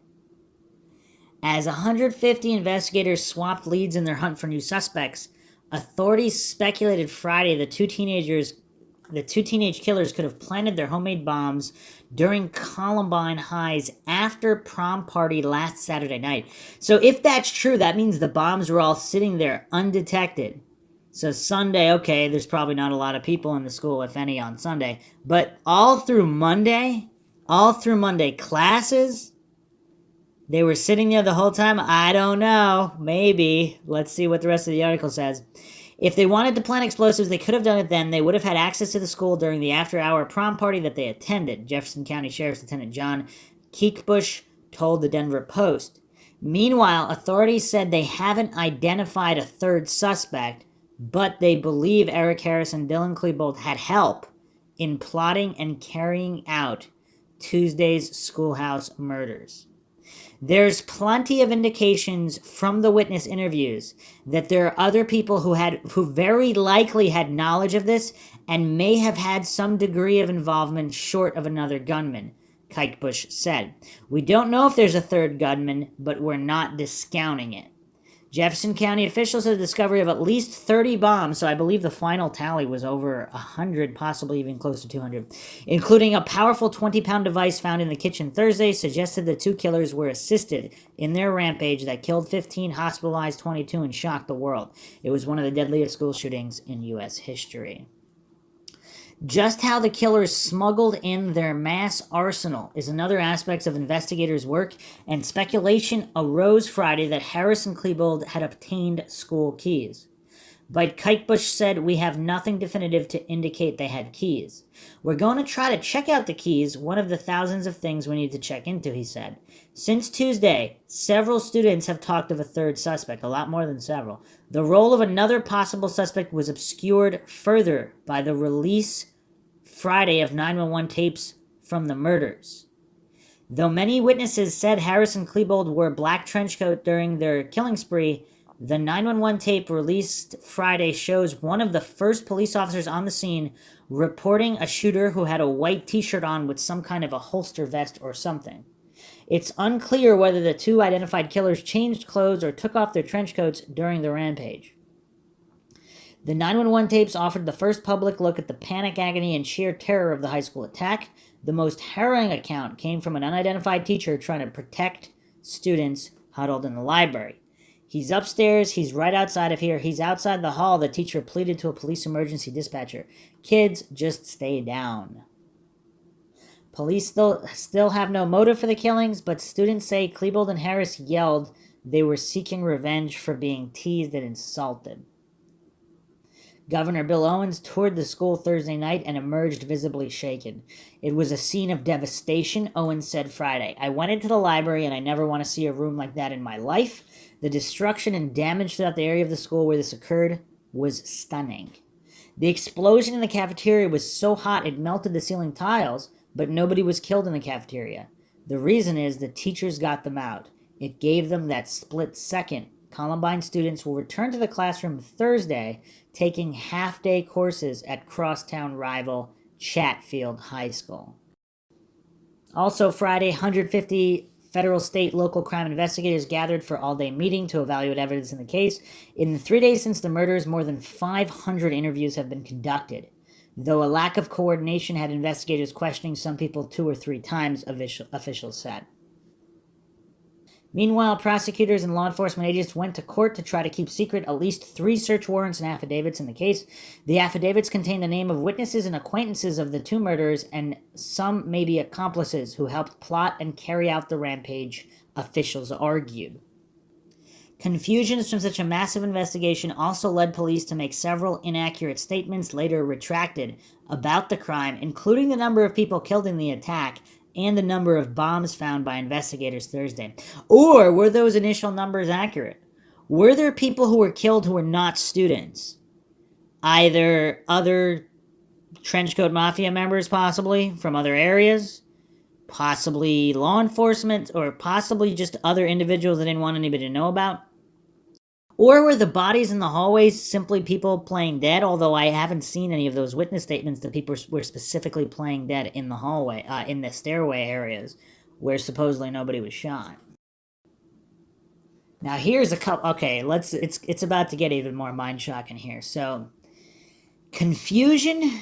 Okay, on Friday, Jeffco spokesman Steve Davis corrected a police statement from the previous day about security camera coverage at the school.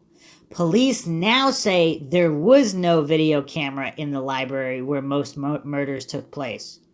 Still, police said they had recovered tape from cameras in the rest of the school. How many cameras? How many cameras?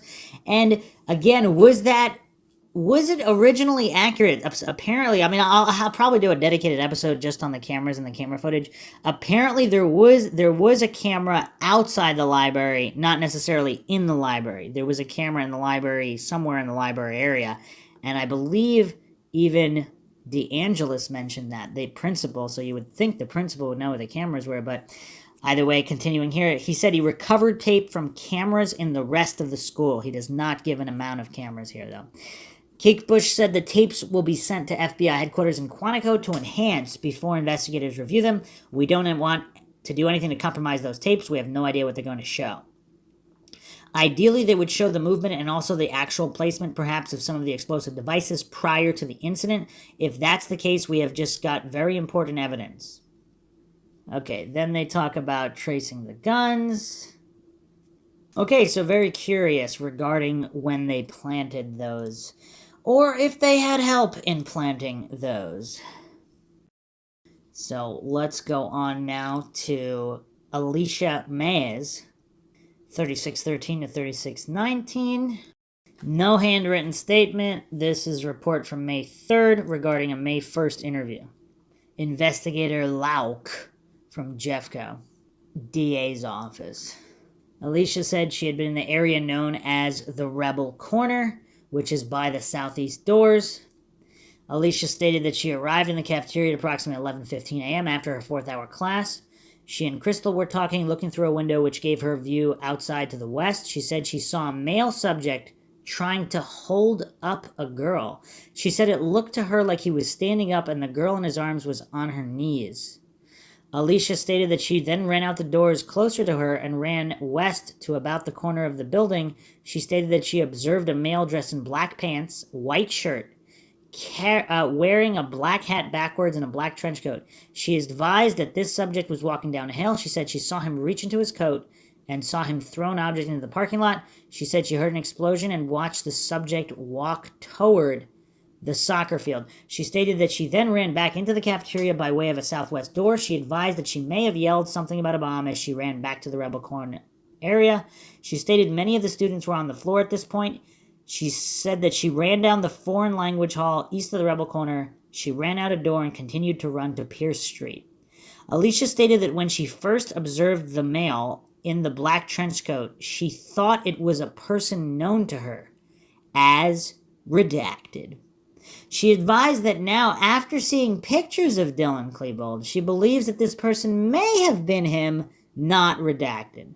She stated that she has never spoken to Eric or Dylan or redacted. She advised that her friend Crystal Archuleta had told her of seeing a tan pickup truck circling the parking lot prior to the initial explosion. I don't think we went over that before. A tan pickup truck circling the parking lot prior to the initial explosion. Curious. So she's not sure. The only reason she thinks it might have been Dylan is because she was shown pictures after that. Because she stated that as she first observed the male, she said it was redacted who she did know, and she did not know Dylan. So not 100% in either direction. Obviously, the coincidence theorists claim that the mistake in witness reliability only works in one direction if it supports the official narrative. Now, what's curious is that the following report, and we don't have her own words here. We have these investigators typing up reports for, to meet their own agendas here, but this was May 19th. Mays had a follow-up interview, said there was a commotion outside. Now, here's what's curious.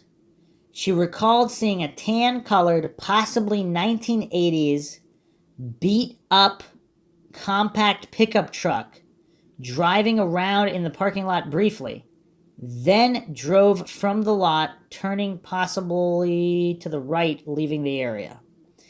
Did they ever track that truck down? Okay. She said at this point she looked at the area at the top of the exterior stairs in the west side cafeteria, saw a suspect she thought was student redacted. So again, is this Robert Perry? She clarified that this could have been Dylan Klebold, as she did not know either one of them prior to the shooting. However, if you recall, in the previous report we just read, she thought it was a person known to her as redacted. So is this the second investigator trying to make it look like she can't identify either way? She said if this is Robert Perry she's talking about, she did know him. A student known to her. Now in this follow-up report, all of a sudden it's stating that neither redacted or Dylan Klebold, she did not know either one of them prior to the shooting. So how would she know it was redacted if she didn't know him? And no follow-up. It says no new leads generated. So 1980s tan pickup, beat up tan pickup. Was that ever tracked down? Who owns such a vehicle? Possibly other Trenchcoat Mafia members. All right, let's move on to Luke Milne, 5622 to 5625. And no handwritten statement. This is dated here, document June 9th. Investigator Reeker did interview with Luke Milne at his residence with his mother present. He was in the tech lab at approximately 11 a.m., went to the commons area for a Coke, and at that time he observed redacted in the commons area talking to some friends, and that he knows redacted from the Safeway store and from school. Milne states that redacted was wearing a black trench coat, white shirt, black pants, no hat, no glasses, black boots, and black hair. Milne did not talk to redacted at that time, and that redacted did not have anything in his hands. Milne stated that Dan Goen, Brandon Little, and Bijan Monte all saw redacted shooting at the school. Milne was in the cafeteria at 7:30 and did not see anything unusual at the time. He was unable to provide further info and the interview was terminated. So he observed redacted in the commons area talking to some friends. Okay, curious. And he said he had nothing in his hands at the time he observed him. Now, so he didn't see this individual shooting. He simply observed the individual, but apparently Robert Perry wasn't there that day. So either way, even if he's not involved, he also listed 3 individuals who saw redacted shooting, even though he himself did not. This is, of course, Dan Goen, Brandon Little, Bijan Monte. And let's go over Brandon Little's account before we finish up with Luke Milne. Actually, let's finish Luke Milne first. So, follow-up interview, October 18th. Investigator Reeker saw male party, all black clothes, white male, approximately 6'3" in height. Dark brown hair, no hat, no glasses. And again, we don't know how much the investigators are adding here in their typed-up report versus what they were stated. Milne stated he did not know Harris or Klebold. Prior to the shooting, he had gone from the tech room to the commons area of the cafeteria to get a Coke and had seen a person he felt to be redacted in the common area, and then Milne went back to tech class and the shooting started moments later. Milne was advised by investigator Ricker that redacted was at his home during the shooting, and Milne was shown a picture of Dylan Klebold in the cafeteria, and Milne stated that this was the person he saw in the hallway loading the weapon, and he also remarked that Klebold and redacted look alike. So, that's all she wrote there. They look alike, impossible to make an ID. I guess he wasn't close enough to see the acne. Alright, let's go to Brandon Little's account, document 6793. This one is curious. Report date April 28th.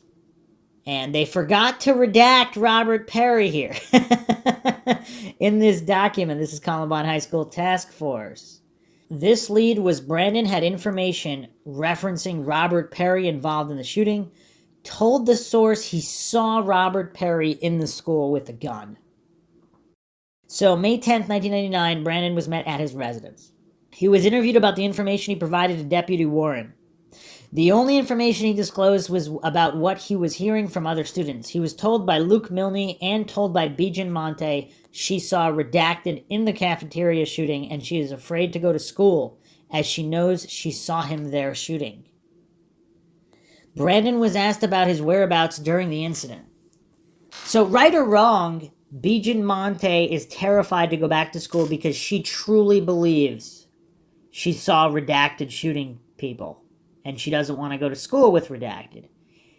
That's curious. That's curious. That's her conviction. That is her conviction. And again, she could be wrong, but she was there. I wasn't. I know all the coincidence theorists and the Dunning-Kruger goofs criticizing her were not, or at least that are criticizing her online. I don't know if the other students that were there are criticizing her or telling her she didn't see what she saw, because some of them also saw the same thing she saw. Brandon was asked about his whereabouts during the incident. He has 4th hour off. Okay. He took some friends to the subway for lunch. He was with Holly Purdue, Aaron Lawson. He had only met Holly a day or so before. They all left early for lunch, then returned to look at some pictures. When they got close, they noticed the problems, picked up one other friend by the name of Pat. Then they drove over to the Leewood Elementary School to warn them of the problem and not let the kids there out. All of Brandon's friends have been talking about how there are more than the 2 shooters in the school. This is based upon how they were seen in various areas of the school.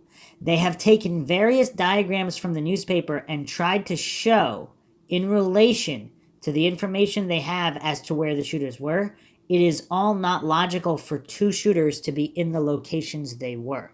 And I'm guessing here that there were 2 shooters spotted in one area, 1 shooter spotted in another area, and then another 1 or 2 shooters spotted upstairs. So, again, is it possible they switched positions, etc.? But then there's people that saw 3 individuals at once. There's even people that saw 4 individuals at once.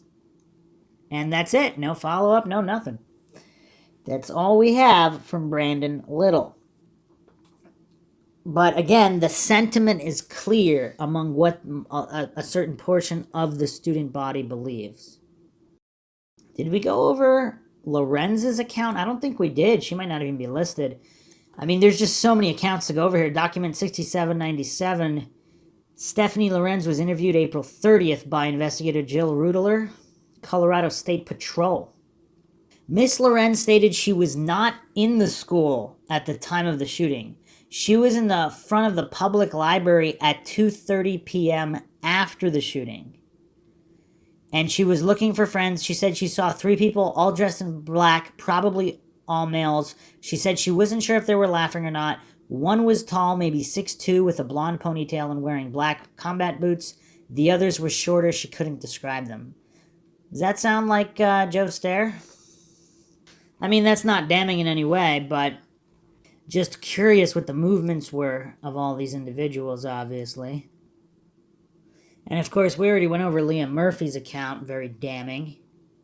So this is, she also picked out Joe Stair. Let's go to Mark Opfer. We have his handwritten statement, Denver Police Department, April 20th, 2:30. Was going outside to write a report at 11:30 a.m., saw a male, black trench coat, 5'7", black, what is that, boots, shoes? I can't tell what that is. Unknown shoes. Or is that black hair? Unknown shoes. Was wearing a mask.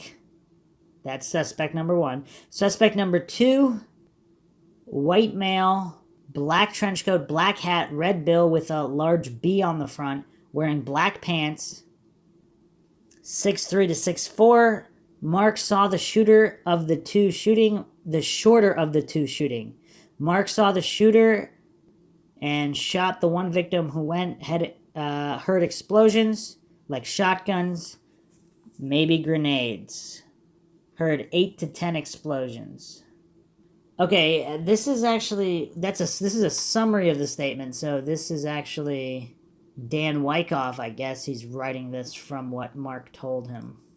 So the FBI report here, April 28th, 99. Opfer is a freshman. He went to lunch, cafeteria 11:15, April 20th, 99. After eating, went outside the cafeteria by himself. At around 11:30, began walking up toward the library, the outside of the staircase located on the northwest side of the cafeteria. He was walking next to Daniel Robauer and saw 2 white males at the top of the stairs, one of whom was holding what he thought was a water squirt gun. Opfer did not recognize either of these individuals, both wearing all black trench coats. One was about 6'4" and was wearing a backwards black hat with a B emblem on it. He had no weapon visible. The other person was about 5'8", had a large pistol in his hands. Opfer identified it as the Tech-9 assault pistol he has seen a picture of in the newspaper reporting. The shorter person began firing the pistol down the stairs. So that's curious, because officially Dylan is the one with the Tech-9, unless they switched guns randomly. But he said the shorter person was firing the Tech-9 down the stairs. Opfer turned to speak to Raubauer, who then looked at him strangely and fell down screaming. Opfer realized Raubauer had been shot, and so he ran down the stairs and into the southwest entrance of the cafeteria. Inside, he told the janitor and other students to get out because someone was shooting at other students. He then ran east through the hallway on the south side of the auditorium and then south down the foreign language area hallway, warning other students and faculty about the shooter. I mean, this kid's a freshman and he's running around warning people instead of just leaving himself. Opfer and several teachers and students hid in a classroom for about 3 hours, left the school about an hour after they heard the last gunshots and explosions. Opfer has heard about the Trenchcoat Mafia, but only knows 2 members of the group, Joe Stair, Columbine student who graduated last year, and Chris Morris. At the time, Opfer believed the taller person in the trenchcoat who was with the shooter was redacted, since redacted is about the same height and build and always wears a black trench coat and a black beret. So is he saying he saw Chris Morris? Huh. So he doesn't really mention the hair much? And no further follow-ups. So make of that what you will. Next up, we have Laura Hornbaker's account, document 1939. And she said she heard from friends that Josh Ortwine witnessed the shooting and he was telling everyone he saw Redacted shooting a gun. And curiously, Josh Ortwine's account seems to be missing from all of the documentation. Let's go to Brie Pasquale. This is a very, very damning account here. Document 18018. Actually starts a little earlier. Document 18017. Rita Lensex. Information received date April 23rd. Rita Lensex states her sister, Marge Hendry, told her the girl that was on CNN that said that a shooter named Redacted pointed his gun at her, but recognized her and didn't shoot. Redacted lives down the street from her. So a student who she knows, who lives right down the street, that's who she identified. But apparently the coincidence theorists say she's mistaken. Marge said that she saw Brie Pasquale on CNN and that the shooter was named Redacted. So Brie Pasquale's account is very long, actually, very tragic. I mean, she saw people get killed in the library. Eric Harris talked to her, pointed the gun at her, asked her if she wanted to die.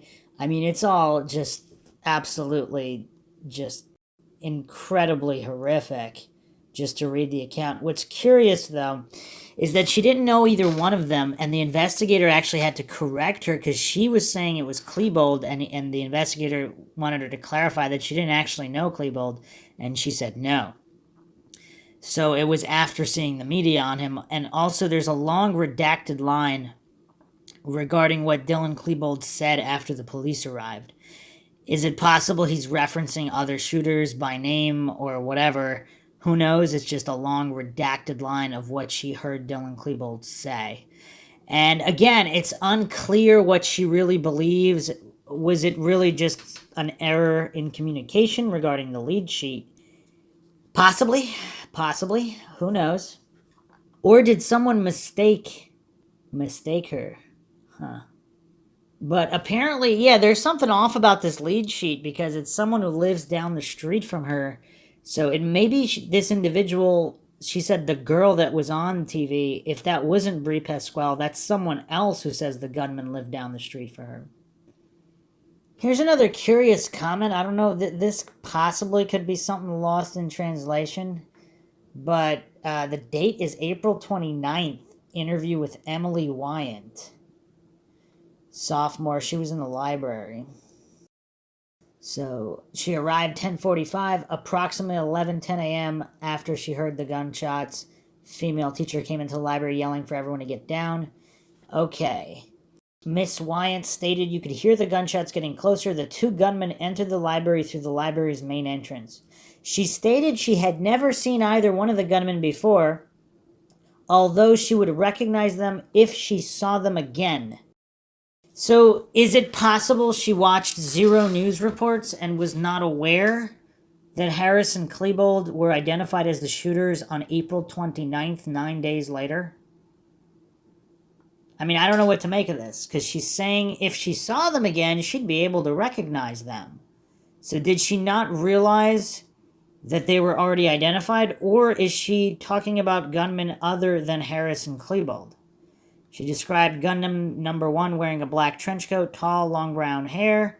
Gunman number 2 did not have a coat. He was wearing a white t-shirt, black pants. Both had guns. She did not know what kind. And then she just constantly refers to them as gunmen. Why is she mentioning she'd recognize them if she saw them again? So does that mean she has not seen them identified? She was not given any pictures of them in this interview, like with other interviews for photo lineups? I mean, I don't understand that at all. But that's the case. That's the case against Perry, more or less. So she was also not the only one. Lisa Forgan apparently said the same thing. And Arthur Curtis, 3,005, 19,444, respectively. Wow, this is getting crazy, because now we have all these library witnesses saying that they would recognize the pictures of Harris and Klebold, or if it was them, Okay, this is getting really mind shocking now. I don't know what to make of this. Let's go to Aaron Welsh, 610. One step at a time here. Document 610. This report is the 22nd of April. Okay. I don't know, maybe these are just errors in communication, but let's examine here. Welsh advised he was in the library when Klebold and Harris came into the room. Welsh observed the two suspects shoot several students. Again, is this investigator writing this because he thinks it's Klebold and Harris, and Welsh didn't actually state it was Klebold and Harris? The investigator is simply writing that down because he believes it's Klebold and Harris. Welsh observed two suspects shoot several students and make racial statements. Harris observed a shotgun, rifle, and handgun, and observed two bomb explosions. Welsh describes two other persons who claim to be in the so-called trenchcoat mafia. These two were not observed April 20th. Redacted and redacted, unsure of last name. Welsh can identify both suspects and can give good accounts of the situation. So does that mean he could identify Dylan and Eric clearly? Is that what that means? It's very possible that's what that means. Again, it would help to have his handwritten statement here. Yes, I'm assuming that's just people. Starviego didn't read that correct. Now here's a lot more problems. Hillary Snyder, Rachel Danford, and Janelle Feibolt saw Redacted in school on April 20th. He was wearing a tie-dye shirt. Rachel later sees Redacted down at the Columbine Public Library. So they saw him in the school, then at the library. According to Perry, if this is Perry, he was home. He didn't go. He's no longer a student at the school. So why would he be at the school? So I don't believe anybody's contesting he was at the library. Is that where he said he went to pick up his sister? But let's look at Terry Lawson, 10,020. Actually, 10,022. Witness statement. Terry Lawson reports he was in the cafeteria, saw a senior he believed to be redacted with a backpack and a black trench coat holding a handgun. Is this Robert Perry? No follow-up there, so that's all we have there. His account is on 3530 and onward. So the investigator is stating in this report that he saw Dylan Klebold. So is that what he said, though? Or is this the investigator just referencing Klebold? Yeah, that's weird. Lawson described Klebold as 6'5" to 6'7". So again, this looks like the investigator put down Klebold instead of suspect because the investigator thought it was Klebold. Klebold's obviously not between 6'5" and 6'7". Obviously, that's closer to Robert Perry, Chris Morris height. Skinny, blonde hair, collar length, although I don't know, maybe that is closer to Dylan Klebold. Wearing an ankle-length trench coat buttoned up. Wearing a baseball-style cap backwards, red emblem in the front worn correctly, so bill forward. Black backpack worn on Klebold's back, nothing covering his face. Huh. Weird. Very, very weird. Let's go to Monica Schuster, 19,470. Very curious. So dated here, April 29th, 99, time 11:30 a.m. Schuster was with Robin Anderson on April 20th. They left school at 11:10 a.m., convenient time, with Tammy Golden to go to Dairy Queen. Returned to school at 11:25 a.m. Anderson pulled into senior parking lot and heard gunfire. They stayed in parking lot until 3 p.m. Schuster saw the gunman but did not believe it was Harris or Klebold. Schuster believes Anderson knew about the shooting because she bought them the guns. Per Schuster, Anderson was not acting herself prior to leaving the school to go to Dairy Queen because urgent to leave the school and wanted to stay at Dairy Queen. And we'll get into that later. But wow, okay, so Schuster saw the gunman, did not believe it was Harris or Klebold. Again, this is not definitive by any stretch of the imagination. If this is all we had, then there'd be nothing to discuss. But we have absolute positive IDs, which is what's making this so curious and problematic. Lisa Forgan, 3004 and onward. So again, this is curious. So this report is dated April 22nd regarding the April 22nd telephone conversation. So, telephone witness Sandra Inman, due to the fact she had called Sheriff's Office stating she had info concerning Columbine High School shootings. Witness Inman stated that she had a student named Lisa Forgan who had told her she was in the cafeteria the entire time the incident was occurring, and that Forgan was hiding under a table when two armed suspects entered the cafeteria. Witness Inman said she was told by Forgan that these individuals were not wearing trench coats. She described the individuals as one having long blonde hair, is this Joe Stair, and an orange shirt, and the other individual having blonde hair. Witness Inman states she believes Forgan told her that possibly she could ID these individuals if she could look through a yearbook, and those photos were in there. Okay, so April 22nd, so 2 days after the shooting, a call comes in 2:45 p.m. Sandra Inman is calling the sheriff's office, stating that one of her students, named Lisa Forgan, saw two shooters in the cafeteria and she can ID them. Well, Eric and Dylan were ID'd day of. I mean, if you want to say some people didn't get around to seeing the reports until the day after, that's fine. It's plastered all over the news.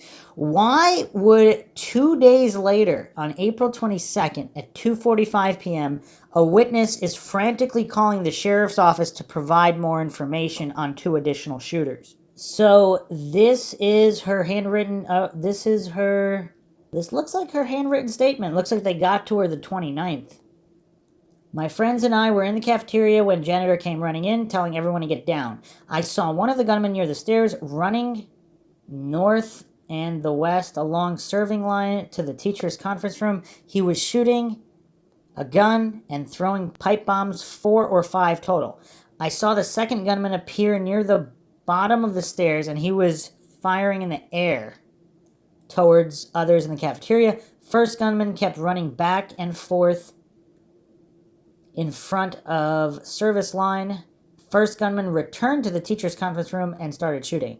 I heard a small explosion and something, gas, and some more gunfire, and an explosion and a ball of fire near the service area. The three of us got up and ran out the south door to the parking lot, took cover behind a brown car. We were in the parking lot for an hour or two before an officer escorted us out. We were in the cafeteria for about, does that say an hour? I can't see what that says.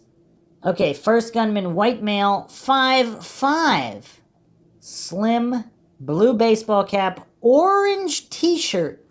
Orange t-shirt. So, and I also believe she's not the only one that said there was an orange t-shirt. Shaggy blonde hair sticking out of cap.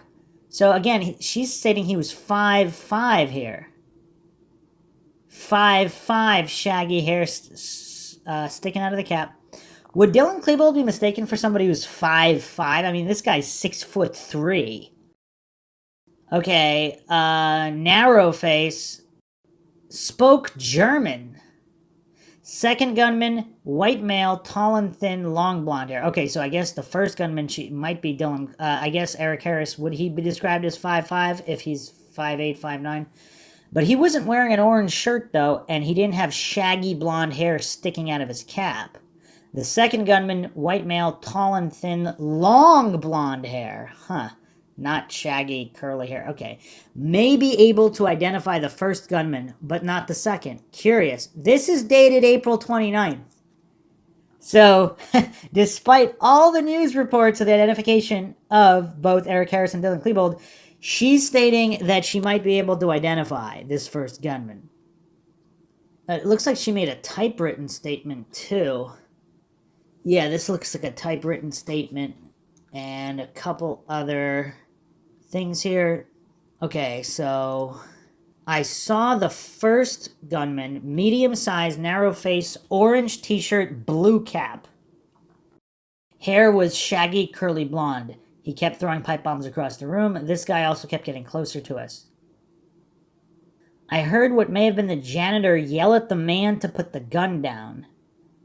She's also calling these gunmen men instead of, I don't know, kid, teen, student. Shooter. The gunman yelled something back in German. I heard gunshots and the cooks scream. Okay, then they ran away. Wow, this is actually really dark here. We ran to the fence, ran out toward the track field. A cop searched each of us to make sure that we didn't have any weapons. We were brought to a safe area around the corner of the street. A cop talked to me, and I knew that he wasn't really caring about what I saw. I mean, that's just sad, though. I mean, the trauma that these kids went through, and for them, even if the cop did care, he caused the appearance that he didn't, and it's kind of sad. So what's curious, so when she's answering the questionnaire, Team 4 interview guideline, minimal questions to be asked, did you see Eric Harris or Dylan Klebold either Monday and Tuesday? It's not stating that they were the shooters. She simply writes, don't know them. Regarding Trenchcoat Mafia question, she said she knows Brian from World of Work class or something like that. I can't tell what that says. Now, what's curious here, who knows what was said, but this follow-up report is September 27th dated, and that is the date that this follow-up interview occurred. And, okay, so she was shown photographs of Dylan Klebold and Eric Harris. So is this on the 27th in September? So she didn't look at she didn't see a single news broadcast or talk to anybody. So she was shown photographs of Dylan Klebold, Eric Harris in the cafeteria area. Forgan pointed to the photograph of Dylan Klebold and stated, that's the guy I saw. She stated also that the gun Klebold was carrying was the same gun she described. She pointed to Eric Harris, stated this was in fact the other person she saw during the incident. So here's an interesting curiosity. Forgan advised me that she had her face buried in her arms during part of the incident in the cafeteria, and after seeing the photographs and discussing the incident with me, she advised that she thought the gunman had come down into the cafeteria sooner than they actually did.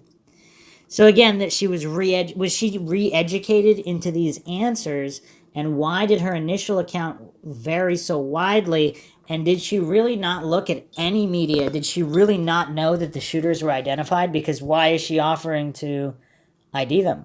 It's just weird. Really, really weird. Let's go to Casey Rugseger, another library witness. Let's see what she has to say. And she was actually injured. She had a gunshot grazed to back of the neck, shotgun wound to right shoulders, through and through C-shaped shrapnel wound to the right hand, entered near base of thumb, exited through back of thumb, metal washer lodged in shrapnel wound. And of course, very, very tragic. Document 118 onward. Okay, at the request of Lakewood Sergeant Don Grisham, IO asked Rugseger whether she knows someone named Redacted, a white male with curly hair, possibly Robert Perry. She advised that the name sounds familiar, but she did not recall knowing him. Okay. She does remember hearing somebody say that there was somebody on the roof. This is when she's outside behind the police car. Okay, now here's the money statement. Rugseger has never seen Eric Harris or Dylan Klebold before. Rugseger did not recognize the pictures of Harris and Klebold she had seen in the media as the gunman in the library. Let me say that again. Rugseger did not recognize the pictures of Harris and Klebold she has seen in the media as the gunman in the library. I mean, what can you make of that? I mean, I don't know what to make of that. Sure, nobody looks exactly the same as yearbook pictures or whatever, but she did not recognize him? I don't know. So that's what we have on Robert Perry. I mean, it's curious. There's another reference to a guy in a tie-dye shirt, which is Patrick Curso, 8793, which is curious. Patrick Michael Curso. Patrick advised investigators he saw the gunman. Patrick also related that Chris Markham's sister dates of the people in the gang. His sister is identified as Nicole Markham. Patrick stated he was in the commons area. It started outside. He saw a kid in a trench coat. He had a plastic bag with him. The person then threw something in the parking lot. Patrick related he saw the gunman shoot one of the kids in the knee. The gunman was 5 to 6 feet away from the victim. The person who was shot was Austin Eubanks. The trash bag the shooter had was black in color. Patrick related when the shooter went inside, he saw his face. He described the shooter as 165 pounds, 6'3", senior at the school, no glasses, dark brown hair, black trench coat, pink tie-dye type shirt, possibly yellow. Now, even if you have a fog of war situation, would you mistake a black shirt for a yellow or pink tie-dye shirt? I mean, maybe you might mistake it for dark blue, dark gray. Would you mistake it for a pink tie-dye shirt, possibly yellow and pink mix, tie-dye? Patrick related there were 5 to 10 kids in the group. Patrick related they previously said they were going to take over the school. Huh. Curious. Very, very curious. From the Denver Dispatch tapes transcript, we've got a possible suspect. Somebody once just left the library. A white male in a tie-dye t-shirt. Unknown what he's wanted for, but I got that from 5A Dispatch. Man in a multicolor shirt, possible suspect. Information from 490, any other description, 1309. Brianne Cook, document 6276, saw Perry in Clement Park Library on April 20th with several individuals, including Pauline Colby. He was wearing a tie-dye shirt and a black baseball cap. So how popular are tie-dye shirts? I mean, I don't know. And Perry was supposedly never at the school, let alone with a gun. So I don't know.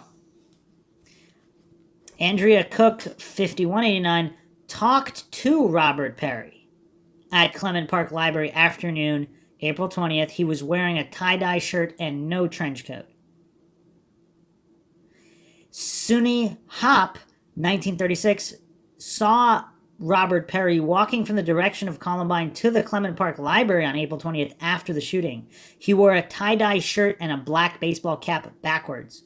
She'd known him for 6 years and was 100% sure that it was he.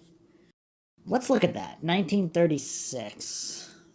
Sunny Hop or Hope, Hopp. May 12th, investigators spoke to the subject. Sunny was in school at Columbine day of the incident. Within 2 hours after the incident began, Sunny was at the public library in Clement Park and saw Redacted walking from the vicinity of the lake behind the library toward the front of the library.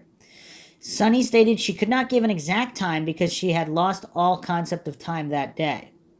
Based on the direction that Redacted was walking, Sunny assumed he had come from Columbine High School and thought that was unusual because he is not a student there anymore. So apparently she's talking about Perry here. Sunny described the clothing that Perry was wearing as black pants, a tie-dye shirt, and a black baseball cap turned backwards.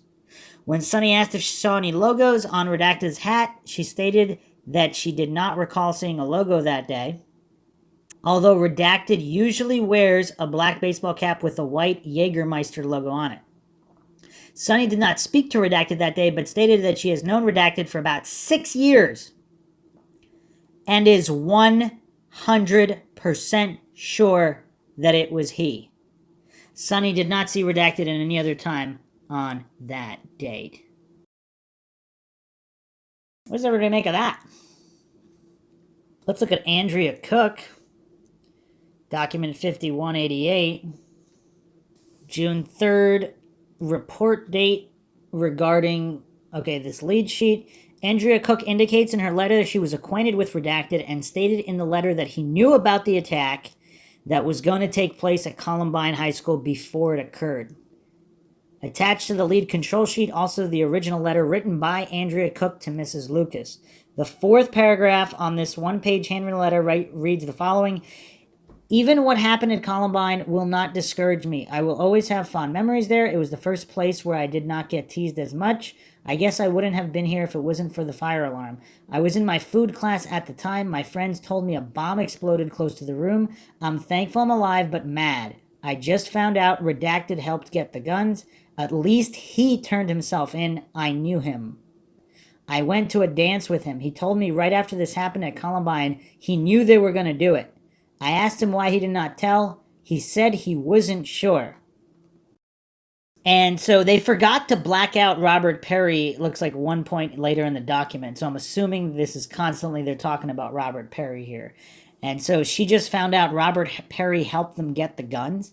I mean, the plot thickens. And he turned himself in. So are all these rumors early on that he turned himself in, are they accurate? And did he have some kind of plea deal immunity? And is this why this is such a big mess? Because they felt like they couldn't get all the info they needed without giving him immunity, so they gave him immunity, and he really was a shooter. And then that's what caused all these issues. Or at the very least, he was there, even if not a shooter. Even if some people, or even there with a gun and not a shooter. I mean, who knows? There's a lot of combinations. I went out to a dance with him. Okay, so he said he wasn't sure why he didn't tell him them. On May 19th, investigative officer met with Andrea Christine Cook at her residence. In discussing the shooting deaths at Columbine High, she advised at 11:30 she was in food class. Fire alarm went off. She stated that her fellow classmates went to the exit. She exited the school with her, initially ending up by the tennis courts. She stated that during this time she did not know what was taking place until she had heard an explosion and 2 gunshots. So IO then showed Andrea Cook the handwritten letter addressed to Mrs. Lucas, signed by her, with her confirming that she did write the letter on May 12th, 1999. She further advised IO that she knew Redacted and that she had only one date with him. She stated that the 2 of them attended a dance at Columbine High December 98, with this dance being a formal occasion. She then showed IO a photograph taken of Robert Perry and her in formal attire at this dance. After this date, she stated that Redacted asked her if they could be more serious, with her stating she did not want to become more serious and just wanted to remain friends. She told him that she only went to this dance with him as a friend and nothing more, and apparently this did not greatly upset him, since they still talked in a friendly manner after this dance date. IO then analyzed the 4th paragraph in this handwritten letter by Andrea Cook, asked her at the time to explain the sentence, "I just found out Redacted helped get the guns." Andrea Cook advised IO that she heard that Redacted had obtained the guns for Eric Harris and Dylan Klebold from several female students in her accounting class while they were attending Chatfield High School. She stated that she could not recall the names of these students who mentioned this bits of information in front of her. She also stated that these 2 girls then talked about the fact that Redacted had turned himself in, but added that the girls did not state to what authorities did he turn himself into.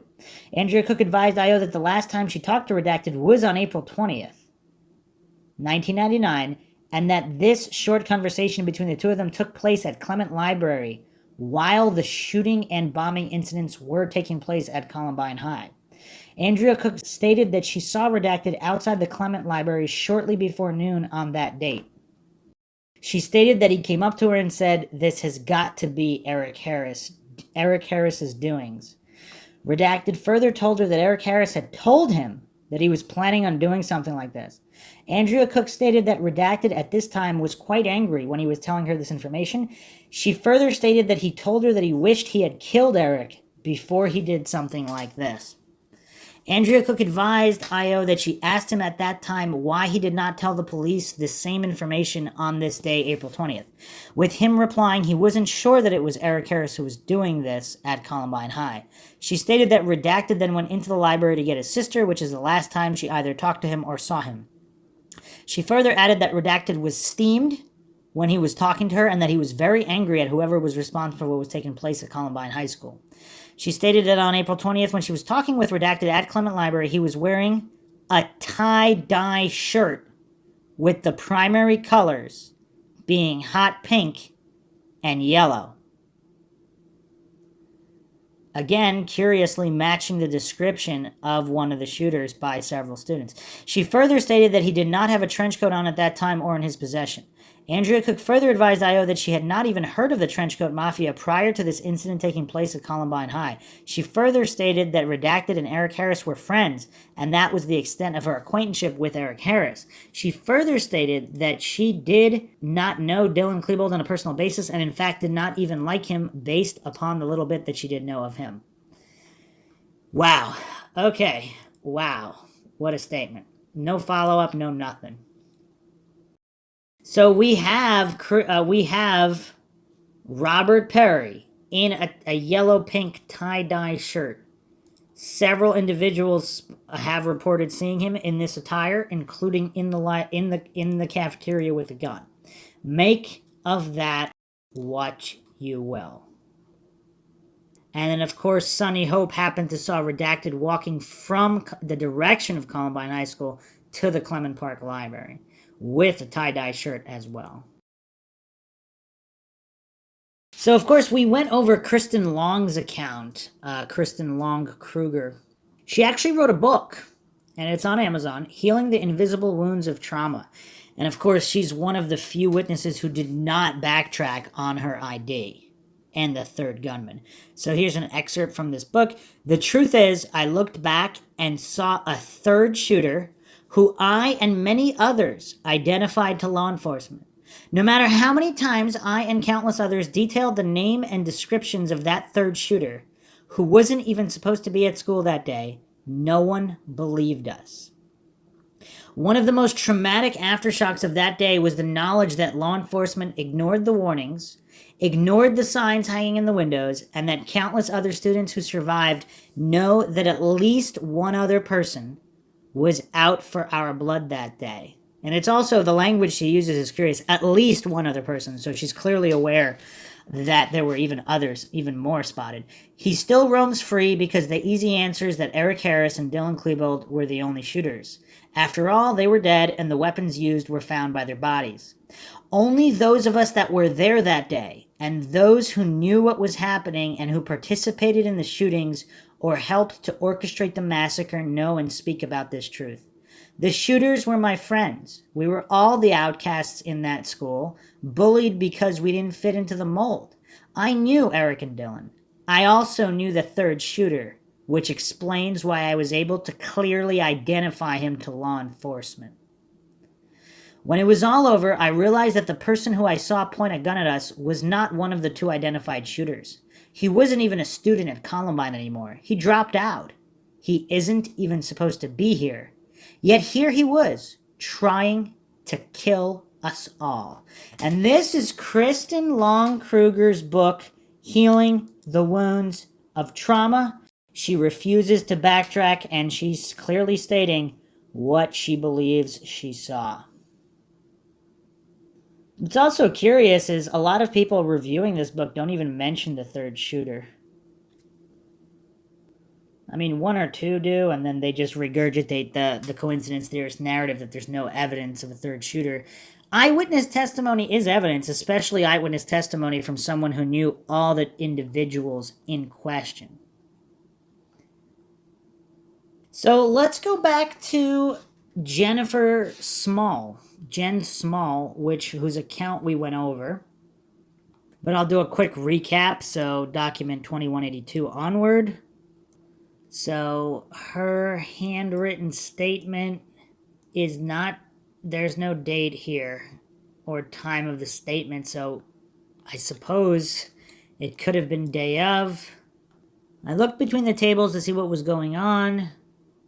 I saw a senior standing outside our classroom door. I knew he was the shooter. Then I saw an adult, blonde, short, spiky hair, thought he was in his 30s. I thought he was a cop until he held up a sawed-off shotgun. Then he and the senior tried to break into the room where a shot teacher went. So she's the one who saw the older guy with spiked hair in his 30s. When they couldn't get in, they ran away, shooting down the hall once or twice. After that, they ran. I waited outside the door. I saw smoke like a smoke bomb had been lit. We stayed in the room until SWAT escorted us outside. And so, follow-up document here, interview with Jennifer Small.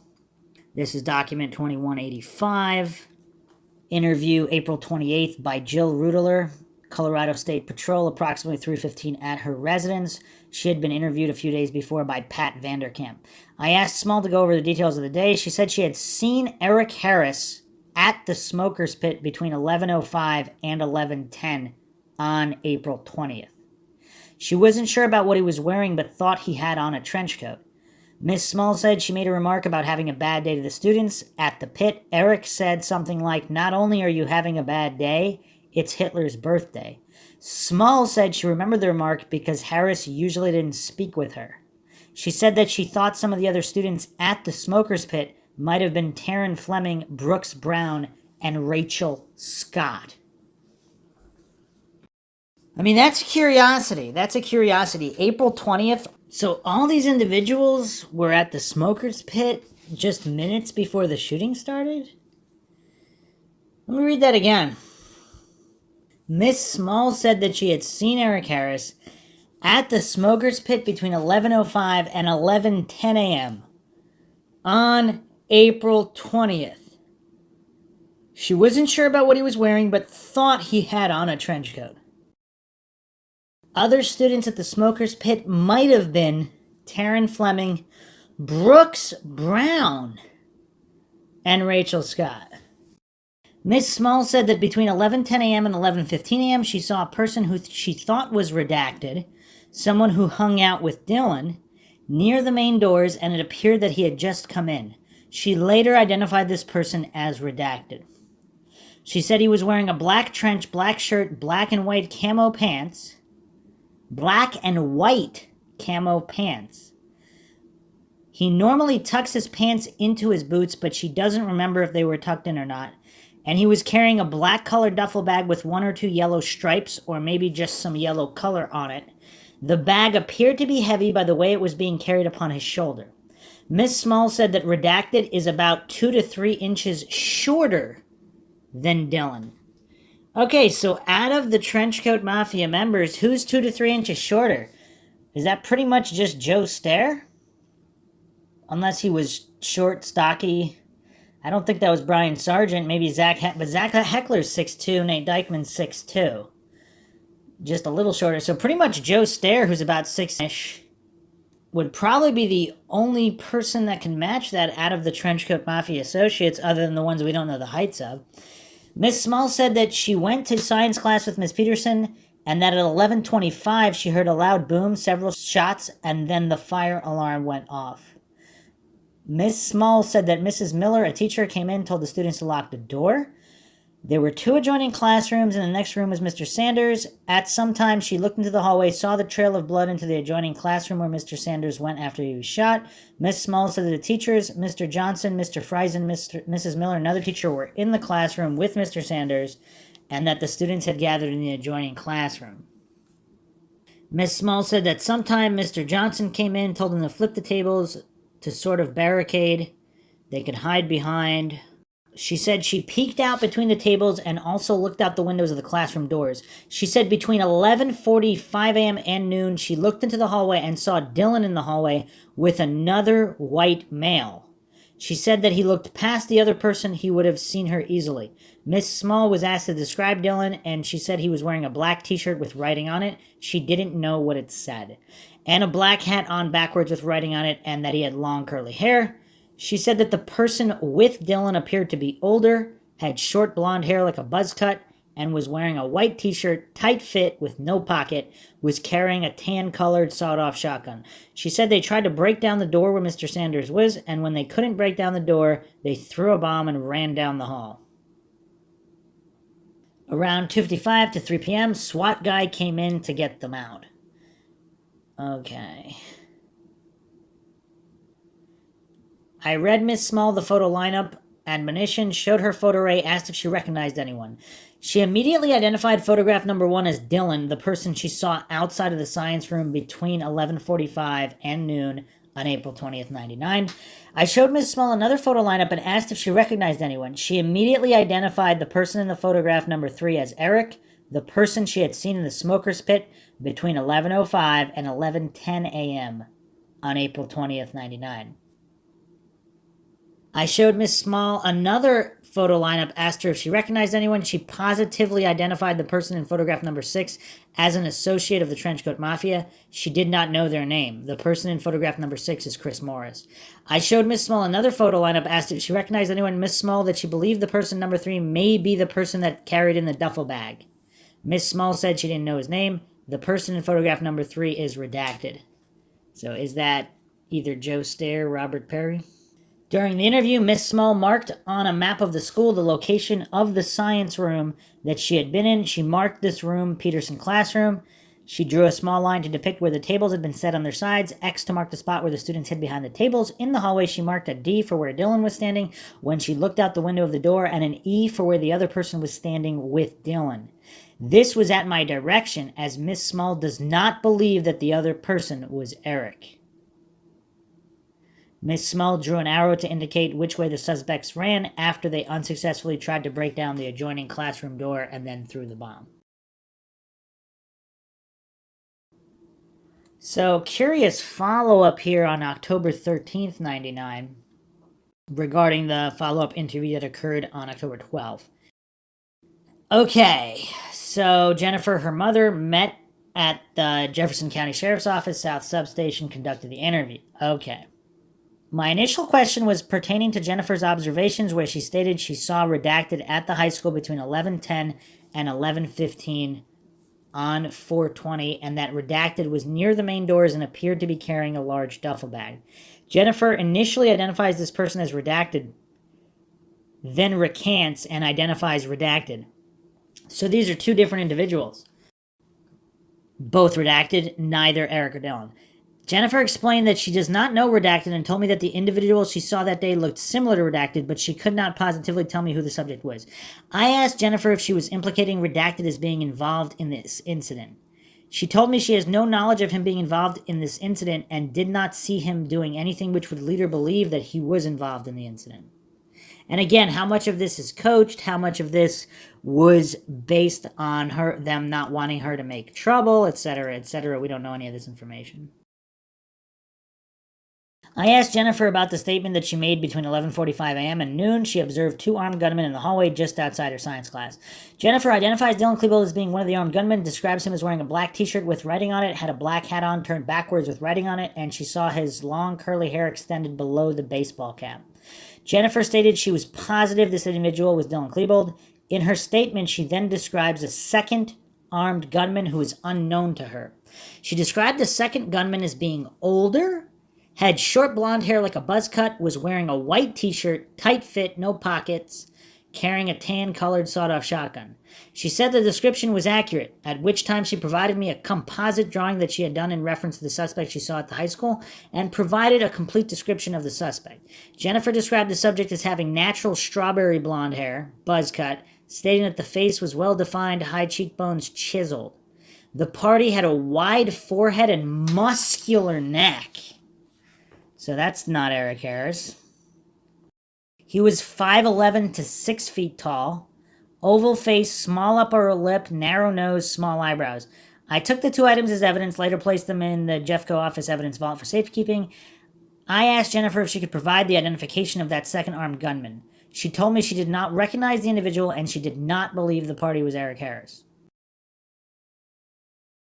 I explained to Jennifer that throughout this investigation, we relied not only on forensic evidence that was recovered at the scene, but with the assistance of witness identification that the two gunmen that were in Columbine High School have been identified as Eric Harris and Dylan Klebold. I like how all these investigators just lie through their teeth and completely don't mention all the countless accounts we went over. Dozens and dozens of students who spotted other gunmen, identified either Chris Morris or Robert Perry as additional shooters. Possibly Brian Sargent, Joe Stair. They don't mention any of that, so they just try to gaslight everybody into thinking that everybody else identified Eric and Dylan, but obviously the students talk amongst each other and they know that that's not the case. I also told Jennifer that a videotape did exist which showed two armed gunmen down in the cafeteria at the school, and I asked her if I could show her still photos of that videotape and have her determine if these two individuals she saw at the high school on the incident date. Jennifer and her mom were shown photos 44, 47, 52, 53. The still photos clearly depict Dylan Klebold, Eric Harris as being the two armed gunmen in the school. One of the photos has the time of 11:46 a.m. This is 1 minute after Jennifer claims she saw them in the upper level of the school. Eric Harris is shown in the photo wearing a white-colored t-shirt. Also, is that timestamp accurate? Because again, I've gone over this on many other podcasts, true crime podcasts. People installing security systems just go on all these forums late 90s, early 2000s, roughly half of all CCTV security footage has the wrong timestamp on it. So, can we put blind faith in the timestamps? Eric Harris is shown in the photo wearing a white colored t-shirt. He has short haircut, dark pants, and is carrying a sawed-off shotgun. Jennifer looked at the photos again, and I asked her, are these the two individuals that she saw at the high school? Jennifer positively identified Dylan Klebold, but stated the other subject she saw was not Eric Harris. She told me the party she saw was 25 to 30 years old and had a thick, muscular neck and muscular build, and that Eric Harris was too scrawny to be the same party she observed. I again reiterated with Jennifer that the still photos are of Eric Harris, and it is the same description that she is giving us. How is it the same description? That's not even close to the same description. What the heck? They're trying to gaslight her hard. Man, let's see if she bends. Jennifer again told me she could not positively identify the second gunman as being Eric Harris, and believed that the second gunman she saw was somebody other than Eric Harris. Nancy asked me how the news media had gotten copies of the cafeteria video, which was released on national news on October 12th, 1999. I told Nancy I did not know how or why the video was released. Nancy said, "You have custody of the tapes and you don't know how they were released." I told her I did not have that information and I wasn't privy to it. Nancy told me that it was hard for her to sit here and believe what I was telling her about the case when she has concerns if the sheriff's office is giving her truthful information. It was apparent to this investigator that Nancy and Jennifer were questioning the credibility of the Jefferson County Sheriff's Office. And good on them. Credibility should be questioned.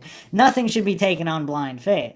At the completion of this interview, Nancy and Jennifer then expressed their concerns, telling me that they believe their home telephone has been tapped and someone is monitoring their calls. I asked Nancy why she believes this. She told me there's a constant beeping when you're on the telephone talking, and she was told several years ago that the beeping is indicative that someone has tapped your phone line. I asked Nancy who she believes tapped her phone line.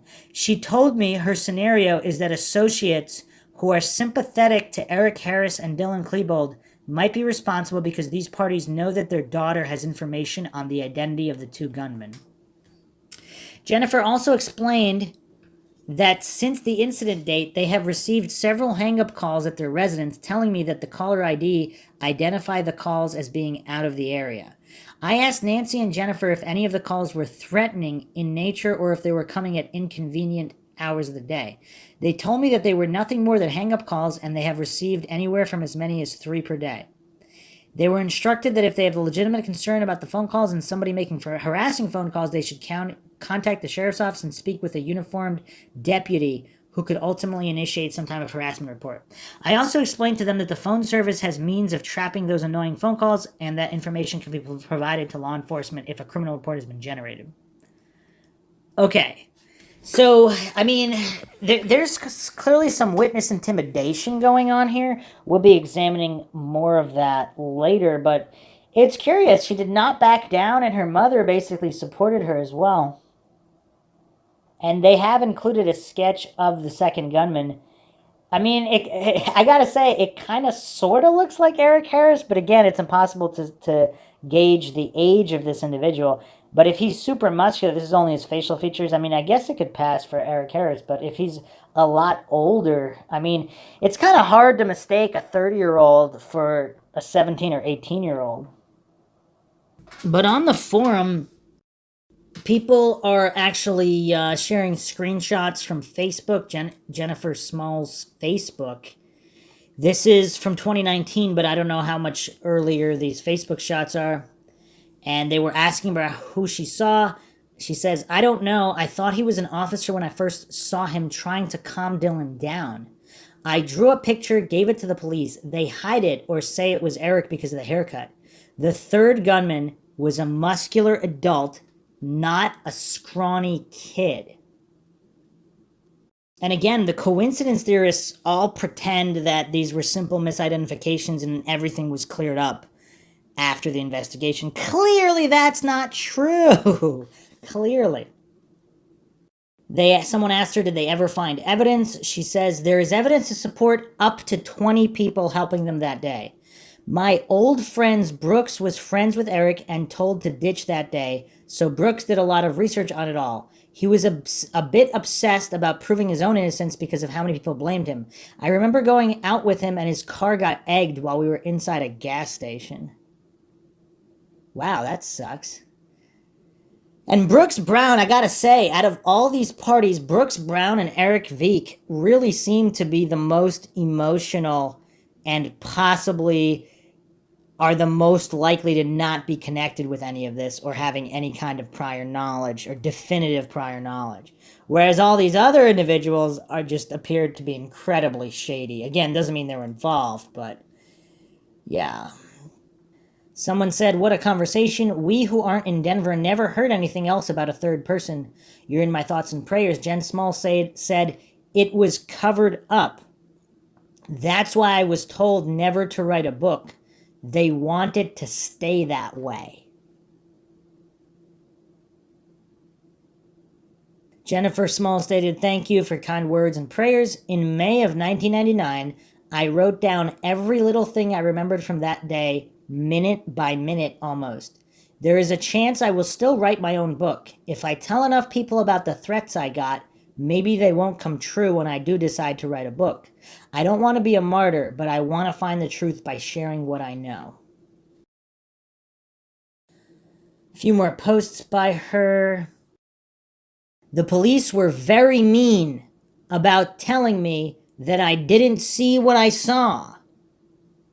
And yet they told me flat out that I was one of their most credible witnesses that day."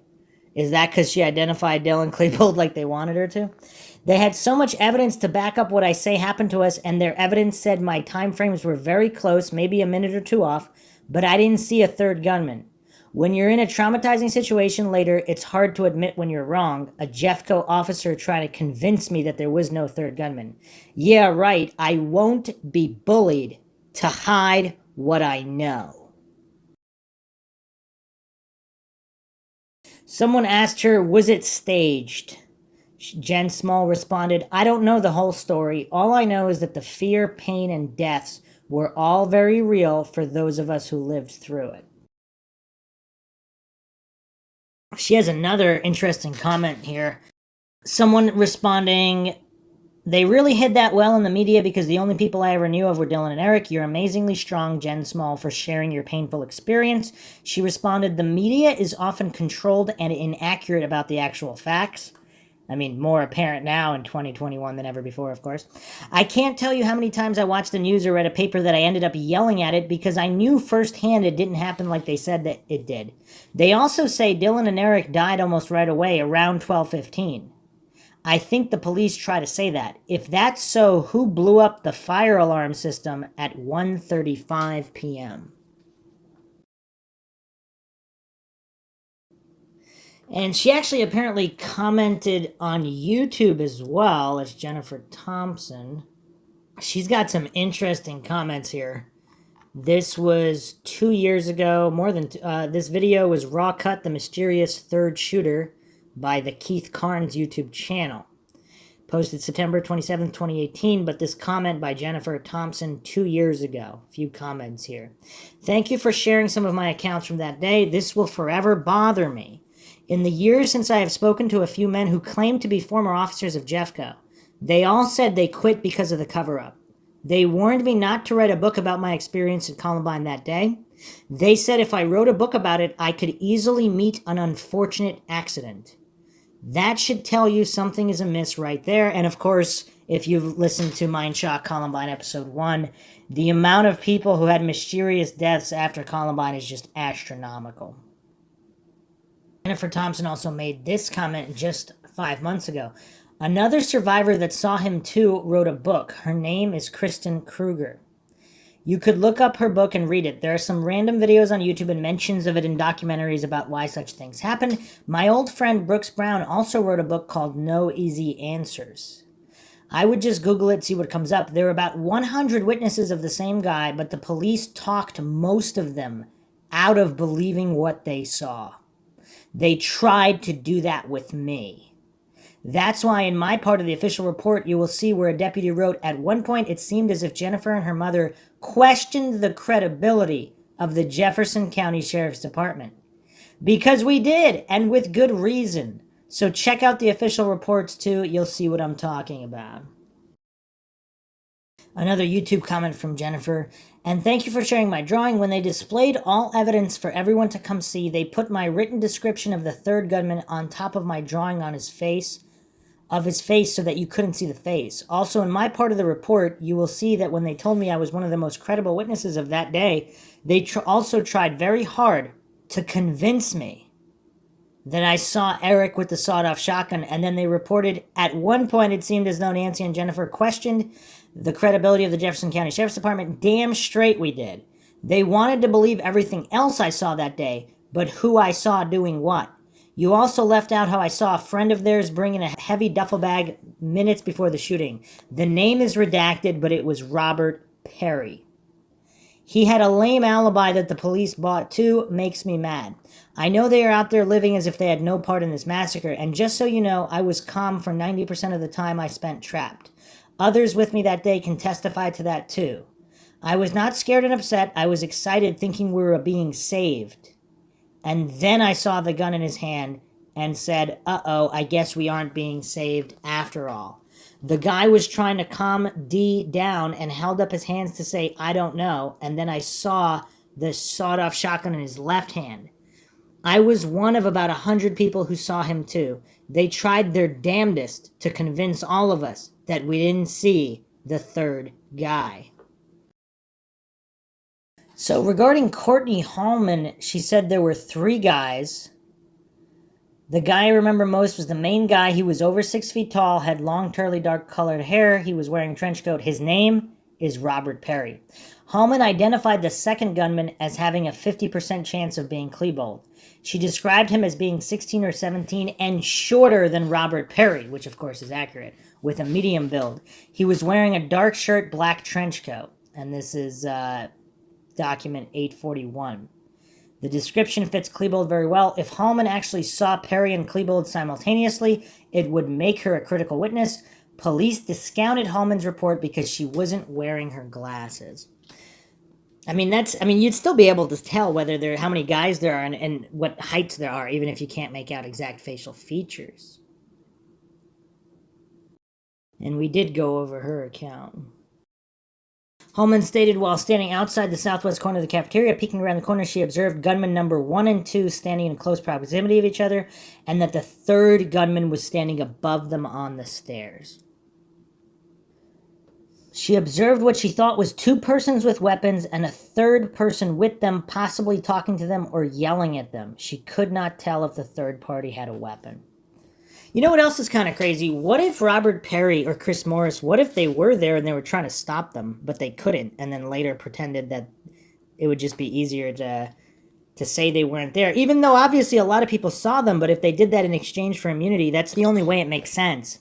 Because they knew that a bunch of people saw them at the school. So many people saw Chris Morris, Robert Perry, Joe Stair. They were seen at the school, regardless of whether they were involved in the shooting or not. So many witnesses placed them in the school. So the only way they could go on TV and do interviews and do all of this, would probably be if they had immunity. That's the only thing that makes sense. There was a report, The Real Columbine, July 14th, 2000. Patricia Nielsen, the teacher, said the gunman who shot her seemed old, like a man, and did not look like Harris or Klebold. He was wearing a black beret. So is that Chris Morris, or is that yet another individual who's wearing a black beret? Christopher Walker said he saw 2 males in dusters walking toward the library. Walker stated that he recognized the dusters but did not notice that either person walking was Harris or Klebold. This is page 2229. Walker knew the duo well, so it's unlikely that he wouldn't have recognized them, not to mention Harris took his coat off outside.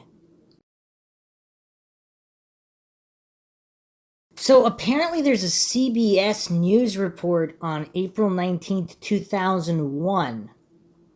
I can't find the actual report. A quote from the report is as followed. They, referring to the police, believed that they really had 6 to 8 armed individuals inside there. It would be nice to narrow that report down. All I have here is it's a CBSNews.com report, April 19th, 2001.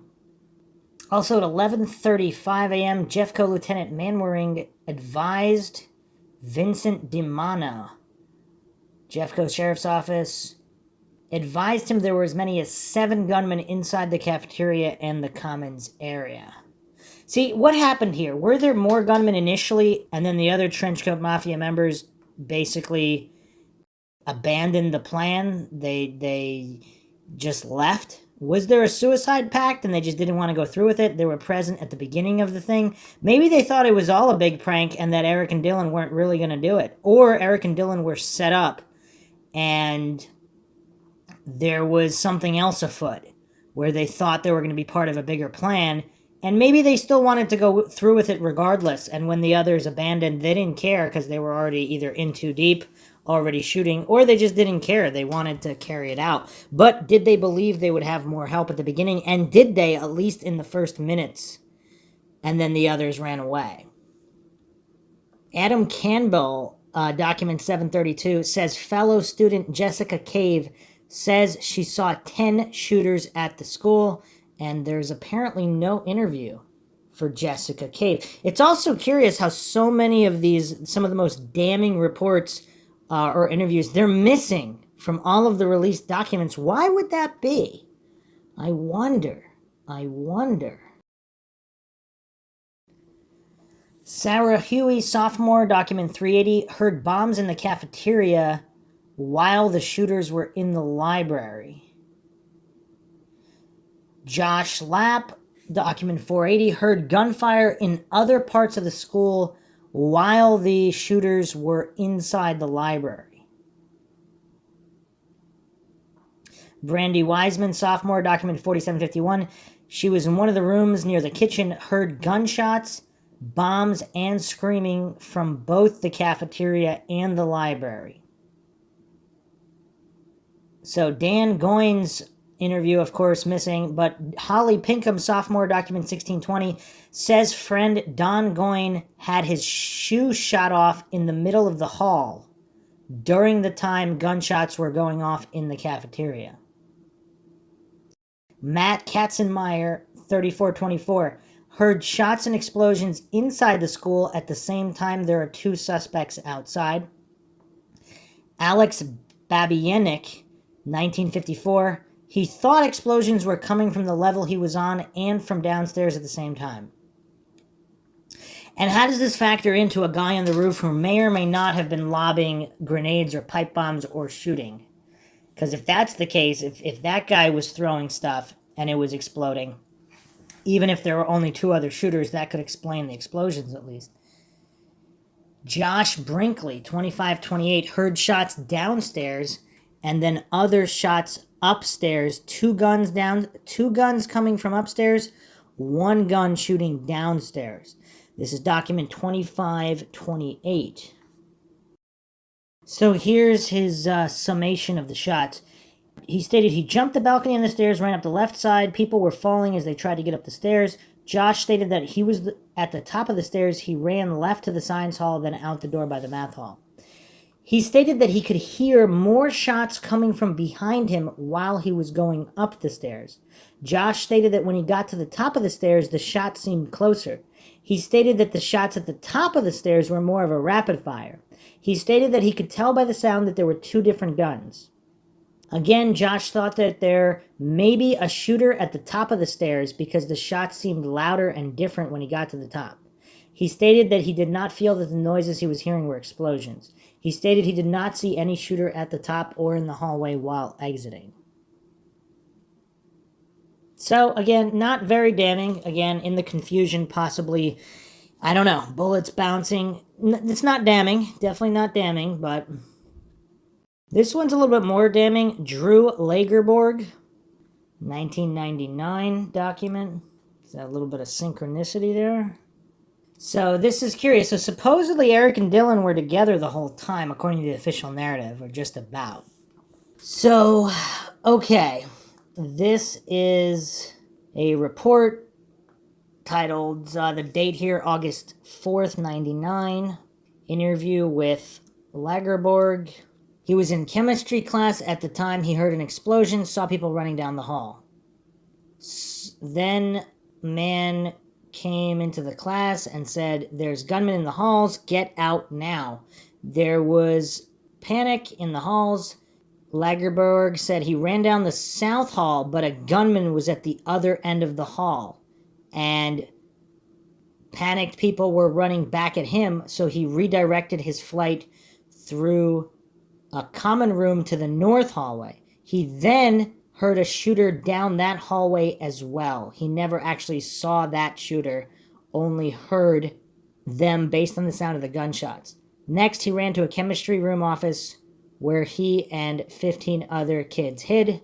They locked the doors, turned off the lights, and waited 3.5 to 4 hours until the SWAT came and get them. Okay.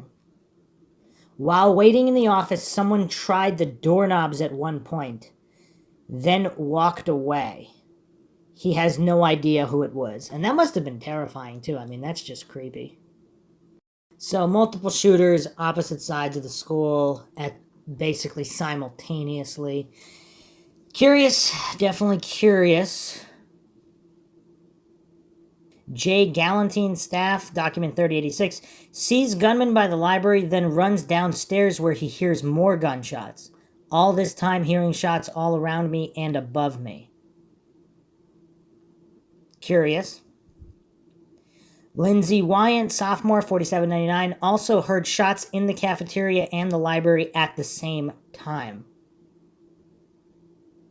Evan Todd, sophomore, 8826, heard bombs in other parts of the building while Harris and Klebold were in the library. Duwada Perez and Jessica Holliday, seniors, 9923, heard gunshots elsewhere while the shooters were in the library. That's 9923. So here's the damning part of the statement here. This is actually document 9924. Both Perez and Holliday said they saw both of the suspects' face and could positively identify them. Perez and Holliday said that while Klebold and Eric were in the library, they could hear more gunshots elsewhere in the school. That's curious. That's curious. So, because their testimony, it includes all of the dialogue, them talking to each other, them reloading. So she's stating while they're in the library, so presumably not shooting, they could hear gunfire elsewhere in the school. That's curious. That is very, very curious.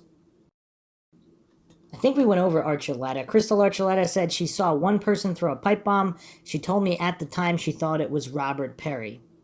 Before the gaslighting and re-education. Seth Dubois. Seth told Catherine Carlston that Robert Perry was seen shooting a girl in the back while leaving the library. Wade Allen Frank Sr. Mr. Frank told me that he originally thought one of the individuals shooting was someone by the name of Robert. He stated that this person was tall, approximately 6'3", and kind of awkward and gangly. And then we went over a bunch of these. Okay. The Boulder PD SWAT timeline, document 8245, at 2130 hours, 2 suspects believed dead inside, 1 arrested, 1 to 2 other suspects' associates. Pam Wood's testimony is very curious, document 8902. Got call at work in Penny's at Southwest Plaza from students trapped in the school. 1 saw 6 trench coats and that all were shooting handguns. Amy Terry, sophomore, was told by friend Alicia Encinius, she was in the Commons, when trenchcoaters with masks on came in shooting. Running upstairs, she sees 4 people in trench coats coming in through the glass doors at the west end of the main hallway. A poster here. When Columbine happened, I remembered hearing on the news about the additional gunmen before the falsified official story was ever solidified, specifically about gunmen wearing face masks running through the hallways. That sticks out in my memory. I strongly hold the opinion that additional gunmen were captured all over the other surveillance camera footage, and that is why the videotapes were never released to the public. Also, the surveillance footage was sent to the FBI lab in Quantico before it was even seen by Jeffco and the public. They, quote, enhanced the footage. Now, someone actually captured an interesting moment, timestamped 11:36:26:11 a.m. 11:36:26-11, and you can see two guys running. One of them looks like he has some kind of shoulder holster, shoulder straps. Both of them look quite, especially the first guy closer to the camera, he looks a lot older. He looks like an older guy. I mean, who are these individuals? I don't know. Maybe people know and these are not shooters or anybody involved, but it's quite strange. If that first guy didn't have a shoulder holster harness similar to Eric Harris, it would be less curious. And then, of course, there's a lot of the video not even released, as well as the other possible cameras, all very, very suspicious, of course. There's also another crazy clip. Just come out, and tell me your name again. David Smith. David, you were locked up inside the science lab for hours with about 40 other students. Tell me what you guys did to pass the time. I mean, I know it was a scary time for everybody. We just talked and told jokes and just messed around. Were there teachers in there with you? Not in our room, but right next door. They opened up the middle doors with 3 teachers and 1 shot laying on the ground in there. Oh, that must be horrifying to see. I didn't see it, though. Tell me this. You saw one of the gunmen. Tell me what you saw and what he was doing at the time. Well, first we just heard a bunch of kids running up the stairs because they let off a pipe bomb, and then a kid running in front of our door, and we were all trying to get out the door because the fire alarm went off, and he shot a teacher right there, and the teacher went back in the room, and the guy went off around, and everybody locked their doors, and the teacher was laying there, and we just gave him our shirts to keep the blood from top. And you were in there for how many hours? 3.5 hours. We were in the room. You were in the science lab with 40 other kids. Did everybody get out? And describe to me how you got out. We were all sitting on the ground, then they told us to lay down because the SWAT team was there. All of a sudden the door swung open, and about a minute later a SWAT guy came in and told us all to lay down, and we all put our hands on our head and walked out. They escorted us out, went in a cop car, went to the Clement, and then we all came here. Mm-hmm. And at this point, are all your friends okay? Yeah, that I know of, yeah. Okay. Terrifying moments. Were you thinking anything special? Did you... Like calling mom, maybe? I wasn't really thinking nothing until whenever we first heard it and we all got down on the ground. And then once the bomb stopped, we just laughed and told jokes. We knew we were going to be all right. You did. Did you know where the gunman was at that time? There's 4 of them just running around the school. We didn't know where they're at. All right. Let's talk to Mom and Dad here. If you guys could come in close. So David, don't go anywhere. I know they're not going to let go in now a long time. You have been here for hours waiting to be hooked up with your son. A terrifying thought for a parent to have to go through this. Well, you know, the one benefit was there was nobody killed, so we knew by and large he was okay. Yeah, there was. Oh, well, When we walked out, we saw 3 dead bodies. Well, then he knows more than I do at this point. I've been here. I haven't been home watching the news, so now that I hear that, it was a very trying time. You know, not knowing, not hearing, you know, not seeing all his friends come out, you know, kid after kid after kid, and then where's David? Nobody knows, and it was very scary. I mean, list after list, no name on there. Our son's name wasn't there. It was just so trying. You know, all we could do was cry and pray. I think it's all we could do. Yep. How many kids go to Columbine High? Do you know, David? I'm not exactly sure. I think it's around 2,000. 2,000. Yeah. It's a big school. Yeah, Very big it is school. a huge school. And I knew something was really bad. I work right up the street, and I seen the first action. I seen them block off the road. As soon as I seen them block off the road, I knew something was really bad. My first thought was a chemical spill. So I went down and tried to pass through the police lines. Of course, they wouldn't let anybody because they were still snipering. And so at that point, at like 11:35, my heart just went to my stomach, not knowing where my son was. All of his friends were okay. We seen them. No, David wasn't anywhere. Did you know where the gunman was at that time? There's 4 of them just running around the school. We didn't know where they're at. All right. There's 4 of them just running around the school. We didn't know where they're at. All right. There's 4 of them just running around the school. There's 4 of them just running around the school. There's 4 of them just running around the school. There's 4 of them just running around the school. There's 4 of them just running around the school. There's 4 of them just running around the school. There's 4 of them just running around the school. So make of that what you will. Lot of testimonies, a lot of them don't make sense, I'm not going to hallucinate and pretend I know better than the people that were there and experienced this tragic event. I'm not going to pretend and hallucinate like a lot of these coincidence theorists do, that I knew all of these individuals in question, like Robert Perry, Dylan Klebold, all these other individuals, that I'm not going to pretend I knew and spoke to them almost on a daily basis and could easily identify them. I'm not going to do that. I don't pretend and hallucinate here. We don't fall for logical fallacies here on MindShock. But hope you guys found another edition of the MindShock podcast interesting and informative, as well as, of course, mind-shocking. If you enjoyed the podcast, you can donate to our PayPal. Just check the link in the description. Make sure you subscribe to the channel. Hit that bell for notifications. Make sure you allow your device to have those notifications come through. Like and share the podcast, Twitter, Facebook, Reddit, Patreon. Patrons do get priority for case topic logical analysis, co-podcaster requests. You could also be a guest in the podcast depending on your tier. Questions, comments, theories, thoughts, suggestions, rebuttals, debunkings of any kind, leave them in the comment section. This is Bruce McGuire, signing off. Catch you guys